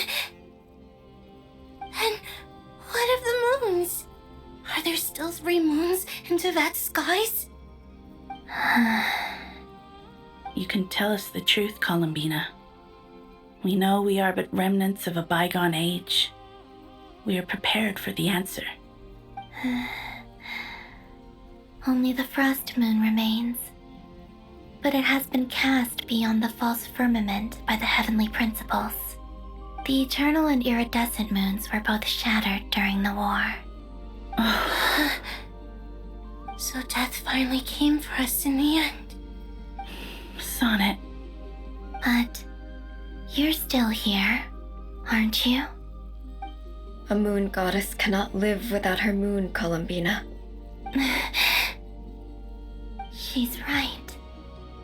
That's why I began to disappear. Because the Frost Moon is cut off by the false sky. How much worse it would have been if it were outright destroyed.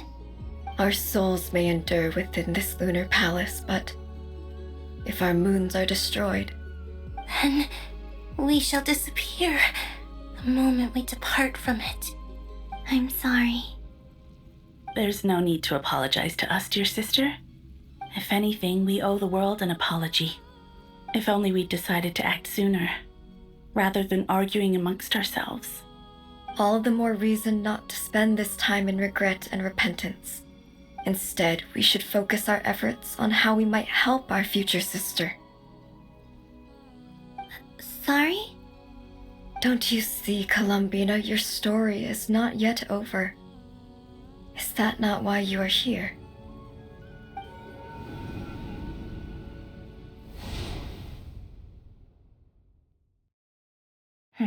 It's done. Initiate numerological array. Continue running primary process. Calculate the world's fate through extrapolation. And identify nodes of potential change. Secondary process, scan for moons.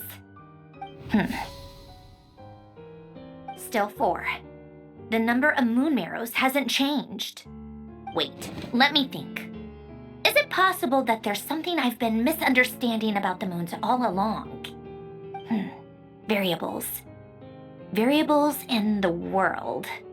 I know where potential variables within the world come from. So what about the moons? Are there any variables there? Like their life or death, for instance. What if being alive or dead makes no difference to a moon? But that's so strange. Even immortal gods can die. Why would the moons alone be? Wait! I've got it!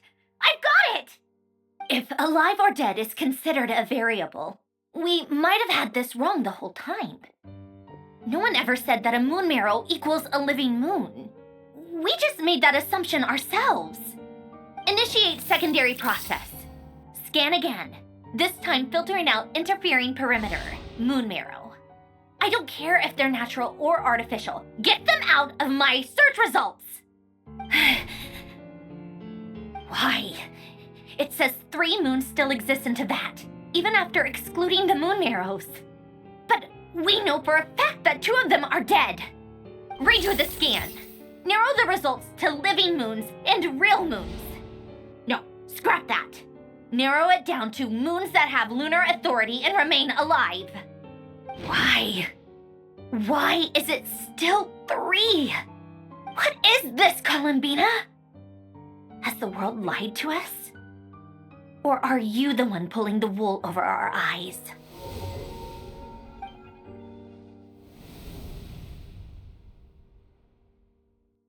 So, you think that the moon's reflection might be where Nibelung imprisoned the 3 Moon Sisters? Yes, it would explain a lot, such as why that space would respond to a moon goddess's power, opening the moon gate at her command.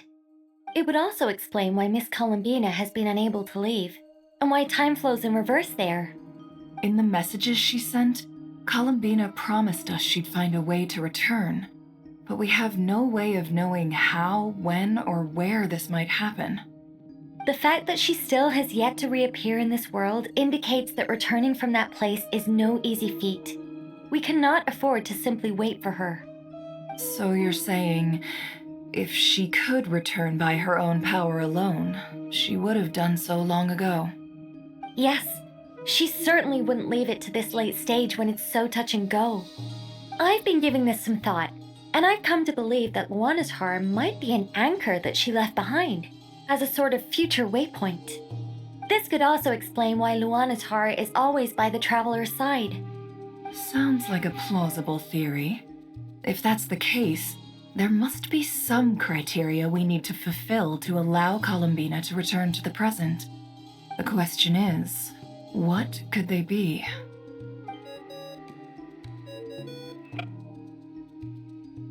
Hello? Listen up! This is extremely important!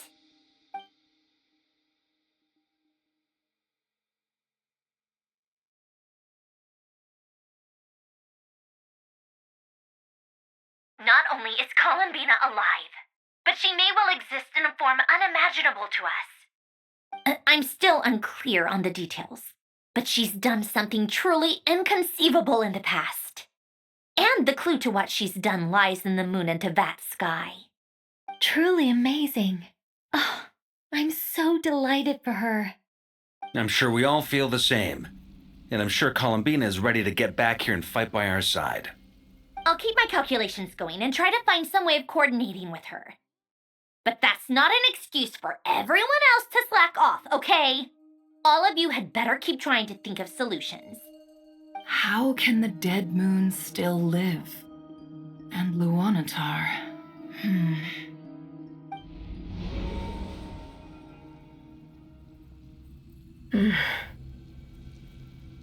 It's hard to believe that's what will happen in the distant future.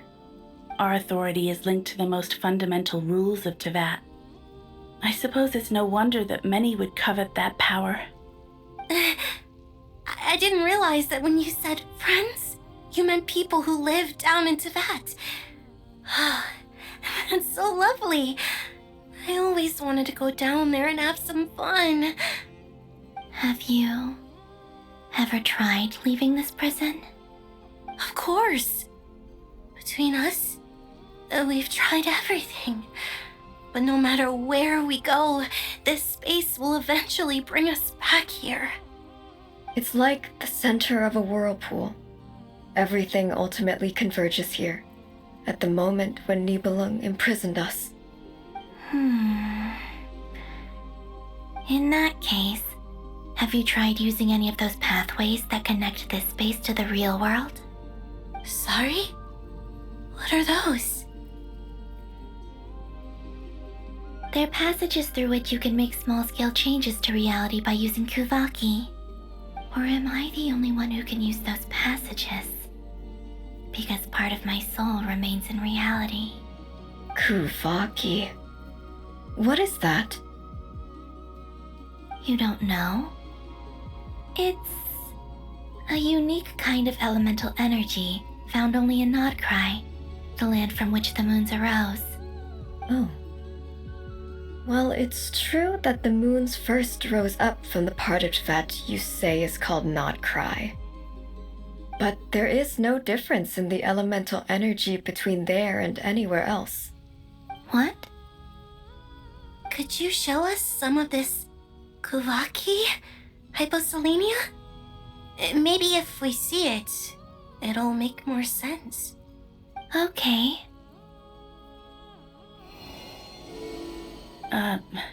Isn't that just your power? What? But it's everywhere in Nod-Krai. In the air, in the land. Even the creatures who live there have adapted to its influence. How curious. This Kuvaki certainly did not exist anywhere in the world before we were imprisoned. Let alone influence living creatures. So, how exactly does it affect them anyway? Can they float in the air like us? This is so strange. Why would their reality differ so much from mine? Columbina, you're looking for more than just a way out of here, aren't you? Yes. If I am to help my friends, I will need tri-lunar authority on par with that of our foe. You mean you'll need our power? This sounds extremely risky. The Three Moons' powers are not mutually compatible. Concentrating them into one goddess will be a very painful process. And if anything goes wrong, it could tear you to pieces. I know. But I'm willing to take that risk. Even so, let's say we successfully transfer our authority to you. How will you take it outside this prison? Niblin constructed this realm specifically to prevent us from using our powers to interfere in his war. No moon goddess can leave this place alive. What if I don't leave alive?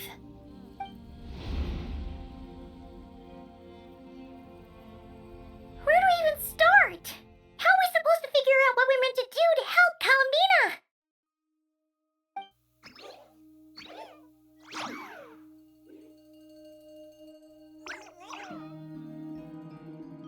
Columbina, what do you need from us? If she really got to the beginning of time in there, how do you think she'd leave us a message?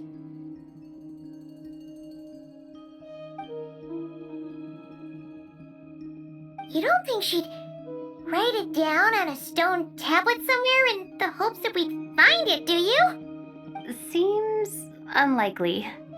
Columbina may not talk a lot, but she thinks deeply about issues like this. Let's review what we know. This is the Columbina who fought alongside us against the Reikir of Solnari, and with whom we celebrated Moon Prayer Night. She knows our personalities, our ways of doing things, even our unique strengths and abilities. So, if she wanted to tell us something from a long, long time ago, what would she do? Oh.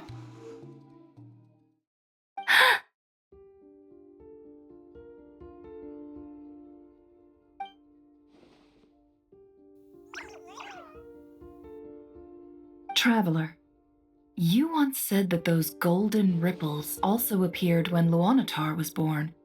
What if Columbina left Luanatar here, not just as an anchor to the real world, but for some other purpose? If she is part of Columbina, and Columbina knows that I can see past events through her. Oh yeah! Like when you peeked into Rarer's past through his heart! Nefer, wait! If you're right about this, and you can really see past events through Luanatar, your eyes, they'll... Oh, I know. Looking at Rerir's past in Conria was already enough of a strain on my eyes. Looking this far back into the past, it'll surely blind me. But it's our only chance. This is the only way. Boss. We spoke about this once, a long time ago. Do you remember what I said, Yehoda? The day I lose my sight, The Curatorium of Secrets will be yours to run. But... What's wrong? I'd be overjoyed if I were you. This day's come a lot earlier than either of us expected. I need to know you'll honor our agreement, Yehuda. Promise me. Yes, Boss Neff. I promise. Are you sure you don't want some time to think this through? What is there to think through? I should have gone blind after our battle with Rerir. Frankly, it's almost criminal that I got away with it for this long. Then at least let me take some precautions on your behalf. And if you really do lose your sight, I'll visit your office every day and make sure you're well looked after. Oh, please, anything but that. I was actually ready to go through with this. Are you trying to scare me into backing out? As if I could ever scare you. I'll assume you're just joking to calm your nerves. All right, enough chit-chat. Let's do this.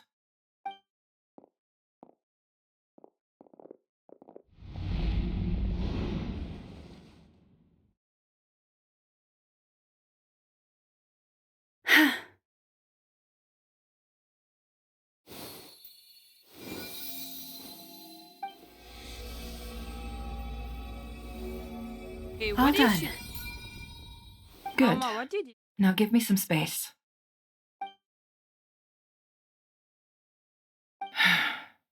Come on then, little one. Show me what happened in the past.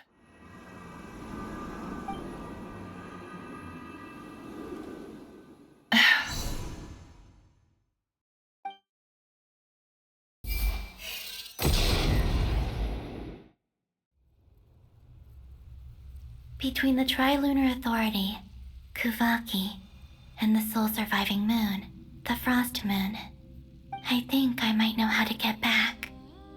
But I will need my sister's help. Time to go talk it over with them.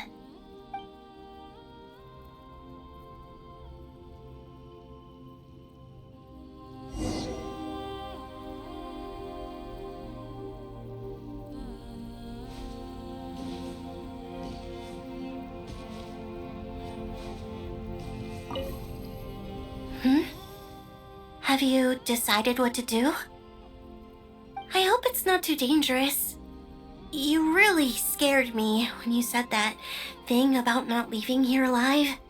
Come on, let's go find the other two.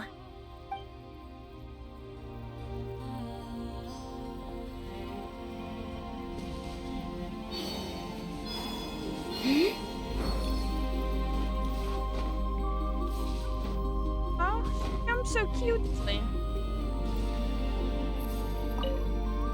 It seems you have reached a decision. I'm all ears. What do you propose?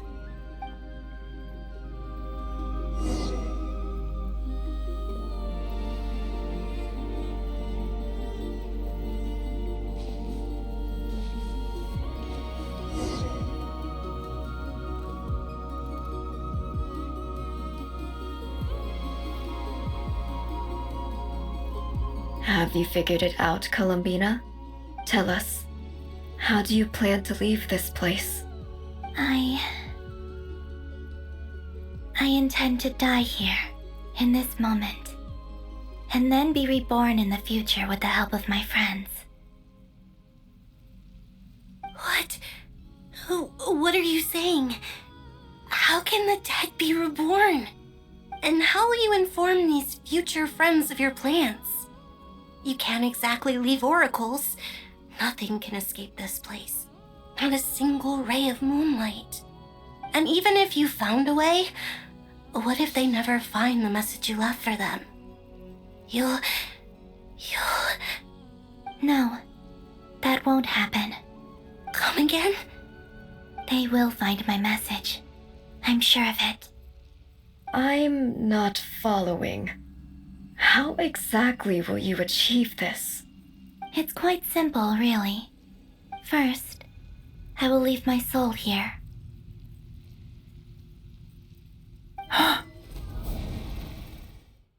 I see it. Your soul? You mean you're a divinity? Yes. I once left a portion of my soul in the future. One so small that this prison barely noticed anything. In this very moment, she can resonate with my soul across time. When the time comes, I believe that she can serve as an anchor to pull my soul from here back to the future reality. Just as gravity connects the world to the moon. Exactly. In the future, where I came from, the moon has been cast beyond the false sky, but I can still feel that it is there. In a similar way, I can feel a connection to the soul fragment I left behind even now. My friends can use it to detect my presence. But how do you just leave your soul here? Is that even possible? On my way here, I met an ordinary mortal who entered this place long before I did. Her body is long gone, but her soul remains. And before that, I encountered an old enemy whose entire soul survives here intact, while the power that once corrupted his body has faded away. So, perhaps this space is specifically designed to imprison divinity and authority, but not the physical body. Still, even if your body can escape, would it not just be a lifeless husk without the soul inside? Wait, is that what you meant when you said you wouldn't leave alive? Yes. I shall turn my body into moonlight and pour it over Nod-Krai. That power shall protect the land and quietly blend into it, awaiting my soul's return in the future. However, I cannot do this on my strength alone. I would need your help to do this, so I'm humbly asking for your assistance. Oh, dear sister, you need not be so formal.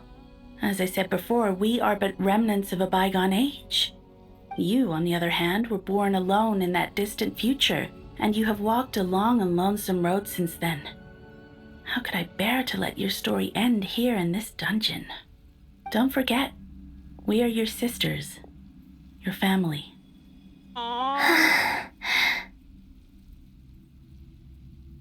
Arya's right.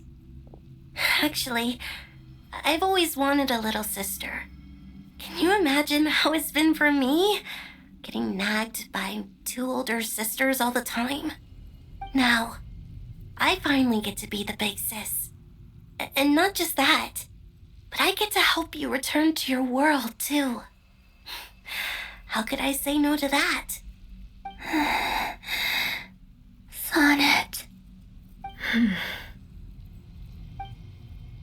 Canon?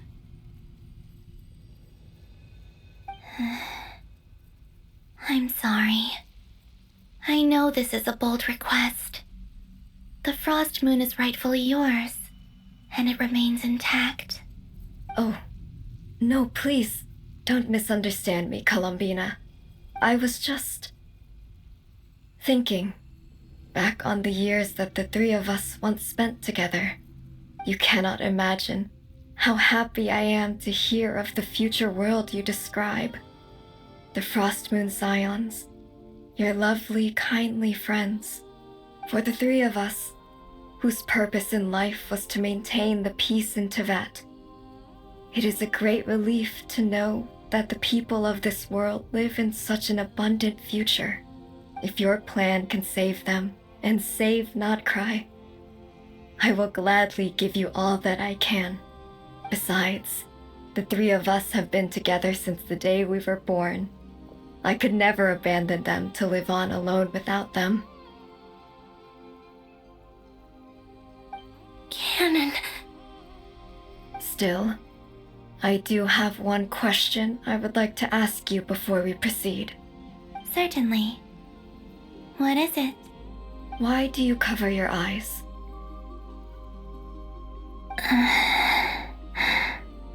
Yeah, I was curious about that too. But it seemed personal, so I didn't want to intrude.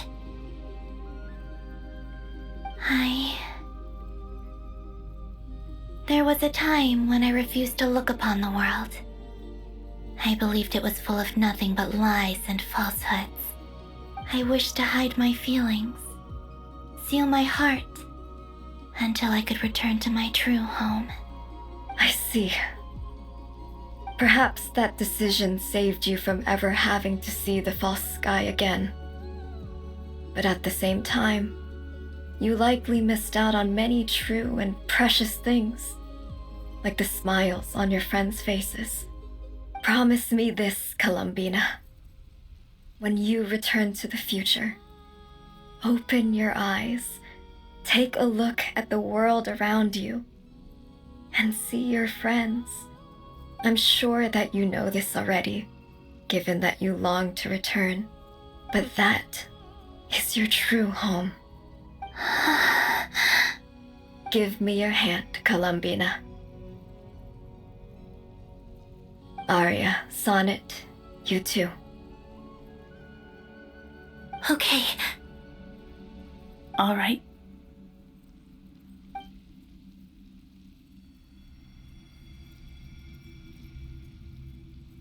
You're doing it.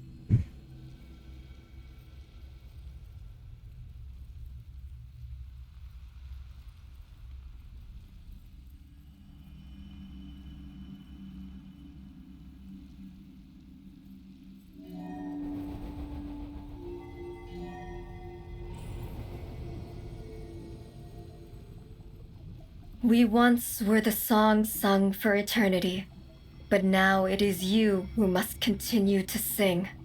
We once were the tides in the great river of time, but now we subside, and you arise.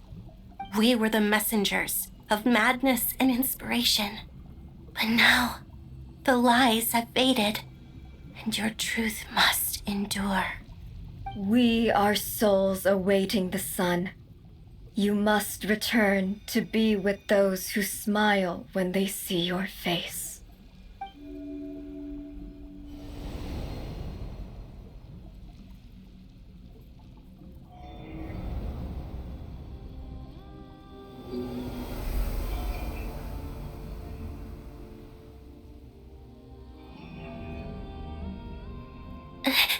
Is it done? Yes. We have transferred the authority over all 3 moons to Columbina Hyposelenia. From this moment on, she is the Trilune Goddess, the one and only moon goddess of this world.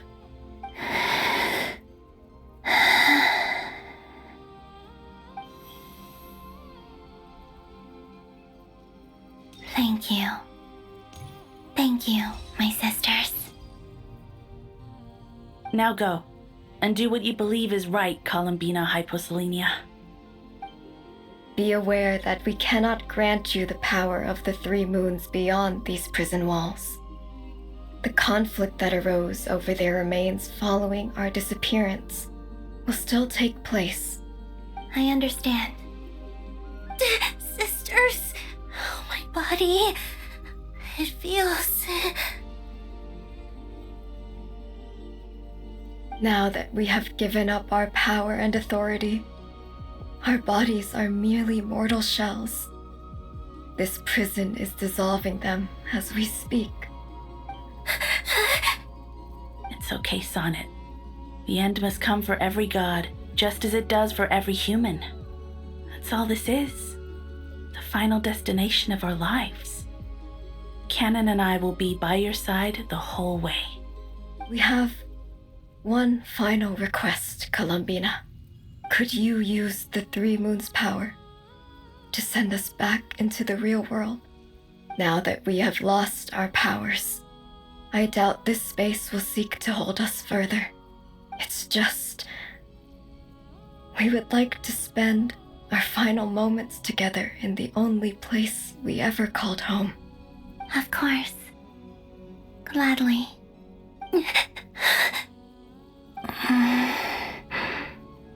Sonnet? Yes? Don't... I wish I could tell her not to give in to the abyss. Not to be afraid. But is this really what I should say at this moment? Don't forget, I'm so glad to have a big sister like you.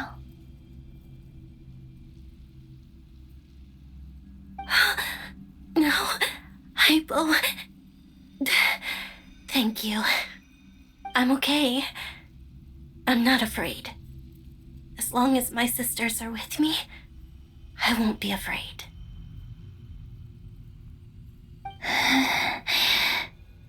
It looks like this is goodbye, sisters. Goodbye, Columbina. Take care of this world in our stead.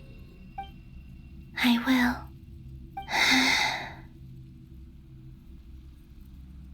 And now, it's time for me to bid farewell to my body, too. May it become the moonlight that keeps Nod-Krai company through the long years ahead. So this is why Nod-Krai was not always home to Kuvaki. It only appeared after I poured my body out upon this land, and only this land. Kuvaki responds to me because it is me, my body, answering the call of my soul. And the golden energy I've encountered on my way here was, in fact, that very soul, which I am about to leave here to guide me. O power Trilune, eternal moonlight. I, Columbina Hyposelenia, lay aside my body. Let it be cast into the dark night to illuminate the future. May it be a companion to all who dwell beneath the moon.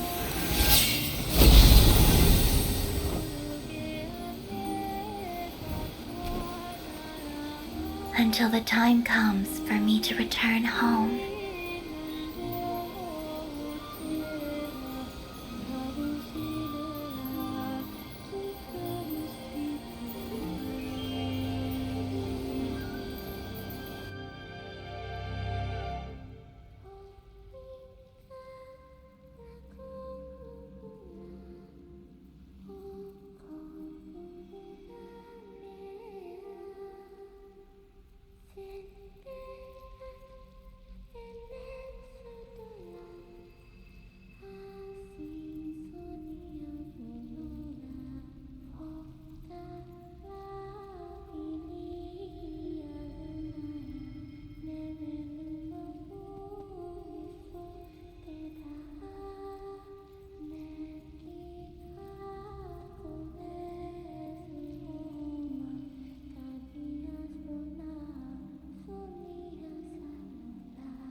That was crazy! Were we even allowed to see that? Is anyone? Can you still see? How many fingers am I holding up? I see 2 fingers, and a look of sheer terror on your face. Truly astounding, Miss Nefer. Your eyes have glimpsed the very ends of the world, and yet they remain as sharp as ever. Or is the credit for this miracle due to Miss Lauma? It seems that even time itself is no match for your medical skills. Surely you jest, Mr. Flint. I suspect we have Columbina to thank. She must have realized the immense toll that the ritual would take and purposely set aside some of her power in the past to protect Nefer's eyes when this moment arrived. There is always a great price to pay for witnessing the truth, but it seems that this time, Columbina has shouldered that burden on our behalf. She chose the perfect method of getting a message to us. Though her eyes were always shut, she was clearly so perceptive. She knows us well. She knew exactly how we would think and what we would try. Despite being separated by time and space, we're seeing the same possibilities and seizing the same opportunities. We still don't even know if she's okay right now. But as long as there's a chance we can do something, we'll fight to make it happen.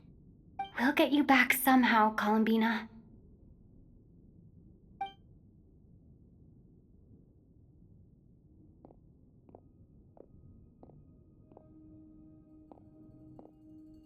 Fun if, Well, based on the information we now have, let's figure out our next moves. Thanks to these gentlemen, we have a much clearer picture of the situation with Dottore. The civilian population has been moved to safety, so we no longer need to hold back. Miss Androne, how are the calculations going? So far, so good. I'll keep seeing how far I can push the system, though. Can't have Hatman being powered down for nothing. There's still a long road ahead. Where should we begin?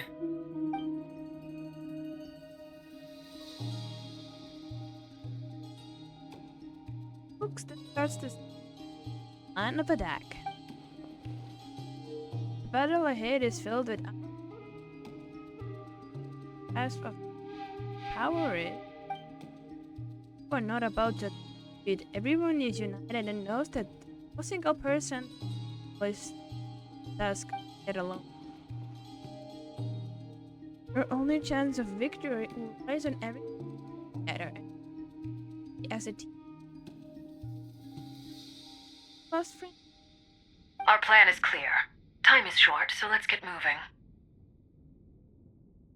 There's just never enough time, is there? Time is the bane of my existence. Ugh. Anyway, I'm gonna get back to work. Alright, we'll do our part too. The part will be... Yeah.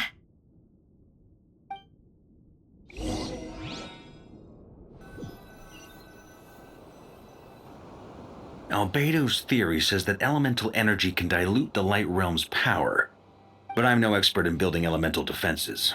Sounds like something out of the advanced elemental theory section of the library. Whew.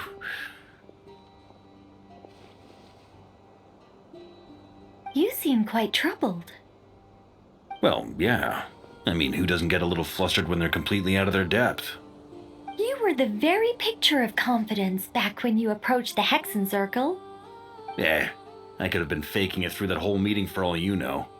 Who's to say I'm not just a ball of nerves in a charming and gregarious package? Oh gosh, really? I'm so sorry, I had no idea. Well, you're all the braver for it. Still, I was much more in my comfort zone than I am here. At least in Mondstadt, you can cry for help from a cliff top and actually stand a chance of summoning Barbados himself. Things have never looked bleaker than they do now. If we don't pull this off, Tevat's doomed, isn't it? Oh, you think so? Actually, yes. Yes, it probably is. It's a shame. Don't put too much pressure on yourself. Tevat has faced annihilation many times in the past, but it also gave us you, didn't it? Hey, don't give me that. It's not like I'm anyone special. I disagree. Every human born in this world is special. We angels have always believed that. In that case, this humble human being has a big favor to ask of you. I thought you might say that. I'm sure Alice, in her great wisdom, sent you here precisely to help us in this difficult time, yes? Well, that has less to do with her wisdom, and more to do with my power. Of course, of course. Well, the thing is, these elemental defenses we're about to build, I don't think it's a question of if they'll fail, but when. Durin's findings from his patrols make it clear that Dottore is constantly expanding his territory. First it was his lab, then the design bureau, and now this. It's not realistic to completely stop him encroaching on the rest of Nod-Krai. Rather, our goal should be to stall him for as long as possible. If Miss Sandroni's calculations are correct, well, they're the closest thing to certainty we have in this situation, so let's assume they are. Anyway, Her calculations suggest that our best hope for victory lies in Miss Columbina's return. It's up to us to slow Dotori's advance and buy time for her to make a return. Are you asking me to help you with building the defenses? No. I'd like you to prepare for what comes next. When he eventually reaches us, we will have to fight him. You were an angel once and a mage now. I'm asking you to lend us your protection. Oh. Can I take it that you're triggering the terms you fought for during our three-way talks? Well, technically those terms were about protecting Mondstadt. But if you're happy to agree to the change in location, then yes, let's do that. You're cashing in on this much sooner than I'd imagined. Well, yeah. The way things are going, I might not get another chance. Very well. The mages have heard the knight's plea, and we will respond. To tell the truth, Alice and I had already discussed how we might help you all, so I didn't come empty-handed. I always like to be prepared.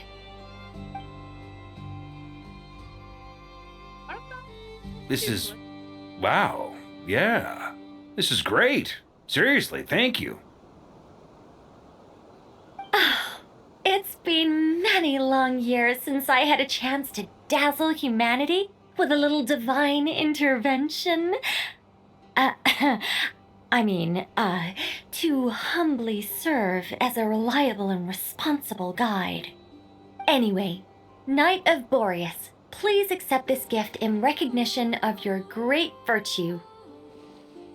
Go now. May the angel's blessing deliver you safely to your destination. Okay.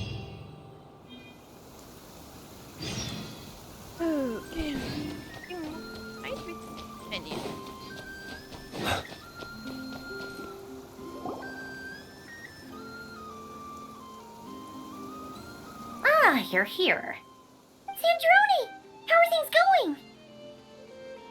Glad you asked. You two are about to become the first people to lay eyes upon my masterpiece. Or should that be the first person and the first, specter? Hey! Whatever. Come, feast your eyes on this. Wow! We've never seen something like this before!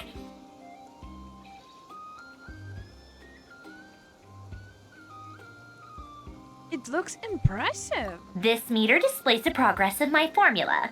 Currently, it's still making the most important connections. Once it's finished running, I'll deliver it right to your side. And then, we can finally bring Columbina back.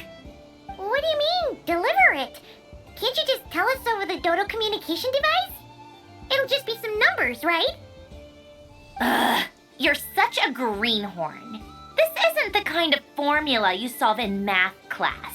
It's a highly complex algorithm capable of constructing a framework of rules. Ugh, whatever. We'll be here all day if I start trying to explain it. All you need to know is the formula must be completed before we can bring Columbina back.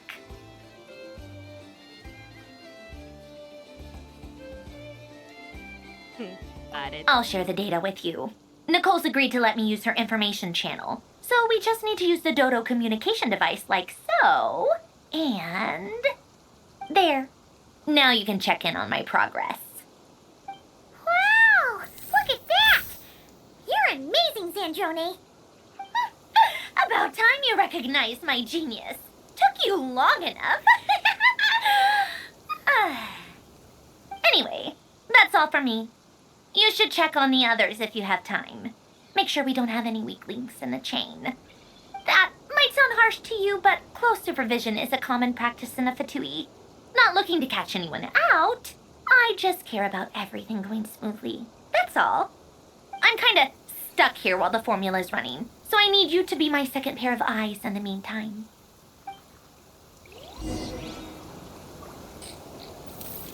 Talk to your companions.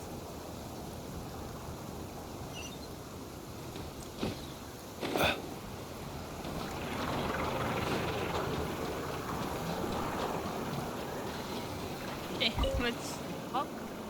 Traveler, Paimon, a pleasure to see you both. Friends! How's everything coming along? fairly well if I do say so myself. Personally, I am ready to confront Dottore head-on. Ooh, you sound much more serious than usual. To be honest, I am not usually fond of exercising my full strength. For one thing, it's hardly conducive to maintaining a low profile. Besides, I believe one should have the right to choose when to show their hand. I am conserving my strength until the moment of battle is upon us. Anything to boost our chances of victory. Seeing you get into the zone like this really puts Paimon at ease. Huh, Traveler? Yeah, me too. I consider it an honor to have your trust. Rest well. I look forward to seeing you both in your element during the battle.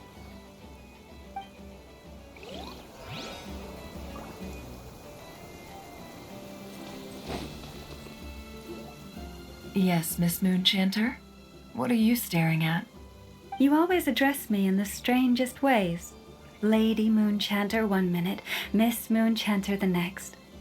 Yes, and? Are either of those incorrect?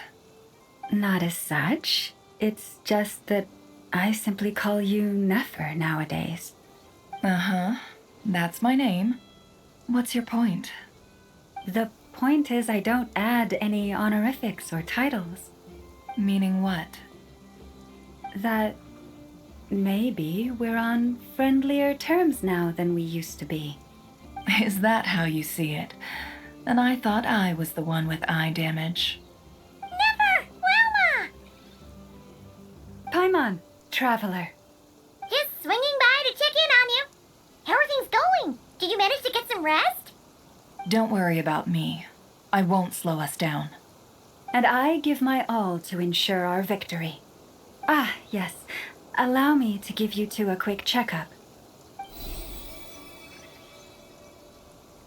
All done. You're both in good shape. Lucky to have your support. You're welcome. You'll have your work cut out for you in this battle against Dottore, so make sure to get some rest in first. Paimon will keep an eye on her. Don't you worry. I'm glad to hear it. Take good care of yourself, too, Paimon. Sure thing.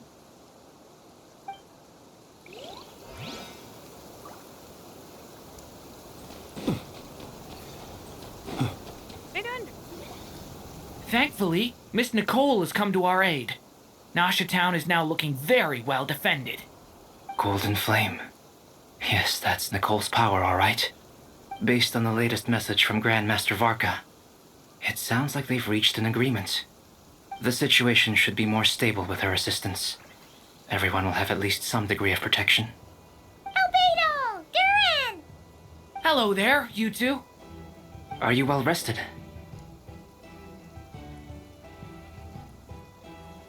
Thanks for your concern. I'm doing alright. That's good to hear. As per the plan, Albedo and I will be in charge of Nasha Town. As Dottore's energy field expands, it's creeping ever closer in that direction. But we will do our best to hold our position. We fought side by side many times before, and always with great success. I believe this time will be no different. So don't worry about us. Focus on fighting Dottore.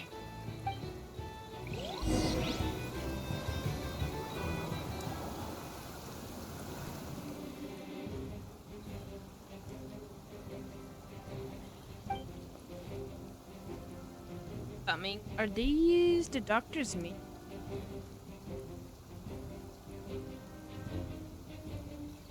Here they come. That's quite a horde. As we expected. Get ready, everyone. Take your positions and prepare to engage. Let's begin. I'm at the ready. I'm at the ready? You mean you are ready, not at the ready?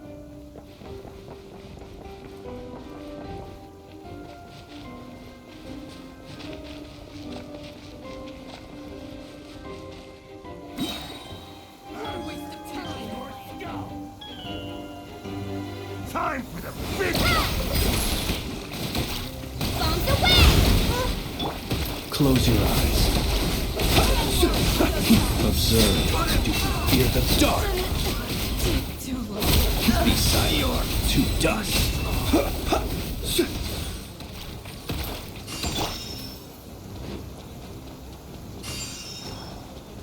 Observe.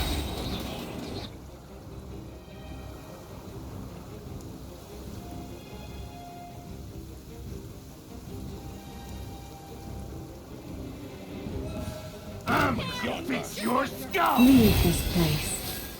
Yeah, by the frost moon of old. It all adds up. These creatures cannot stand against us. Oh, fighting talk. Just don't let your guard down. That goes without saying. I'm hardly the risk taker in this group. Excuse me?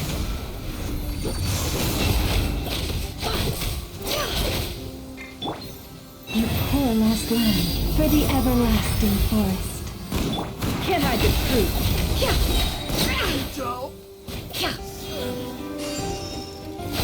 Seek within. It all adds up. Can't hide the truth. Stay your hand by the frost moon of old. Luscious the moonlight. No more lies. The deception ends here.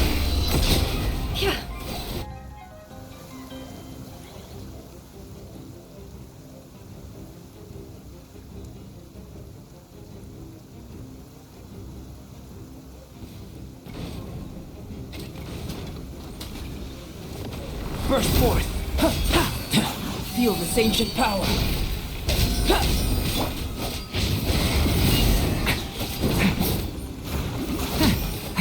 The abyss is burning shadow! That was easier than I thought. Naturally. What do you mean?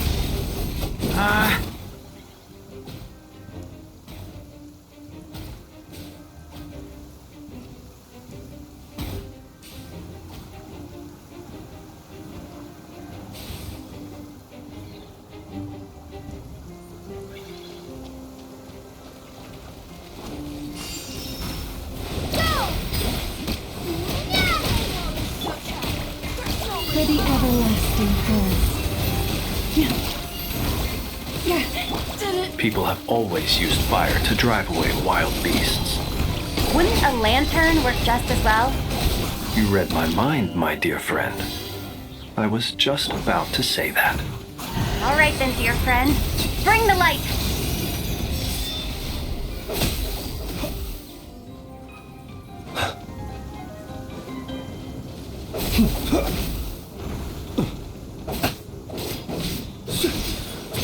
By the frost moon of old.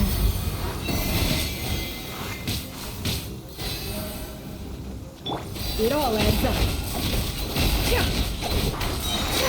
The deception ends here.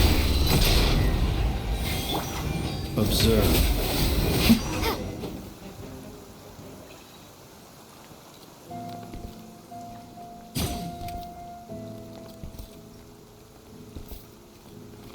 You're looking well. I trust you've had a good couple of days. Dottore.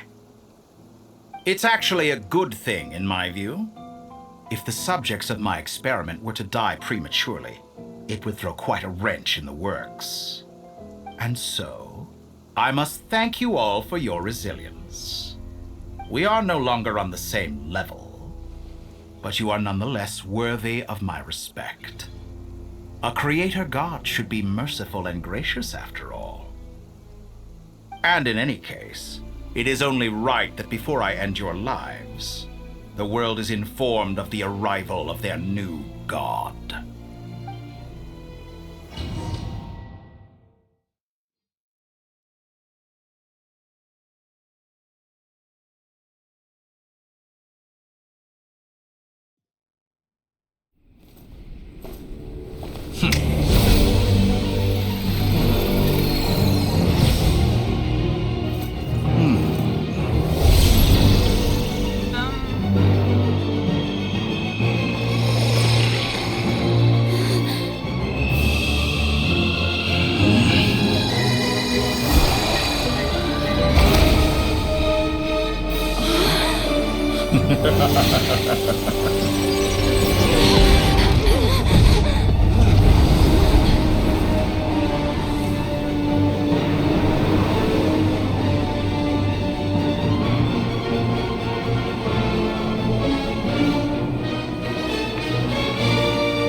The experiment begins.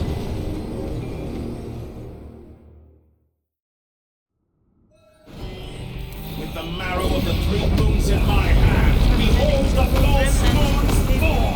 Full impact?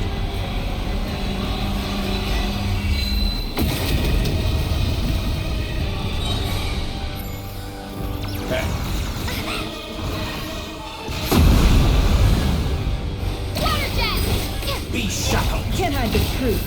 It all adds up. Seek within. Outdone! No more love. Chorus, protect us.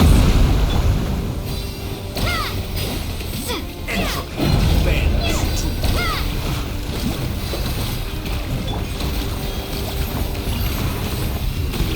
Paralyzed land. be silent.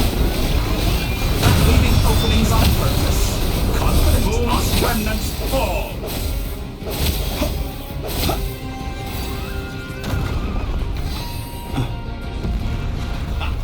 First, like an ant in my palm.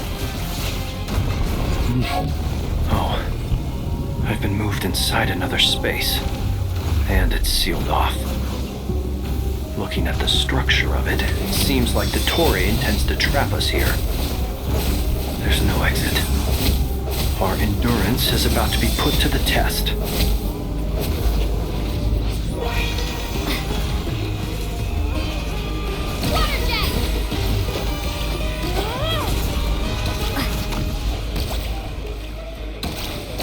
Outdone. Entropy bends to me.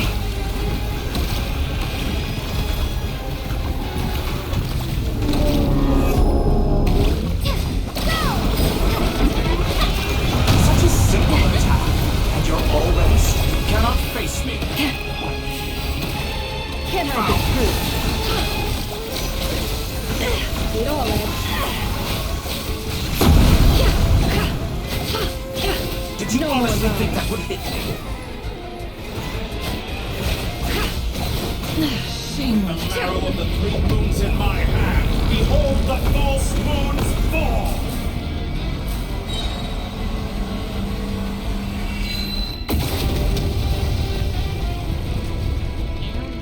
Tell me, where will you try scurrying off to next? A grave. Looks like the Toray has opted for a divide and conquer strategy. But we will not allow him to triumph. Now, I shall pray for our victory.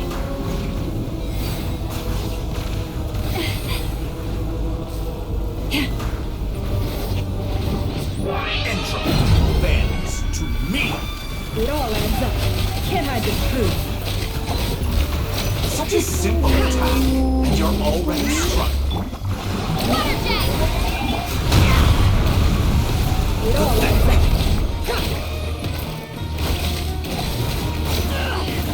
Reverse.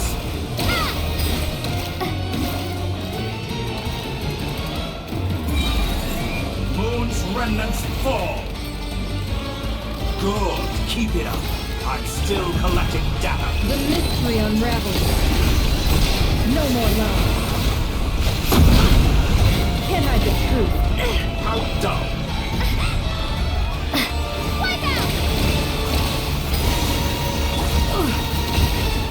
It all adds up.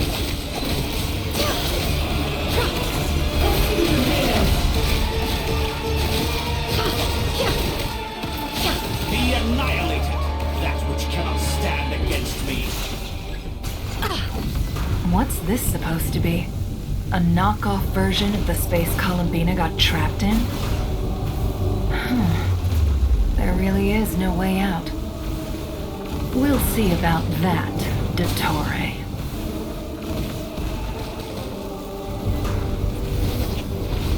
Pathetic. My apologies. I had not intended to take your teammates from you. But you have a choice in the matter. Obey, and I can release them. An excellent deal, if you ask me. Won't you consider it? No.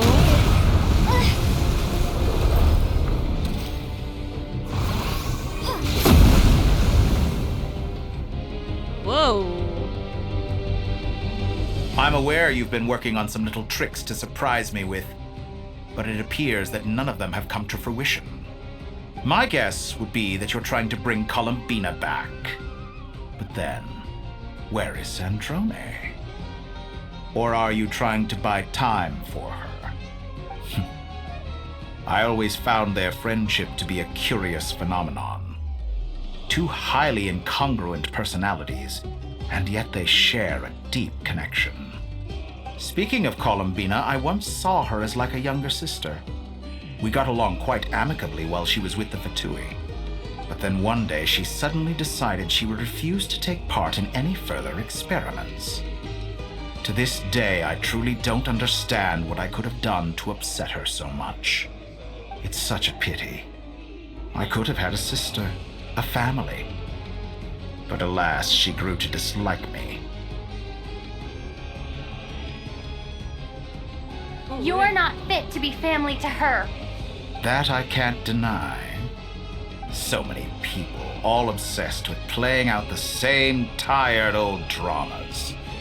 This world is rotten to the core. And then there's you. You had every opportunity to reach the right conclusion. The thought of killing you off like this? But I maintain that I approached you in good faith, so I will offer you another chance. Will you work with me? You have until I count to 10 to make your choice. 1, 2, 3. Not in a million years. Huh.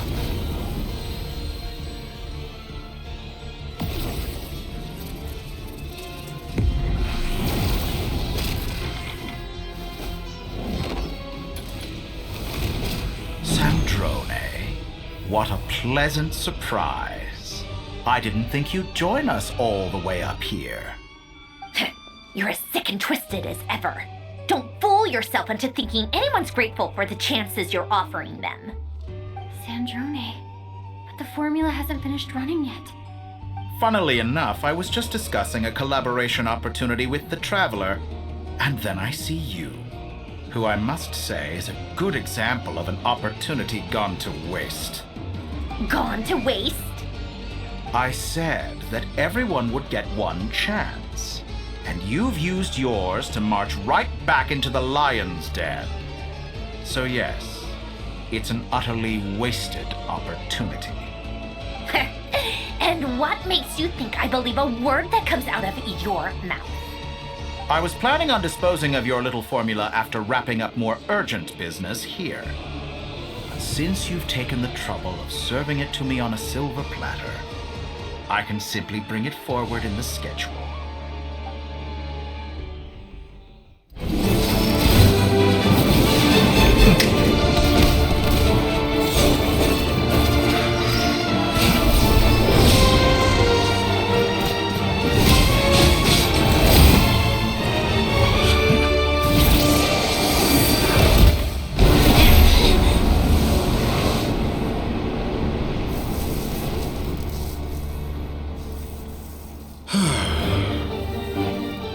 Is this your life's work? This piece of trash?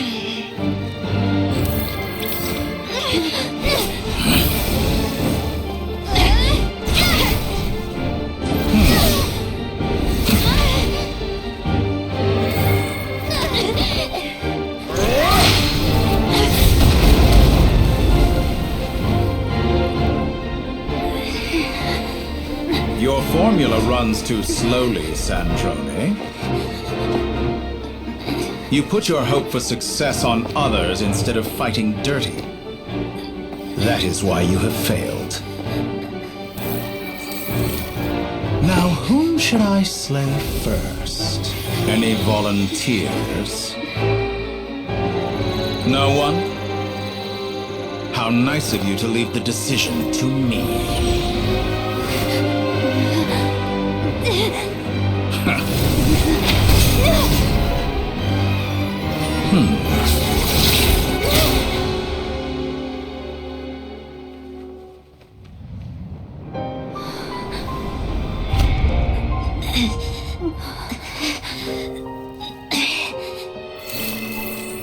Oh, how unexpected.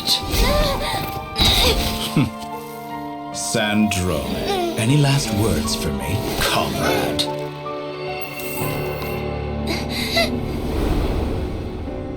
Is there anything you wish for? Not really.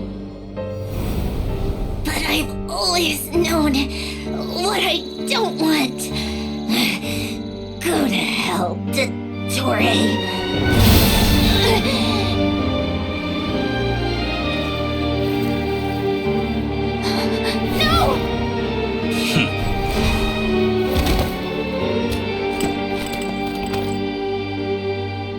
And now, you have failed.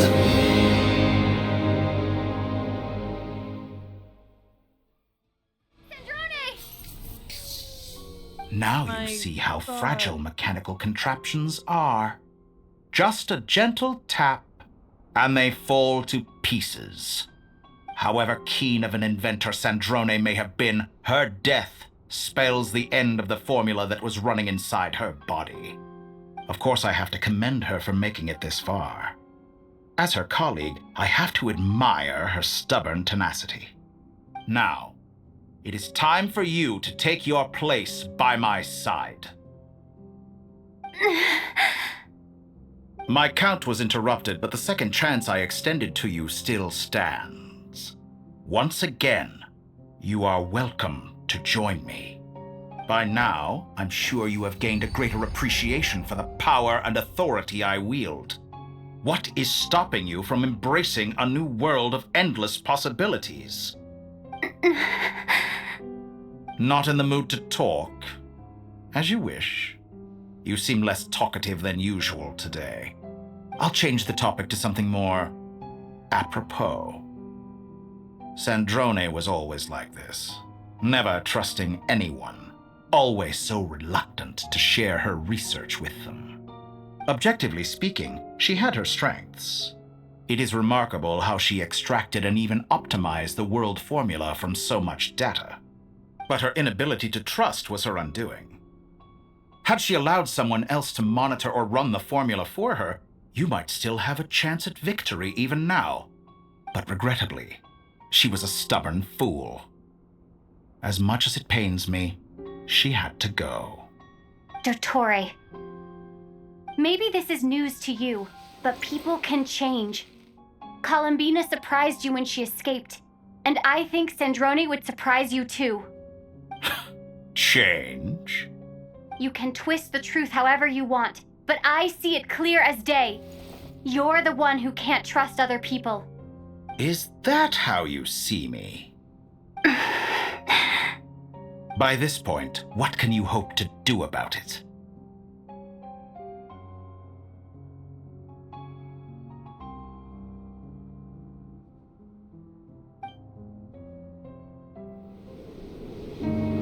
It is pointless to fight on. You've already lost. Wrong. You can't win this, Dottore.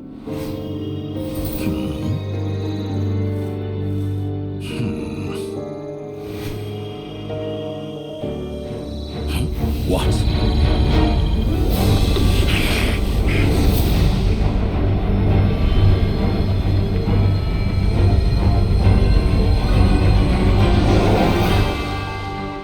My formula can get us 90% of the way. It will connect you to Columbina. Then, I will bring the formula's output to the Traveler's side. For the last 10%, do whatever it takes. Just bring the moon down.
moonlight and pour it over Nod-Krai. My soul, I leave here to inform my future friends. Lastly, I will hide the Trilune Authority within the Frost Moon. And when my body, soul, and authority are reunited, finally...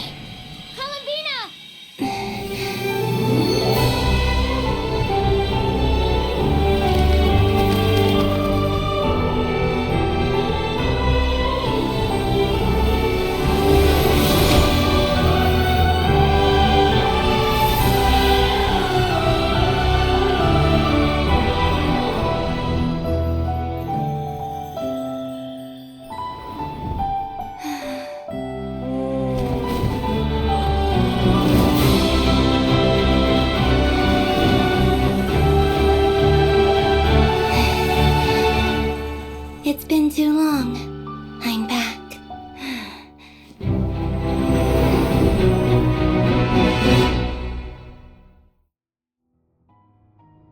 Stay focused on the battle, Traveler. What a touching reunion. Though I personally find myself repulsed by the sight of weaklings huddled together for warmth. Now, quite finished patting yourselves on the back. Show me how long you can struggle before you drown. Watch out, Columbina! He can manipulate space itself! I know. Wait for the right moment. We'll strike together. Moon's remnants fall.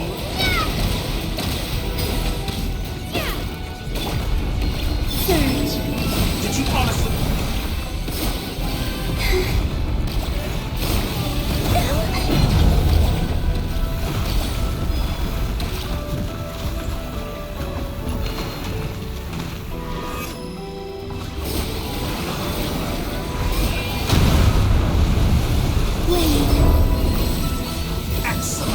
You barely managed to touch my level. Pathetic. Water jet! Enough! Wipe out! Like an ant in my palm.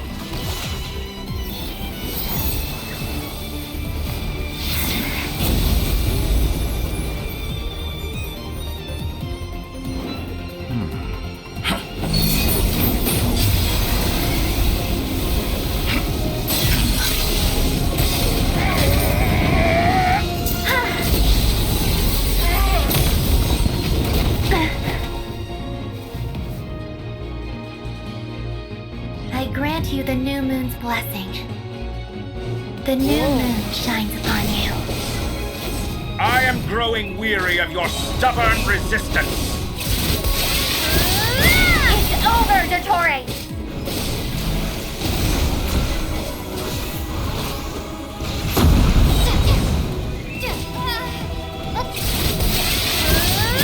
Time to... No longer must the world cower in the cold night. Close to the new world. Our future is not yours to command! Let the moonlight dispel the darkness.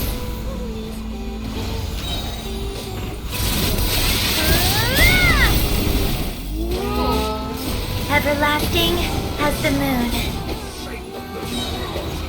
Only I...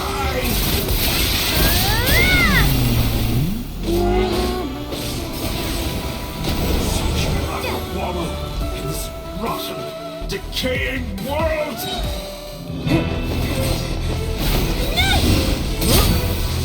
Willfully blind. How can you be so satisfied with your fate?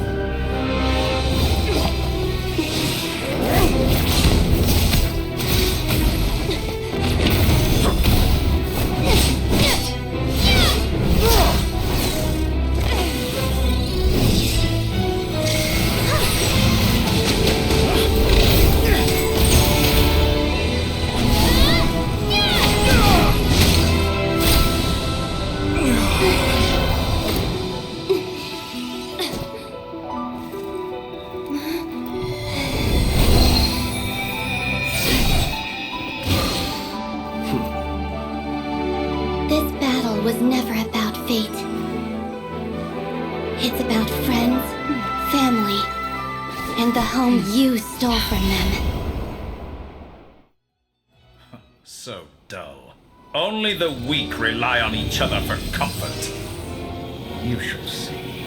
Once I transcend fate, you will be nothing but fodder for my grand experiment! That will never happen.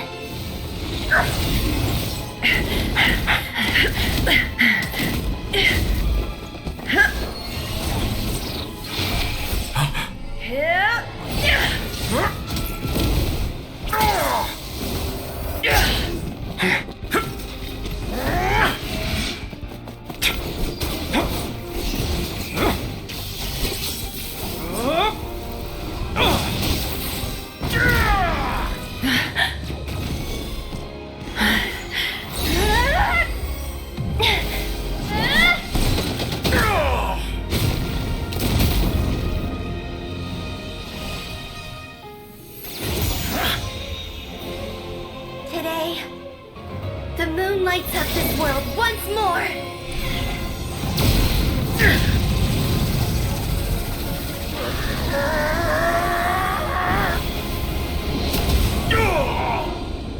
This loathsome world.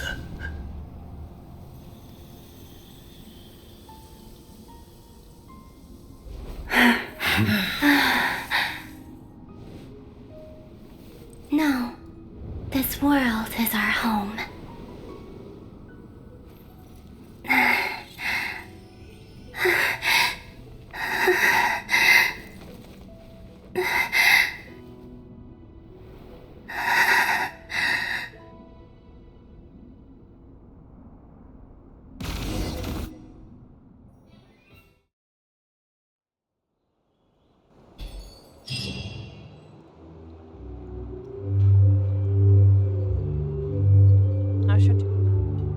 Hours left on Nod-Krai, but the doctor slowly began to heal. After learning of the crisis end, people gradually return to Nod-Krai. The frost moon in the sky also remains within this world. No, you're doing it wrong. The moon looks like this now. What are you drawing, children? The new moon, Mom. It looks different than before, doesn't it? Also, can I go buy a sugar sculpture today? Please? Just one? All right. I suppose today is a special day after all. Almost like a festival. Extra, extra! Get the latest Nasha Express here! Post-disaster report! Nasha Town reborn beneath a new moon! The voyage begins today! The future looks bright thanks to the League. Want a copy? I knew things would be different. But I didn't think that would include the moon. They say a new moon goddess has been born. A new moon goddess? Who's saying that? The Frost Moon Scions? I guess so. I'm not too clued up on the details. As far as I'm concerned, the moon's still in the sky and it's business as usual. Hey, since we've come all this way, shall we grab ourselves a free meal while we're here? Are you a convert now? Or are you just here for the free lunch? Oh, come on. What does it matter? After everything we've all just been through? That smells good. All right, that's it. I'm hungry. Time to eat. Come on! We gotta get there early, or there won't be any good spots left! Shh, keep it down. This is a residential area. What if people are still sleeping?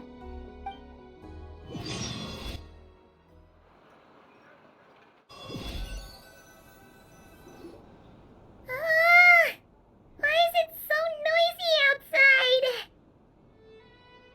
You don't need 5 more minutes? It's okay.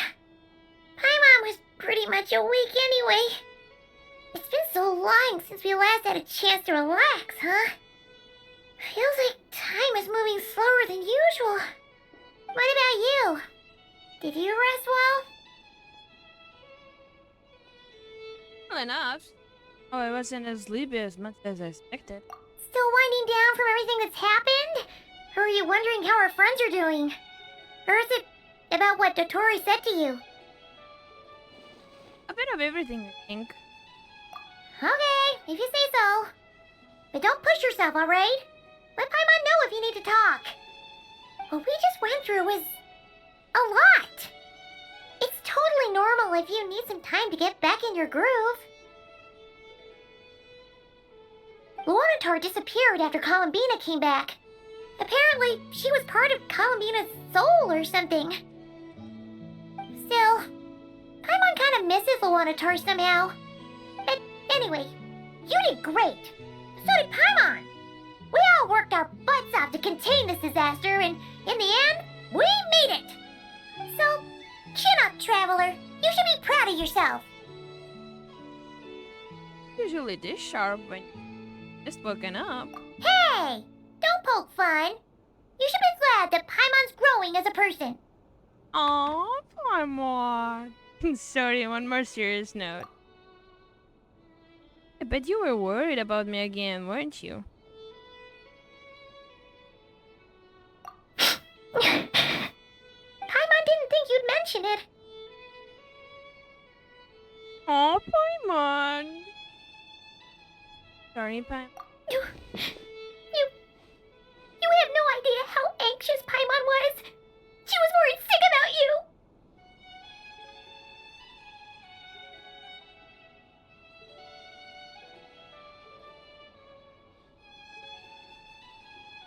I understand how you Well, if you really want to show Paimon you're sorry, you're gonna need to make it up to her. You better be ready to splash out on a lavish meal. for you. My treat. Phew. Okay. Paimon's full now. Your snacks will be very short. Huh? Oh, well... Hey there, Traveler and Paimon. Good morning. Morning, Yehuda. Here for some breakfast? Oh, I've already eaten. Just need some water. I was mostly worried you might forget what day it was today. So, I came over to remind you. Careful there, Paimon. Too much food will make you drowsy. Don't let anyone catch you hiding at the back and nodding off during the league meeting. You should probably be saying that to Aino. She's the baby of the group, if anyone. True. You know, I'm surprised that all these competing groups are actually coming together to try to solve things together. Definitely a first for Nod-Krai. Well, nothing like a region-wide calamity to bring people together. After that, surely even the most self-interested people have to realize that going it alone isn't worth the risk, right? Try telling Boss Neff that. She's not exactly convinced that people are gonna get with the program. Really? But if she's so pessimistic about it, why'd she agree to be the Curatorium's representative in the league? Probably 'cause even though Unity sounds like a pretty far-fetched idea, the benefits it would bring make it worth a shot. I think things will work out, though. I swear, Nod-Krai feels like one big family now with everything that's happened. More than it used to, anyway. Paimon's with you on that one. And it seems like plenty of other people agree, too. Just listen to the bustling streets. All right.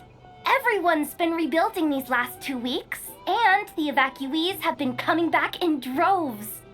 Life's slowly returning back to normal. Which means my workload's probably gonna shoot back up. Were you about to head out? There's still some time before the ceremony begins, you know. Yeah, we were gonna take a stroll around the square and say hi to some friends first. Sounds good. See you later then.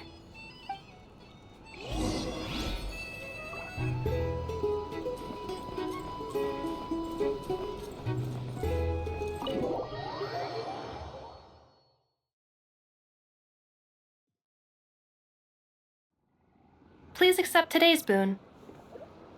Have a nice day.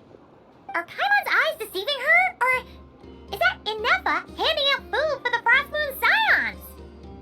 there. Would you like a feast of the moon along with some snacks of the day? So, what's new, Anefa? It was only a few days ago when we last saw you, but it looks like you've joined the Frost Moon Scions in that time. And I know too?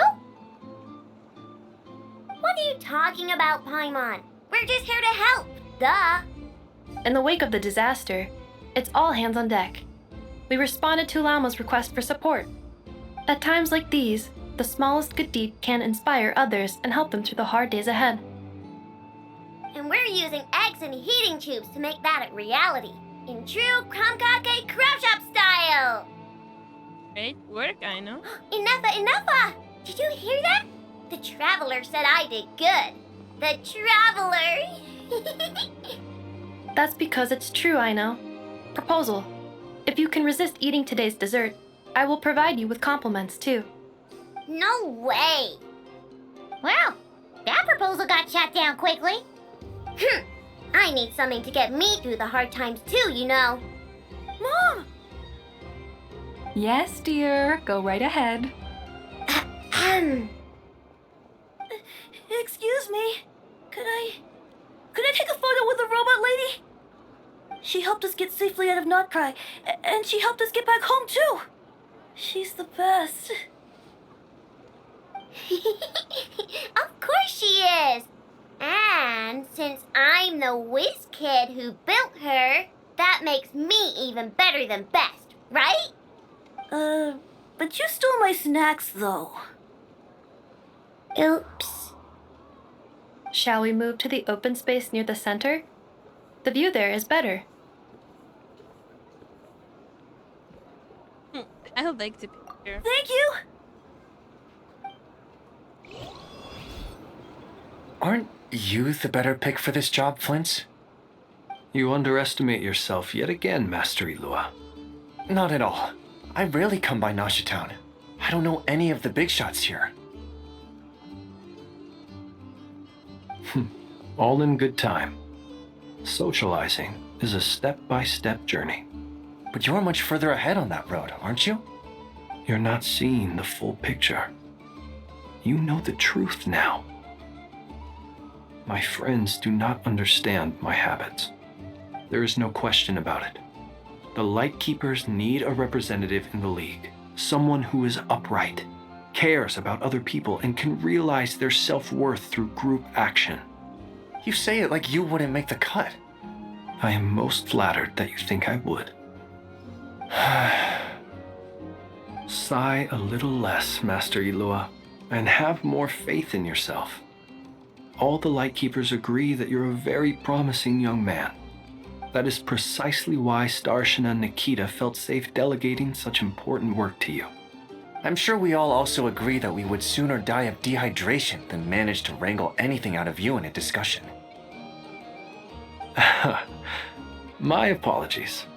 I am not in the habit of bringing water with me when I go out. Whatever. I'll take the job. By the way, who else is part of this? Oh, it's quite the who's who of Nod-Krai. There's the Moon Chanter of the Frost Moon Scions, the boss of the Curatorium of Secrets, a representative of the Voynich Guild, and even someone from the adorable Kromkake Craft Shop. I'm sure you will find speaking with them to be a genuine pleasure. If you say so. I've never done this work before, so I'm honestly a little scared of making mistakes. But I'll do it. Not only is it our duty as Lightkeepers, but because I want to make Nod-Krai a more welcoming place. An admirable attitude to take. The beacons are lit, Ilua.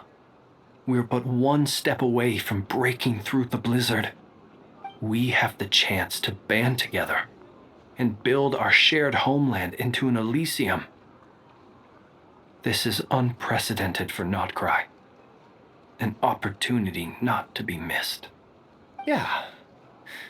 You're right. I'll do my best.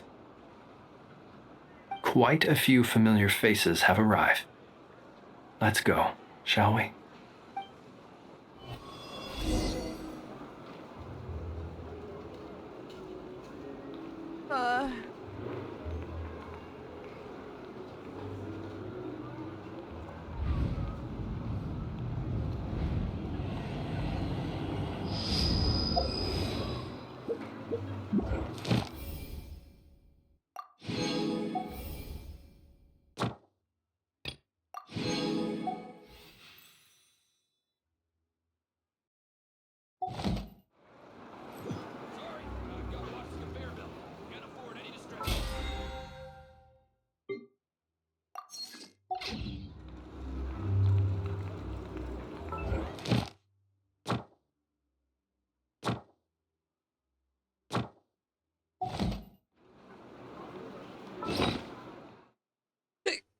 Ugh.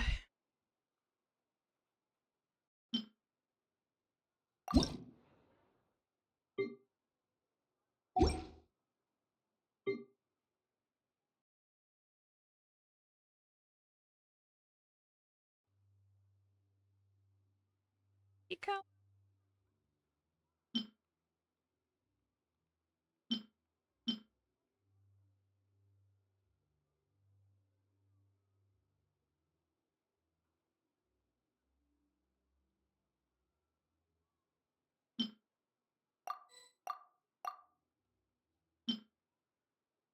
Oh, we got one more.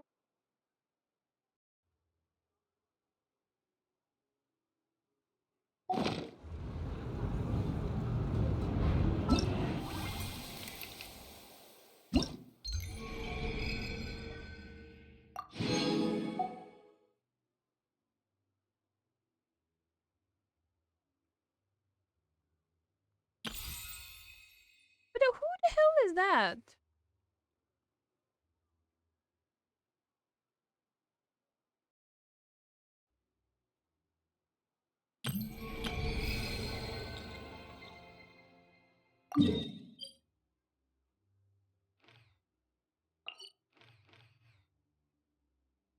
Oh, wait.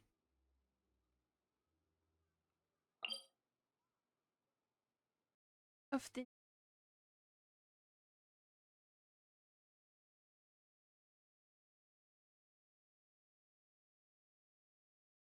colors.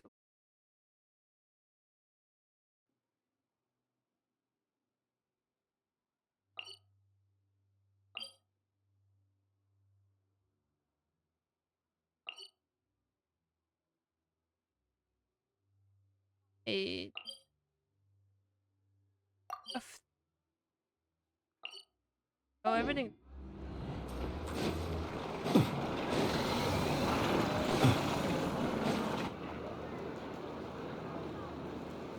Wow! Everyone's here! You seem well rested. I know no one's asked, but I'm sure you all want to know, so let me just say, we're doing great. Thanks. Well, great, but not perfect. I'm starting to lose my mind from boredom. Can't drink a drop of alcohol while I'm waiting for my wounds to heal. I'm sure you had a sneaky swig or two. Wait, how'd you find out? I'm sure you must be missing Mondstadt after all these years away, Grandmaster. Yeah, you could say that again. Every time I get news from Mondstadt, it makes me want to go back and see the place for myself. Honestly, once things are wrapped up here, I think it'll be time to head back home.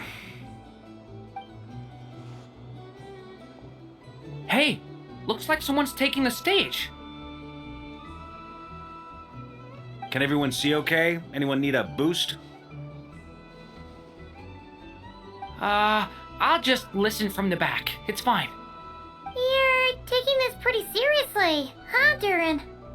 Well, it's not every day that I get the chance to see how people speak in official settings. Soak it up like a sponge.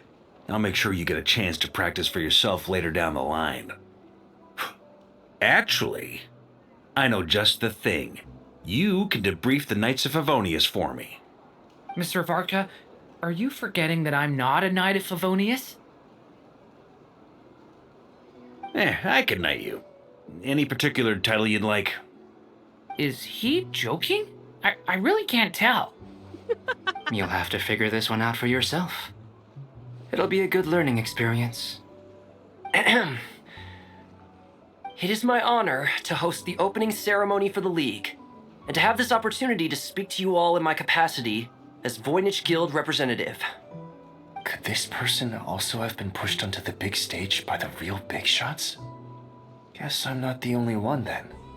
We come here today, having weathered the trials and hardships of yesterday, and having learned from them the importance of unity and cooperation. All right, here we go. Uh-oh, looks like Aino's off in dreamland already. Wait, Boss is looking kinda drowsy too. What's up with her? Come on, get the speech over with already. Nod-Krai is our home. the land we rely on for survival. And as we chart a course for the future, may we persevere through the storms ahead as we sail towards a new era of prosperity, freedom, and hope.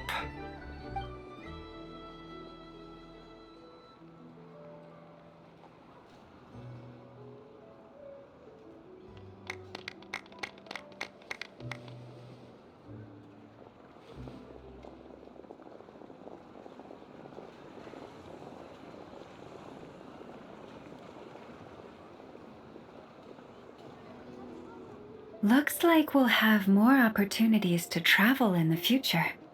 I'm sure you'll cope, Lady Moonchanter, given how fleet of foot you are. Unfortunately, I suspect I'll be too busy at the curatorium to act as your host. We have a busy schedule, not to mention an international network of contacts to manage. It'll be all right. I'll just check your schedule with Yehoda well in advance. And if she's not available, I can simply ask Ashru. You... So giving my employees extra workload isn't enough for you? You're really going to drag my cat into this too? I thought you'd approve. Aren't you forever increasing your employees' workloads? That's a bold statement. Are all the Frost Moon Scions feeling more audacious now that your moon goddess has returned? Columbina's return has brought joy to all who care about her. That includes both you and me. As for the Frost Moon Scions, we are learning how to thrive independently, without relying on the moon goddess. It is up to us to make our home a more livable place. Joining the League is one of the steps we are trying towards that end. I like the word try. It's nice and non-committal. You can opt out at any time and still say you tried. You don't see a bright future for the Frost Moon Scions? Or did you mean the League? I'm just not as optimistic as you. The Frost Moon Scions should count themselves lucky that they have a leader as stubborn and enterprising as you. But Nod-Krai's a big place, with all kinds of people. Most of them don't enjoy answering to a leader, or even listening to reason. Well, that's where you and your methods come in. Unless the Curatorium of Secrets is only here for appearances. For now, yes. And that won't change until this venture becomes worth my while. What would make it worth your while? Getting out more than I put in. Right now, I'd barely break even, but I'll grant that it's a good start for Nod-Krai. Then maybe it's worth a try. All right, you can stop now. Or do I have to join the Frost Moon Scions before you'll get off my back? You'd be very welcome to join us. Hey, you two! Congrats on all your hard work! What are you chatting about? Nefer was trying to dissuade me from adding to her employees' workload. Also, she's considering joining the Frost Moon Scions. Sorry, what? Your conversations are always the most interesting. Would you two care to join me for some tea before heading to your next destination?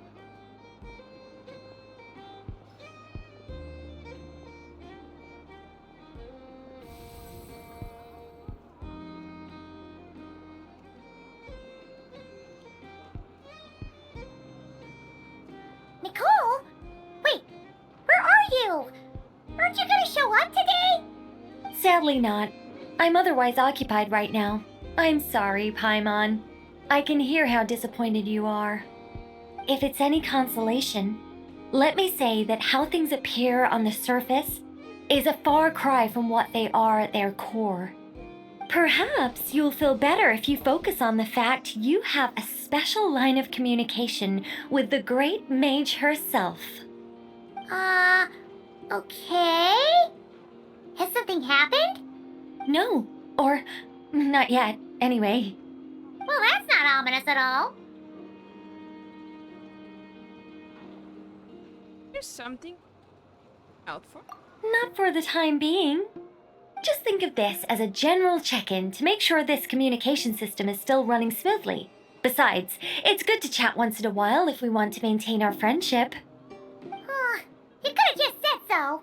Paimon got all worked up for nothing. Still, the best friendships are built through face-to-face interaction, you know. It's never gonna stop being weird having tea with you when you're not there and just talking to thin air. All right, fair point. I'll bear that in mind for next time. I ask what being you. Yeah. Any update on that crisis at the world's borders? Alice just informed me that they had their work cut out for them. And now everyone's thoroughly exhausted. But they did finally get things back under control. Still, we can't let our guard down yet. The disruption caused by this disaster has made Teyvat easier to detect from the outside universe. She plans to wait for things to stabilize, then reschedule her Mondstadt vacation plans. As for me, I agree with Hat Guy's perspective. This is a time when many new variables are emerging, and the situation is changing constantly. Plus, most of this change is for the worse. We have to remain vigilant and ensure that the embers of chaos are not rekindled. I did notice that the energy in Nod-Krai changed somewhat after the War of Funerary Flame, but since it was still aligned with the Light Realm, I never gave it a second thought. It looks like I'll have to examine the connections between phenomena I observe more closely in the future. But what?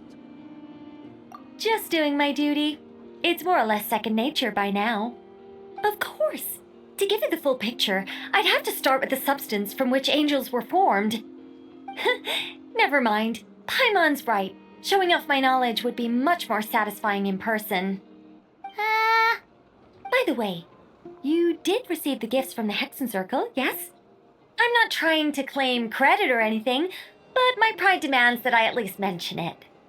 They're quite similar to the protective talisman that Alice gave Dory, but with some very special enhancements. Oh, so that's what kept our friends safe when Dory trapped them. Indeed. We went to great lengths to make sure they were invisible to his eyes.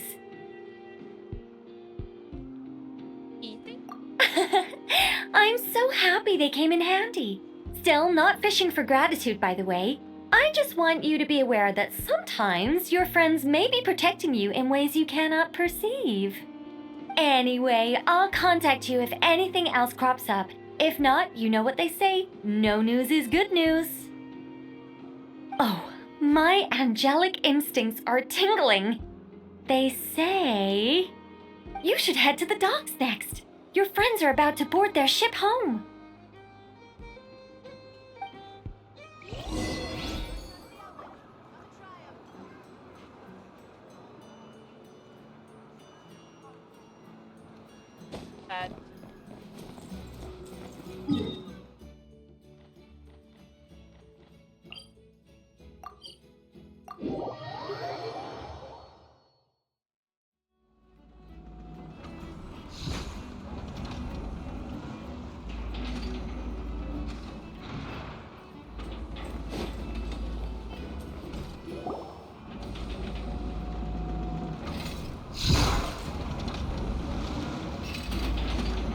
You're here. You're here too, Hat Guy. Are you heading back together? No. I'm bound for Sumeru, and she for Fontaine. We just happened to cross paths at the harbor. Why are you holding up? Everything seems fine. Sandrone may have an abominable temper, but she's always been very responsible with important calculations and things entrusted to her by valued friends.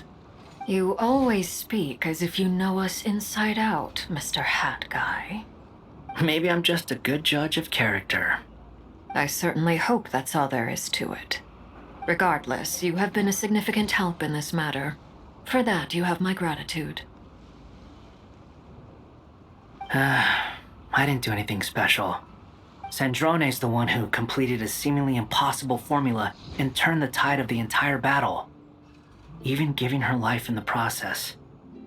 She's the one we should be thanking.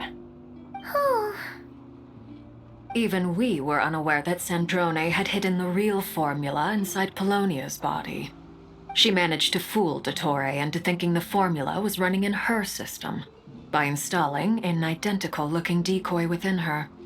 She probably realized that she didn't have the strength to stop Dottore. But this way, she could at least get him to lower his guard. She always worked like that. Always had a backup plan. Happened to her body? Well, that's why I'm traveling to Fontaine. She made a request of me long ago, and the time has come to fulfill it. Think of it as her will. She said that should she ever fail in a mission, she'd like me to deliver her core and Polonia's to the Fontaine Research Institute. She also mentioned that she had made arrangements for people there to set her affairs in order. Some of her personal effects, such as her notes, were left to me. I've decided to take them back to the House of the Hearth, for safekeeping primarily, but also as mementos, I suppose. However, there is one book among them that I'd like to leave in your care. I'll have someone deliver it to your residence at the flagship at a later date. So what about? No, I was specifically warned not to tell her.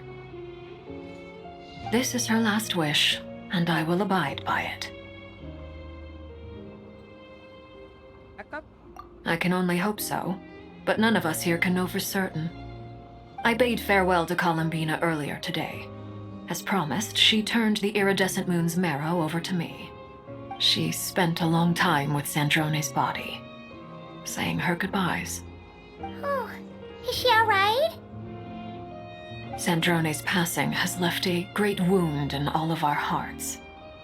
It will take time to heal, but Columbina surprised me. She offered me some words of comfort before I departed. Despite being grief-stricken herself, she showed an awareness of the feelings of others around her. She never used to act like this. Clearly, she has grown. And I suspect that we have you to thank for much of the change we are seeing in her.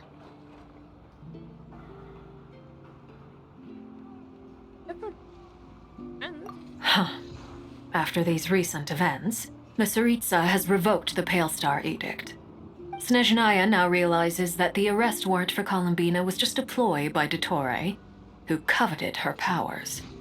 I shall return to Nod-Krai to see her as soon as I find the time. I hope that from now on, she too will explore more of the world. Columbina Hyposelenia's journey is only beginning. My ship is here. Traveler, Paimon, we shall meet again. You too, Hat Guy. What are you still bumming around for? Isn't Columbina waiting for you? I thought today was the day you'd agree with her to go find out the truth about your sibling. Nervous. You're afraid you won't like the truth when you see it. Well, this is new. I was starting to think that nothing could scare you. Don't say that! Wouldn't you be a viewer in this situation? Fair point. But I'd say I have more experience facing up to unpleasant truths than the Traveler. They say blood's thicker than water. I know how much you need your family back. More than you need any of your friends. And I'm sure that all your real friends understand that too.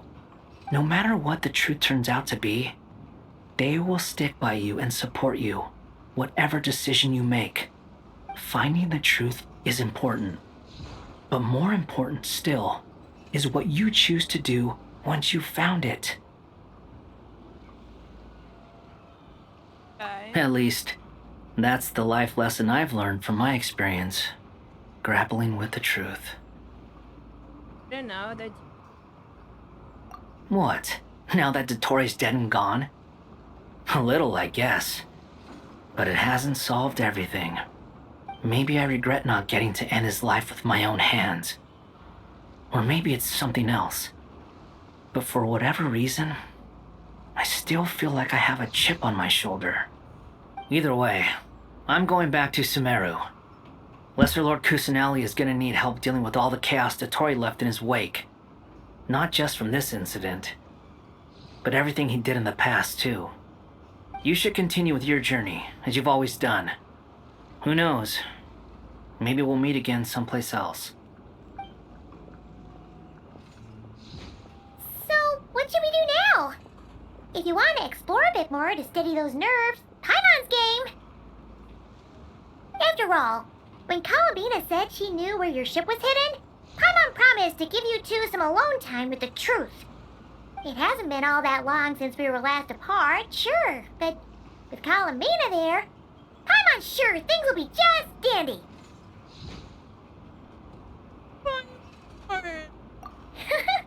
Ain't no biggie. Paimon might be all about that food and fun, but she knows how to do right by people. Paimon's sure you'd prefer to digest the news about your brother in peace. But, no matter what you see, just know you can share it with Paimon.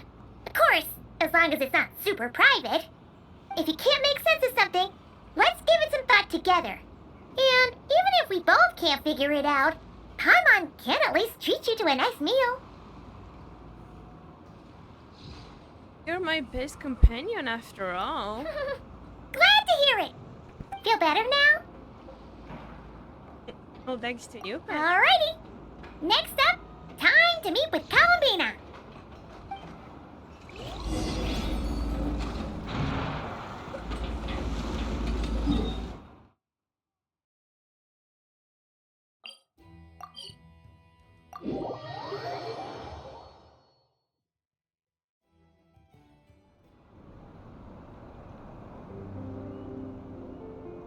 Columbina, we're here! Can't quite believe we're meeting out here.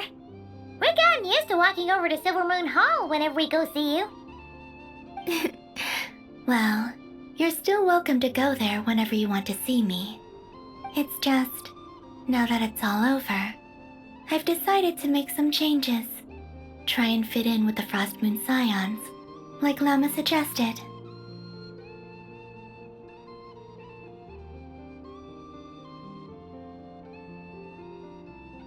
How's that thing going? The older generation are still timid around me. They don't dare get too close, and they bow their heads when I walk by.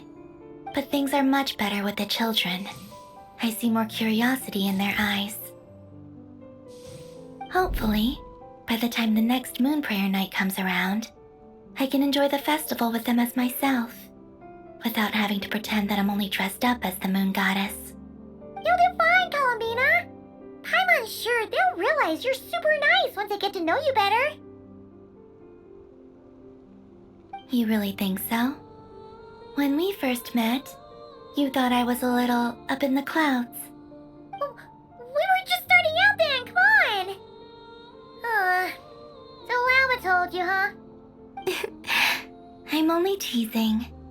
I know that I have you to thank for pulling me back down to solid ground. It feels good to finally stand firm on the earth where I was born. Oh, that's great! You can have this back now.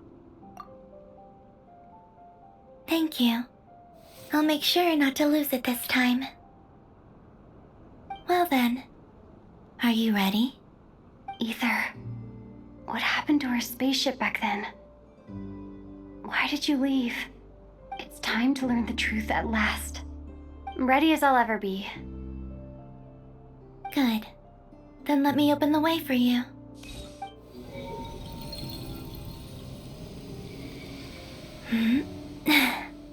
Where does this lead? To our shared destination. Huh? Do you remember me telling you about my missing prologue back when we just met? I said that my story began on the moon. But while I was inside the moon's reflection, I realized that my prologue was really hidden in the future. I just had yet to discover it at that point. The story of the time before I was born was in fact the story of my distant future. It's truly fascinating. But when I obtained the Trilunar Authority and returned to our present reality, I sensed something I hadn't expected. Your prologue. So you mean? Yes, your spaceship. All this time, it has been hidden on the frost moon, which lay beyond the sky. What? The great ruler of the firmament.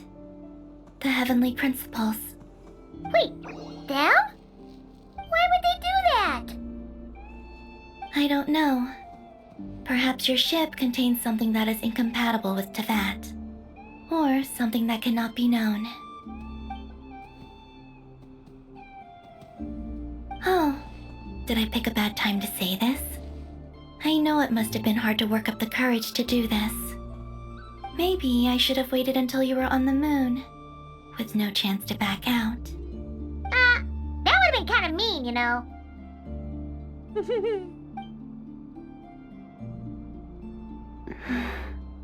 Take me there. Oh? Whatever is hiding in that ship, it belongs to me and Ether. Those memories belong to us. No one else has the right to decide whether I should or shouldn't know about it.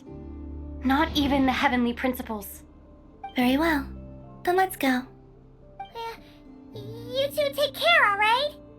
And don't forget to come back soon! Rest assured, Paimon. We will.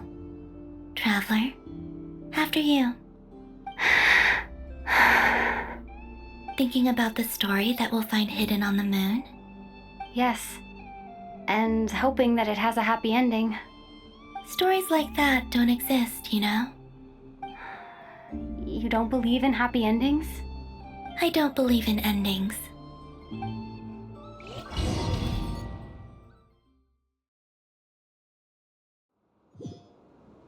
Where am I?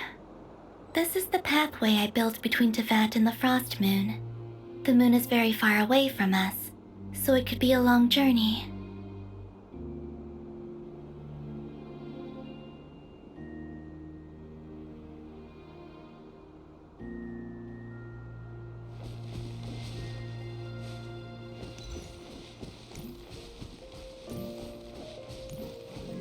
After I obtained the Trilunar Authority, I unwittingly saw past events from many of my friends' lives. One was Lauma. She was so young when they chose her to be the Moon Chanter. From then on, the Frost Moon Scions looked to her to bring messages from their goddess. But, for better or worse, I had left Hisi Island before she was ever born. It was not until much, much later that she met me. I think it's for the best. Because of the way things turned out, you had the opportunity to become friends. You're right. In that sense, I think we were both very lucky.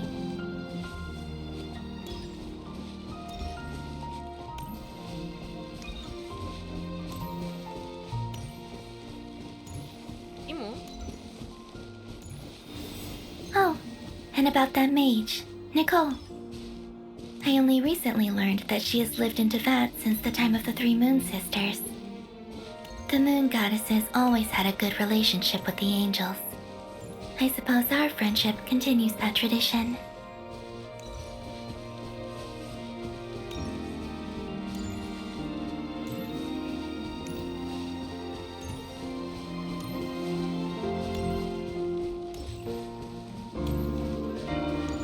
And then there's Zandrone.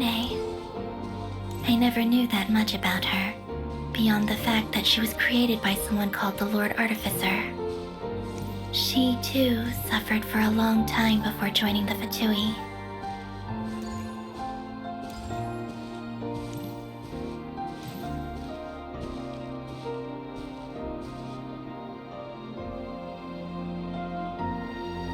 How I wish I could talk to her again. even if only to hear her say nasty things to me.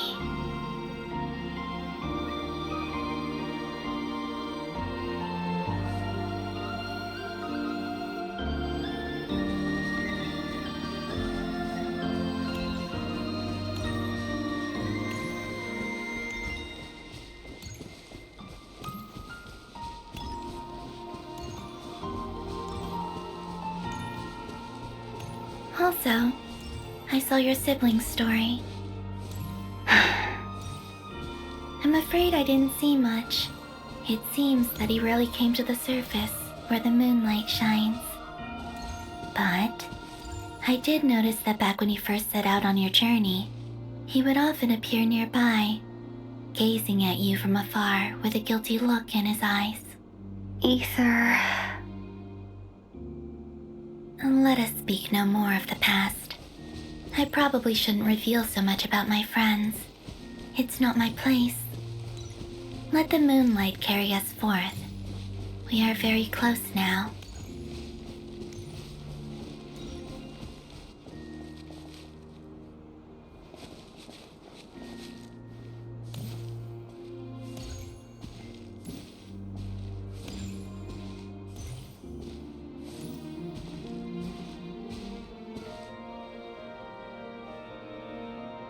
After this, I'd like to bring some kuhenki to the moon as well.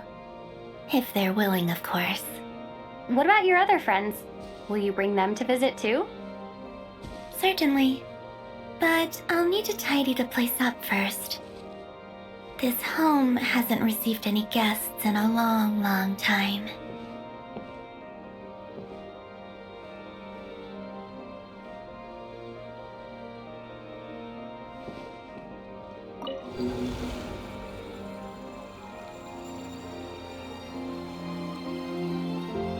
I remember writing something similar with you on Moon Prayer Night.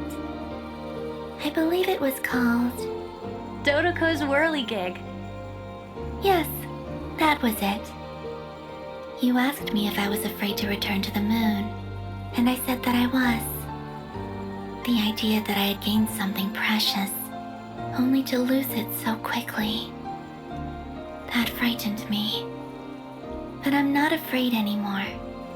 Besides, this time, we're traveling together.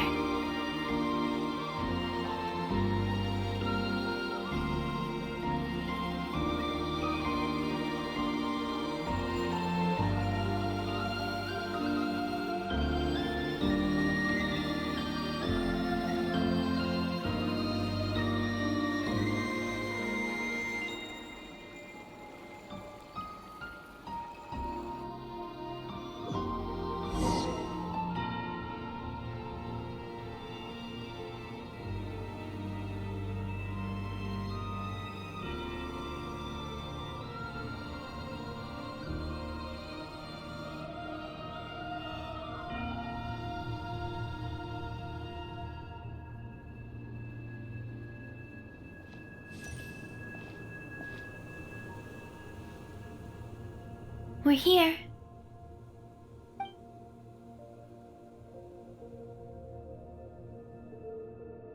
Over there.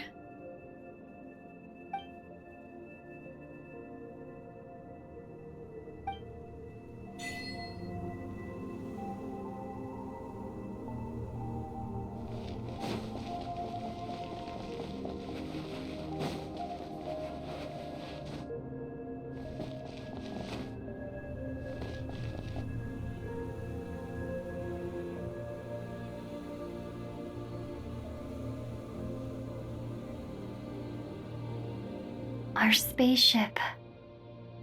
It's huge. I suppose that the moon is the only place one could hide it. It'll be all right. Huh?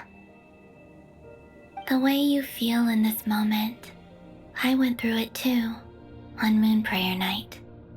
The door was right in front of me, but I struggled to find the courage to step through. Solitude for me once meant living a life in which even I was absent. Before I met you, that was the only life I knew. But that night, solitude meant throwing away the life I had gained after meeting all of you. Columbina. Go. Retrieve the part of your life that was once lost. Trust me, you will lose nothing by doing so. Look, Tevat is right there. All of our friends are down there, waiting for us. You're right. Thanks, Columbina.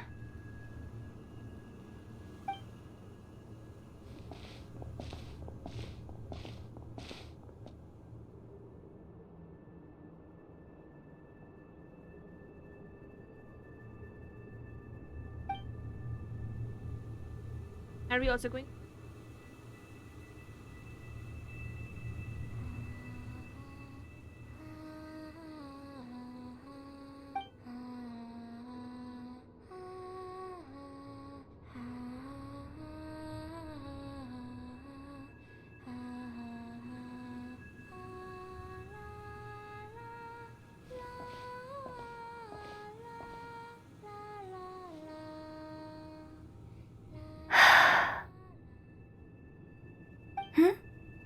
Finished? Yeah. Why did you take your eye mask off? Well, since my return, I've decided to take more opportunities to see the world with my own eyes. Besides, I've always wondered how Tevat looks from the moon. And what do you think? It's beautiful. I could spend a whole day here just gazing at it. What about you? What do you think of the truth you found?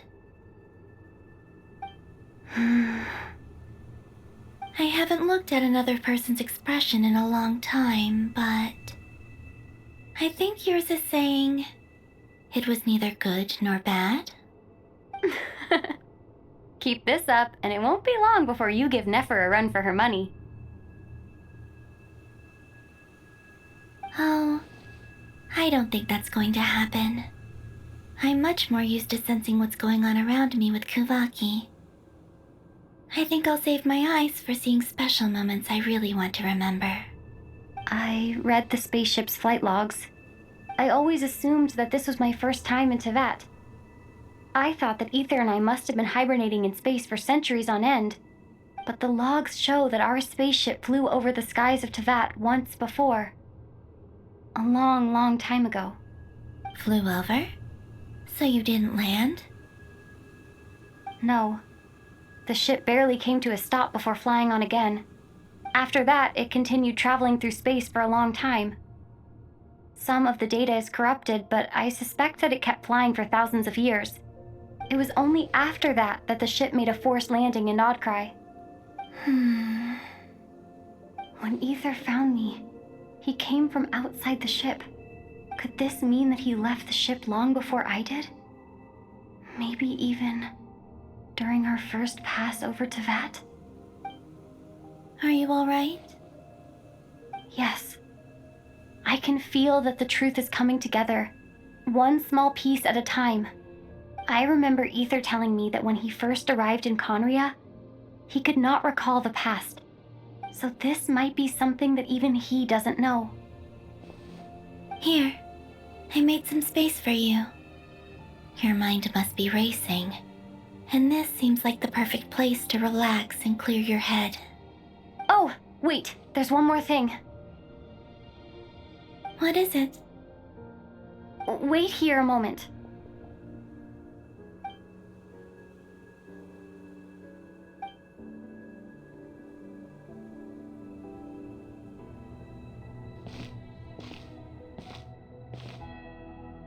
Hey, Columbina.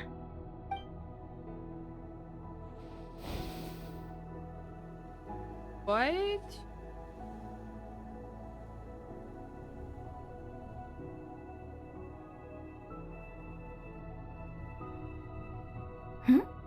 Is that a new outfit? An old one, technically. It's been in a cabinet inside the ship this whole time. It's a matching pair with Ether's. He always liked this set more. Huh. I don't think there's a huge difference. Really? Yes, it's still the same you. You're the same person, no matter what clothes you wear. Only Columbina would make an observation like that. Traveler, do you consider Tevat your home? Home is wherever Ether is. But then, after all the time I've spent here and everything I've been through, yes, I'd say it's my home. Would you change your answer if Tevat changed appearance? I mean, if the truth about Tevat turned out to be different than what you thought. I don't know. But I don't think so. The truth is not what matters most to me about Tevat.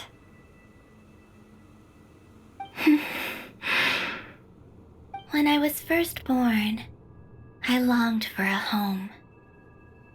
And when you get something before you're mature enough to understand the world, you just take it at face value. I thought that a home was a transaction. You give me what I want, and I'll do the same for you. But you and your friends taught me what a true home should look like. You never asked for anything, yet you gave so generously to me. That's because your friendship matters to us. It was worth it. In the past, I thought that my birth in Nod-Krai must have been a mistake. But after journeying to the distant past where the story began, I realized that it was I who chose Nod-Krai to be my future home. Now, I am glad that I made that choice. I'm sure your friends are just as glad. In fact, I intend to make the same choice today as I did back then. What do you mean? Well, I've given the Eternal Moon's Marrow to Lauma, and the Iridescent Moon's Marrow to Arlecchino. And now, I shall return my Kuvaki to Nod-Krai again, that it may continue to protect my chosen home. Wait, but what about your body? Oh, are you worried that I'll disappear again? I won't. Not this time. The Frost Moon has now entered the fall sky, and I am the Trilune Goddess. I am only returning to Nod-Krai the part of me that it needs. I am giving what I can, because my home is worth it. Oh, and I have something for you, too. For me? Yes. Come closer.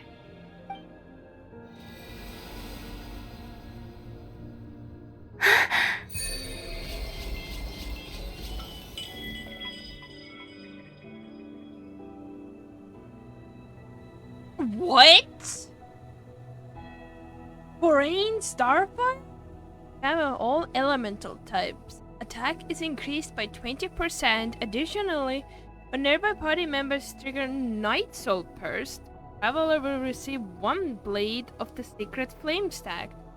After obtaining 2 blade of Flame Stacks, performing a charge attack will consume all blade of the Flame Stacks and transform it into a special charge attack Inferno.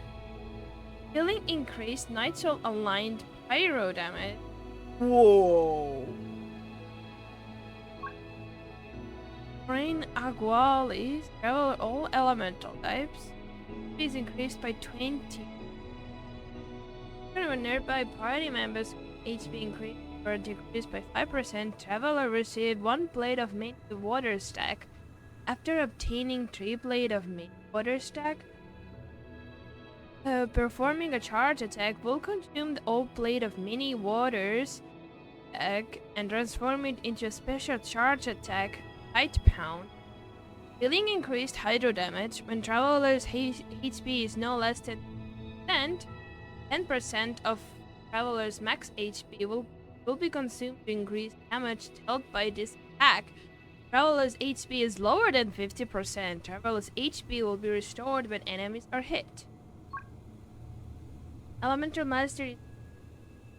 Some of when intercourse, including full cores and are created nearby on the field, or when the party obtains Burden 2, Travel will receive 1 stack of a Blade of Burden Viridities. After obtaining 3 Blade of Burden Viridities stacks, performing a charge attack will consume all Blade of Burden Viridities stacks and transform it into the special charge attack Viridescent. Healing increased Endra damage. 2 wine cores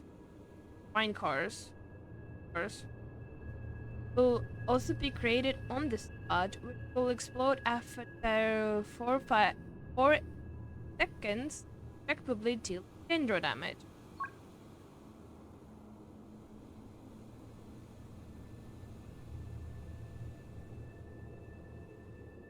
Nod-Krai. Energy resources is increased by 20%. Additionally, when the nearby party member Travel will receive 1 Blade of Resounding Thunder stack. After obtaining 3 Blade of Resounding Thunder stacks, performing a charge attack will control all stacks of Resounding Thunder and transform it into a special charge attack Detonate. Healing increased electro damage. 3 seconds after hitting the enemy, 1 additional lightning strike will be triggered, creating 1 abundance. Death is increased by 20%. Brain Atamantina. Anyone nearby party member is replaced by any reason. You created Traveler will receive 1 Blade Archaic Petra stack. After obtaining 3 Blade of Archaic Petra stacks, performing a charge attack will consume all Blade of Archaic Petra stacks and transform it into a special charge attack Rockfell. Healing increased EO damage and temporary increased heal strength of nearby party members. Retreat is increased by 10%. Level attacks from nearby party members whose elemental types are Pyro, Hydro, Cryo, or Electro opponents. Traveler will receive 1 stack of Blade of the Dawn Breeze. After obtaining at least 2 Blade of the Dawn Breeze stacks, performing a charge attack will consume all Blade of the Dawn Breeze stacks and transform it into a special charge attack. Whirlwind. Healing increased animal damage. Blade winds matching the elemental types of the consumed Blade of the Dawn Breeze will also be summoned. Resonated. Meeting with the element unlocks an talent. So we got the Forain Windwrath, Forain Adamantine, Forain Thunder Trail, Forain Wenderloom, Forain Aqualis, and the Forain Starfire. Damn! What was that? I lifted some of the restrictions this world placed on you. I trust this will help in your future adventures. My power. It feels like it's grown. I can use the elements more freely now. Thank you. This will be a great help. You're welcome. I see you as family, and after everything you've done for me, In fact, no. It's not because I owe you. It's because you're worth it. Here, this flower is for you.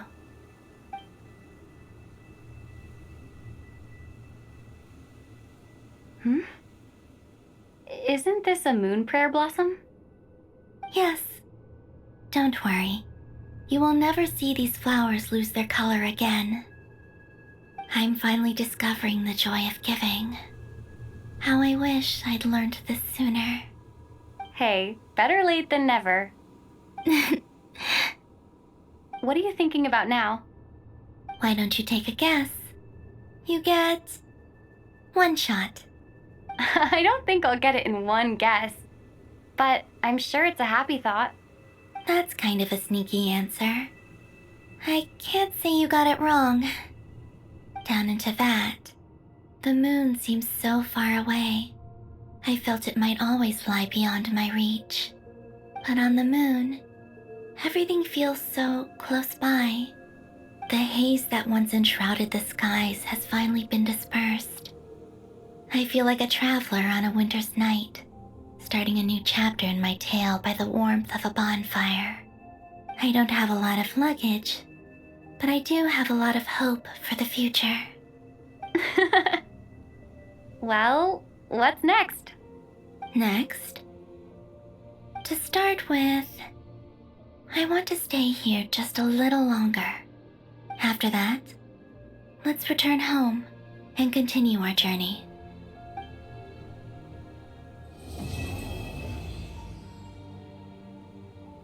Aw, that was... These clothes bring back so many memories. Oh my god, we got an outfit!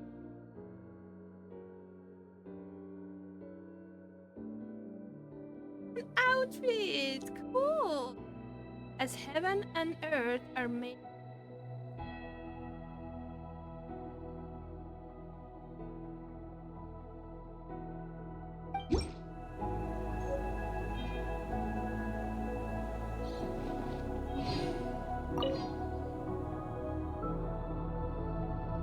The journey goes on, for you and for me. Like I said, this is not the end. I don't believe there has to be an ending. Did you tell me a little about Snezhnaya? Oh, is that your next destination? Most people would probably tell you to pack some warm clothes. But I experience things differently than most people, so I can't know how cold it is. In fact, it is home to quite a wondrous heat source. I think they call it Kreshnik's torch. Every city in Snezhnaya is built around one of those. I sensed the energy it gave off as I was passing by on a railway train. It felt grand and distant. I also recommend the Korolievsky troupe in Snezhnograd. They give performances quite regularly, and entry was free for harbingers.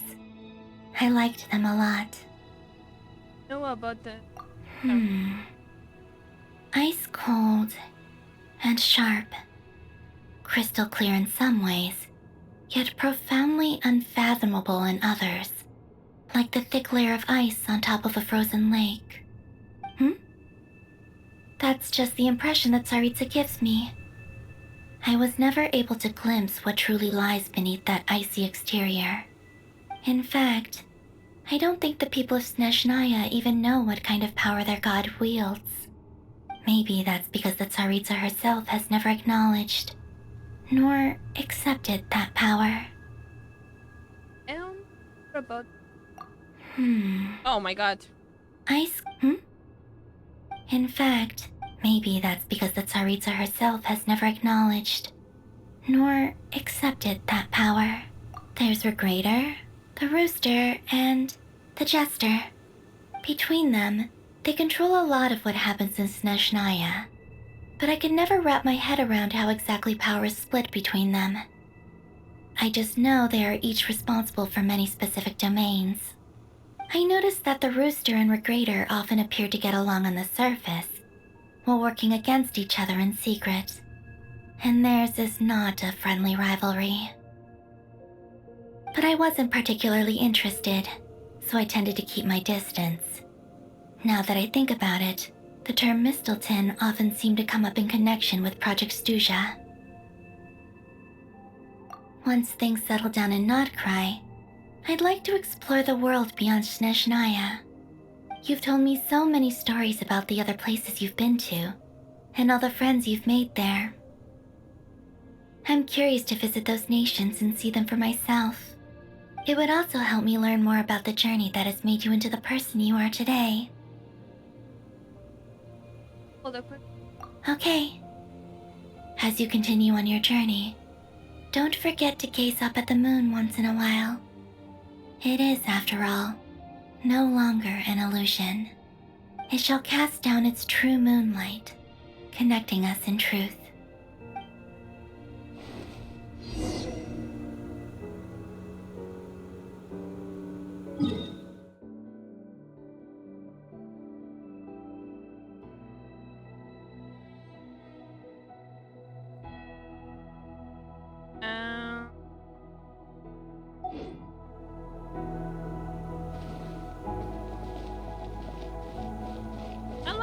outfit like with this better.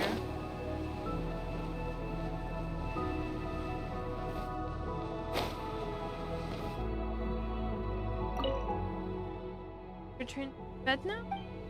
Yep. Probably snack.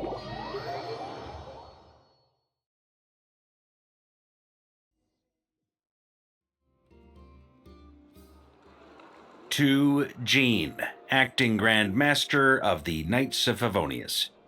This preamble is such a pain to write. It's probably high time we got rid of this acting business.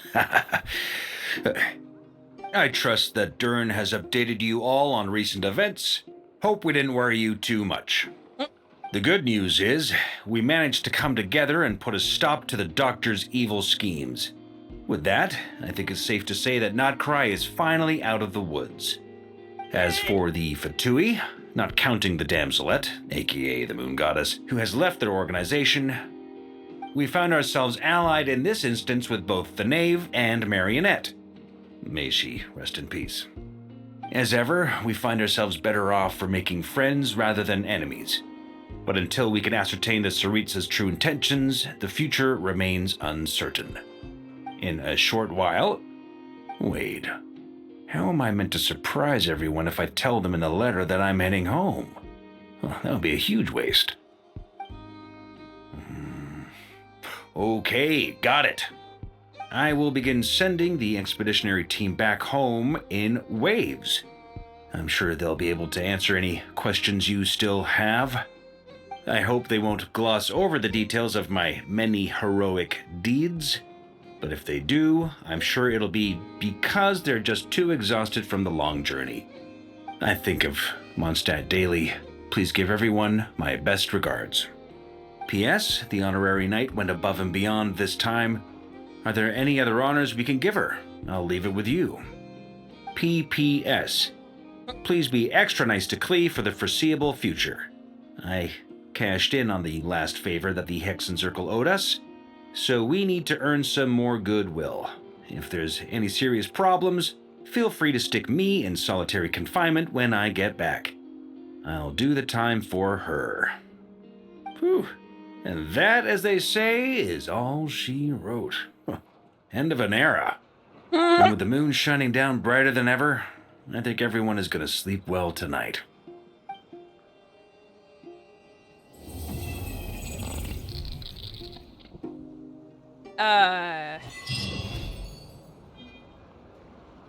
First, you guys fucking saw that. That was ballistic. Ah!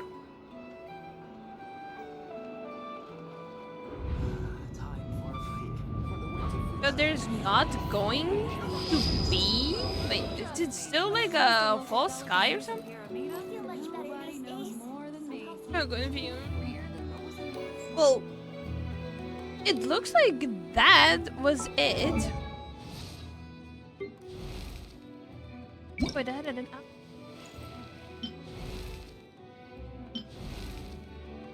Behind.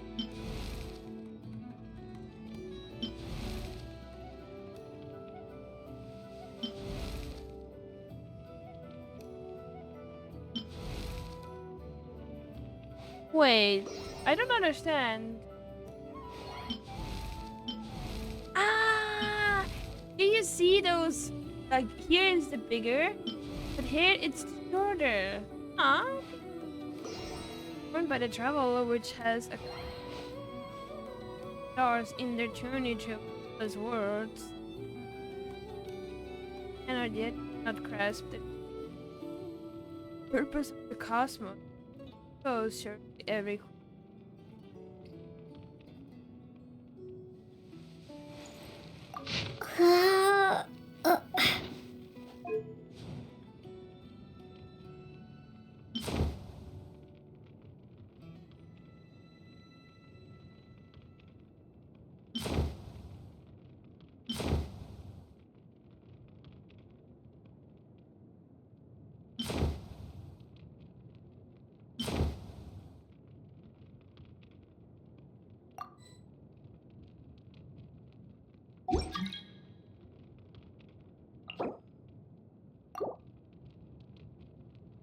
guys trying to join me?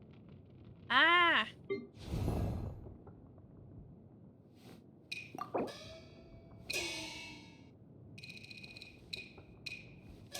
Oh, it's in.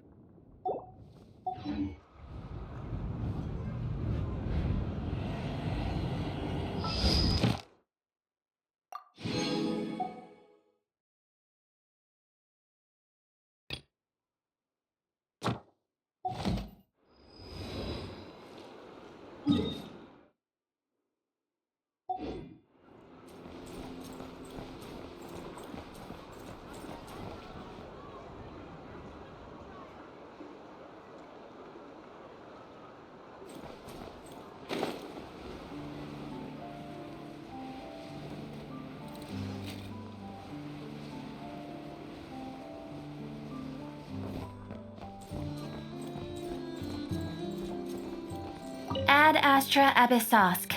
Welcome to the Adventurers. Thank you for completing. Ad Astra.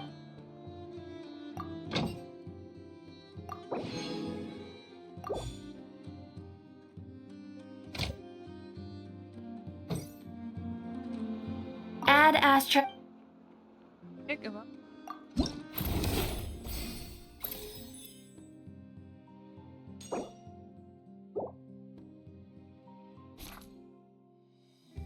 Help.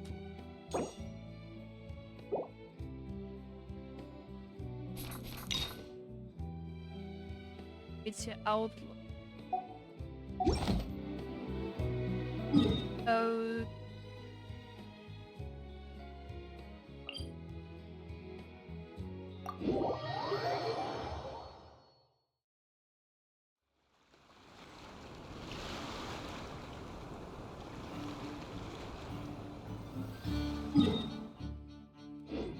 Okay, so. Oh.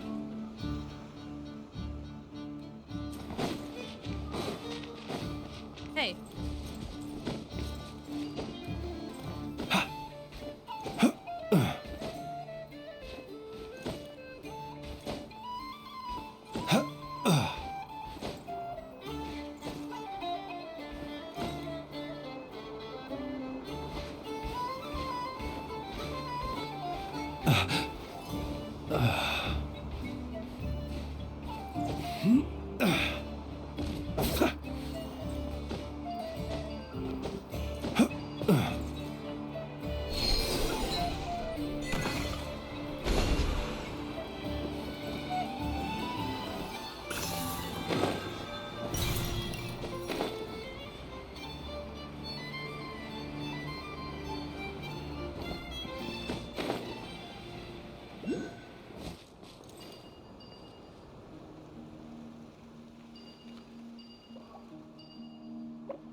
What the hell?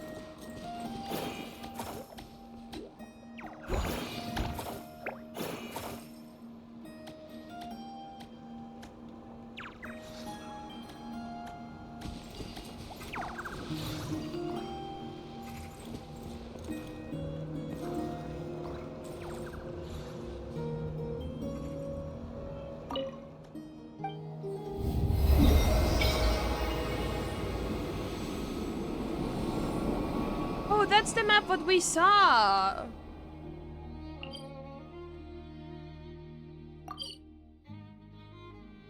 Which car? Okay. Gonna.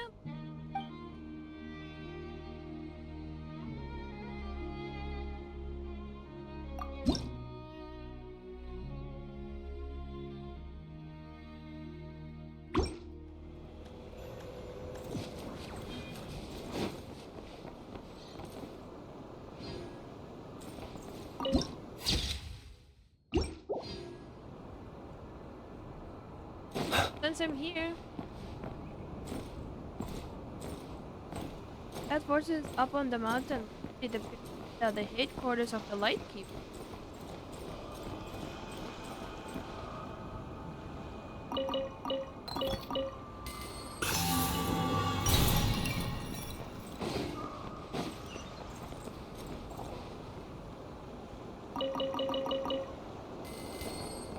Okay.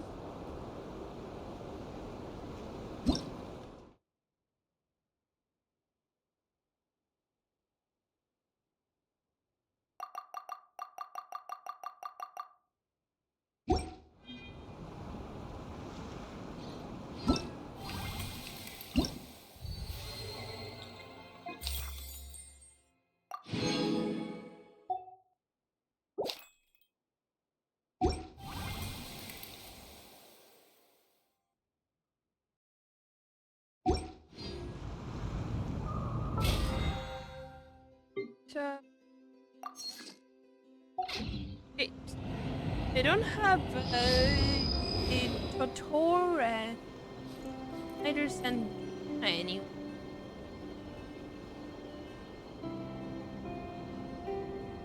So basically, they have the Harbinger have lost. I would say like 4 Harbinger. People ought not be so frightened of ghosts. They are merely talking Very shadows, first was that chattering away was endlessly Signora? about their past affairs. I don't remember what was her name. Oh, the Fatui itself called them. Then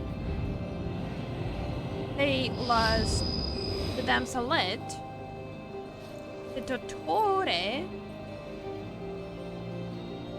and Rona.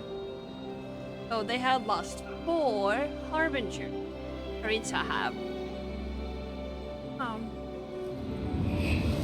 Well, true, the marionette was certainly mean. As the comments about everyone that surrounded her, but it was actually pretty fun. Sad that the HoYoverse thought it would be cool to get rid of her. But no, I think it was not.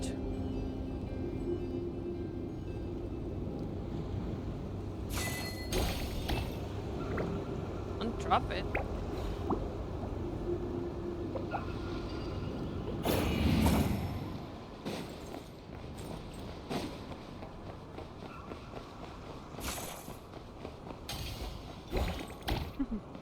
Oh, thank you guys for. I hope you liked it so far. I hope I will see you guys. But until then, stay hydrated, stay healthy, and I will see you on my next. Bye.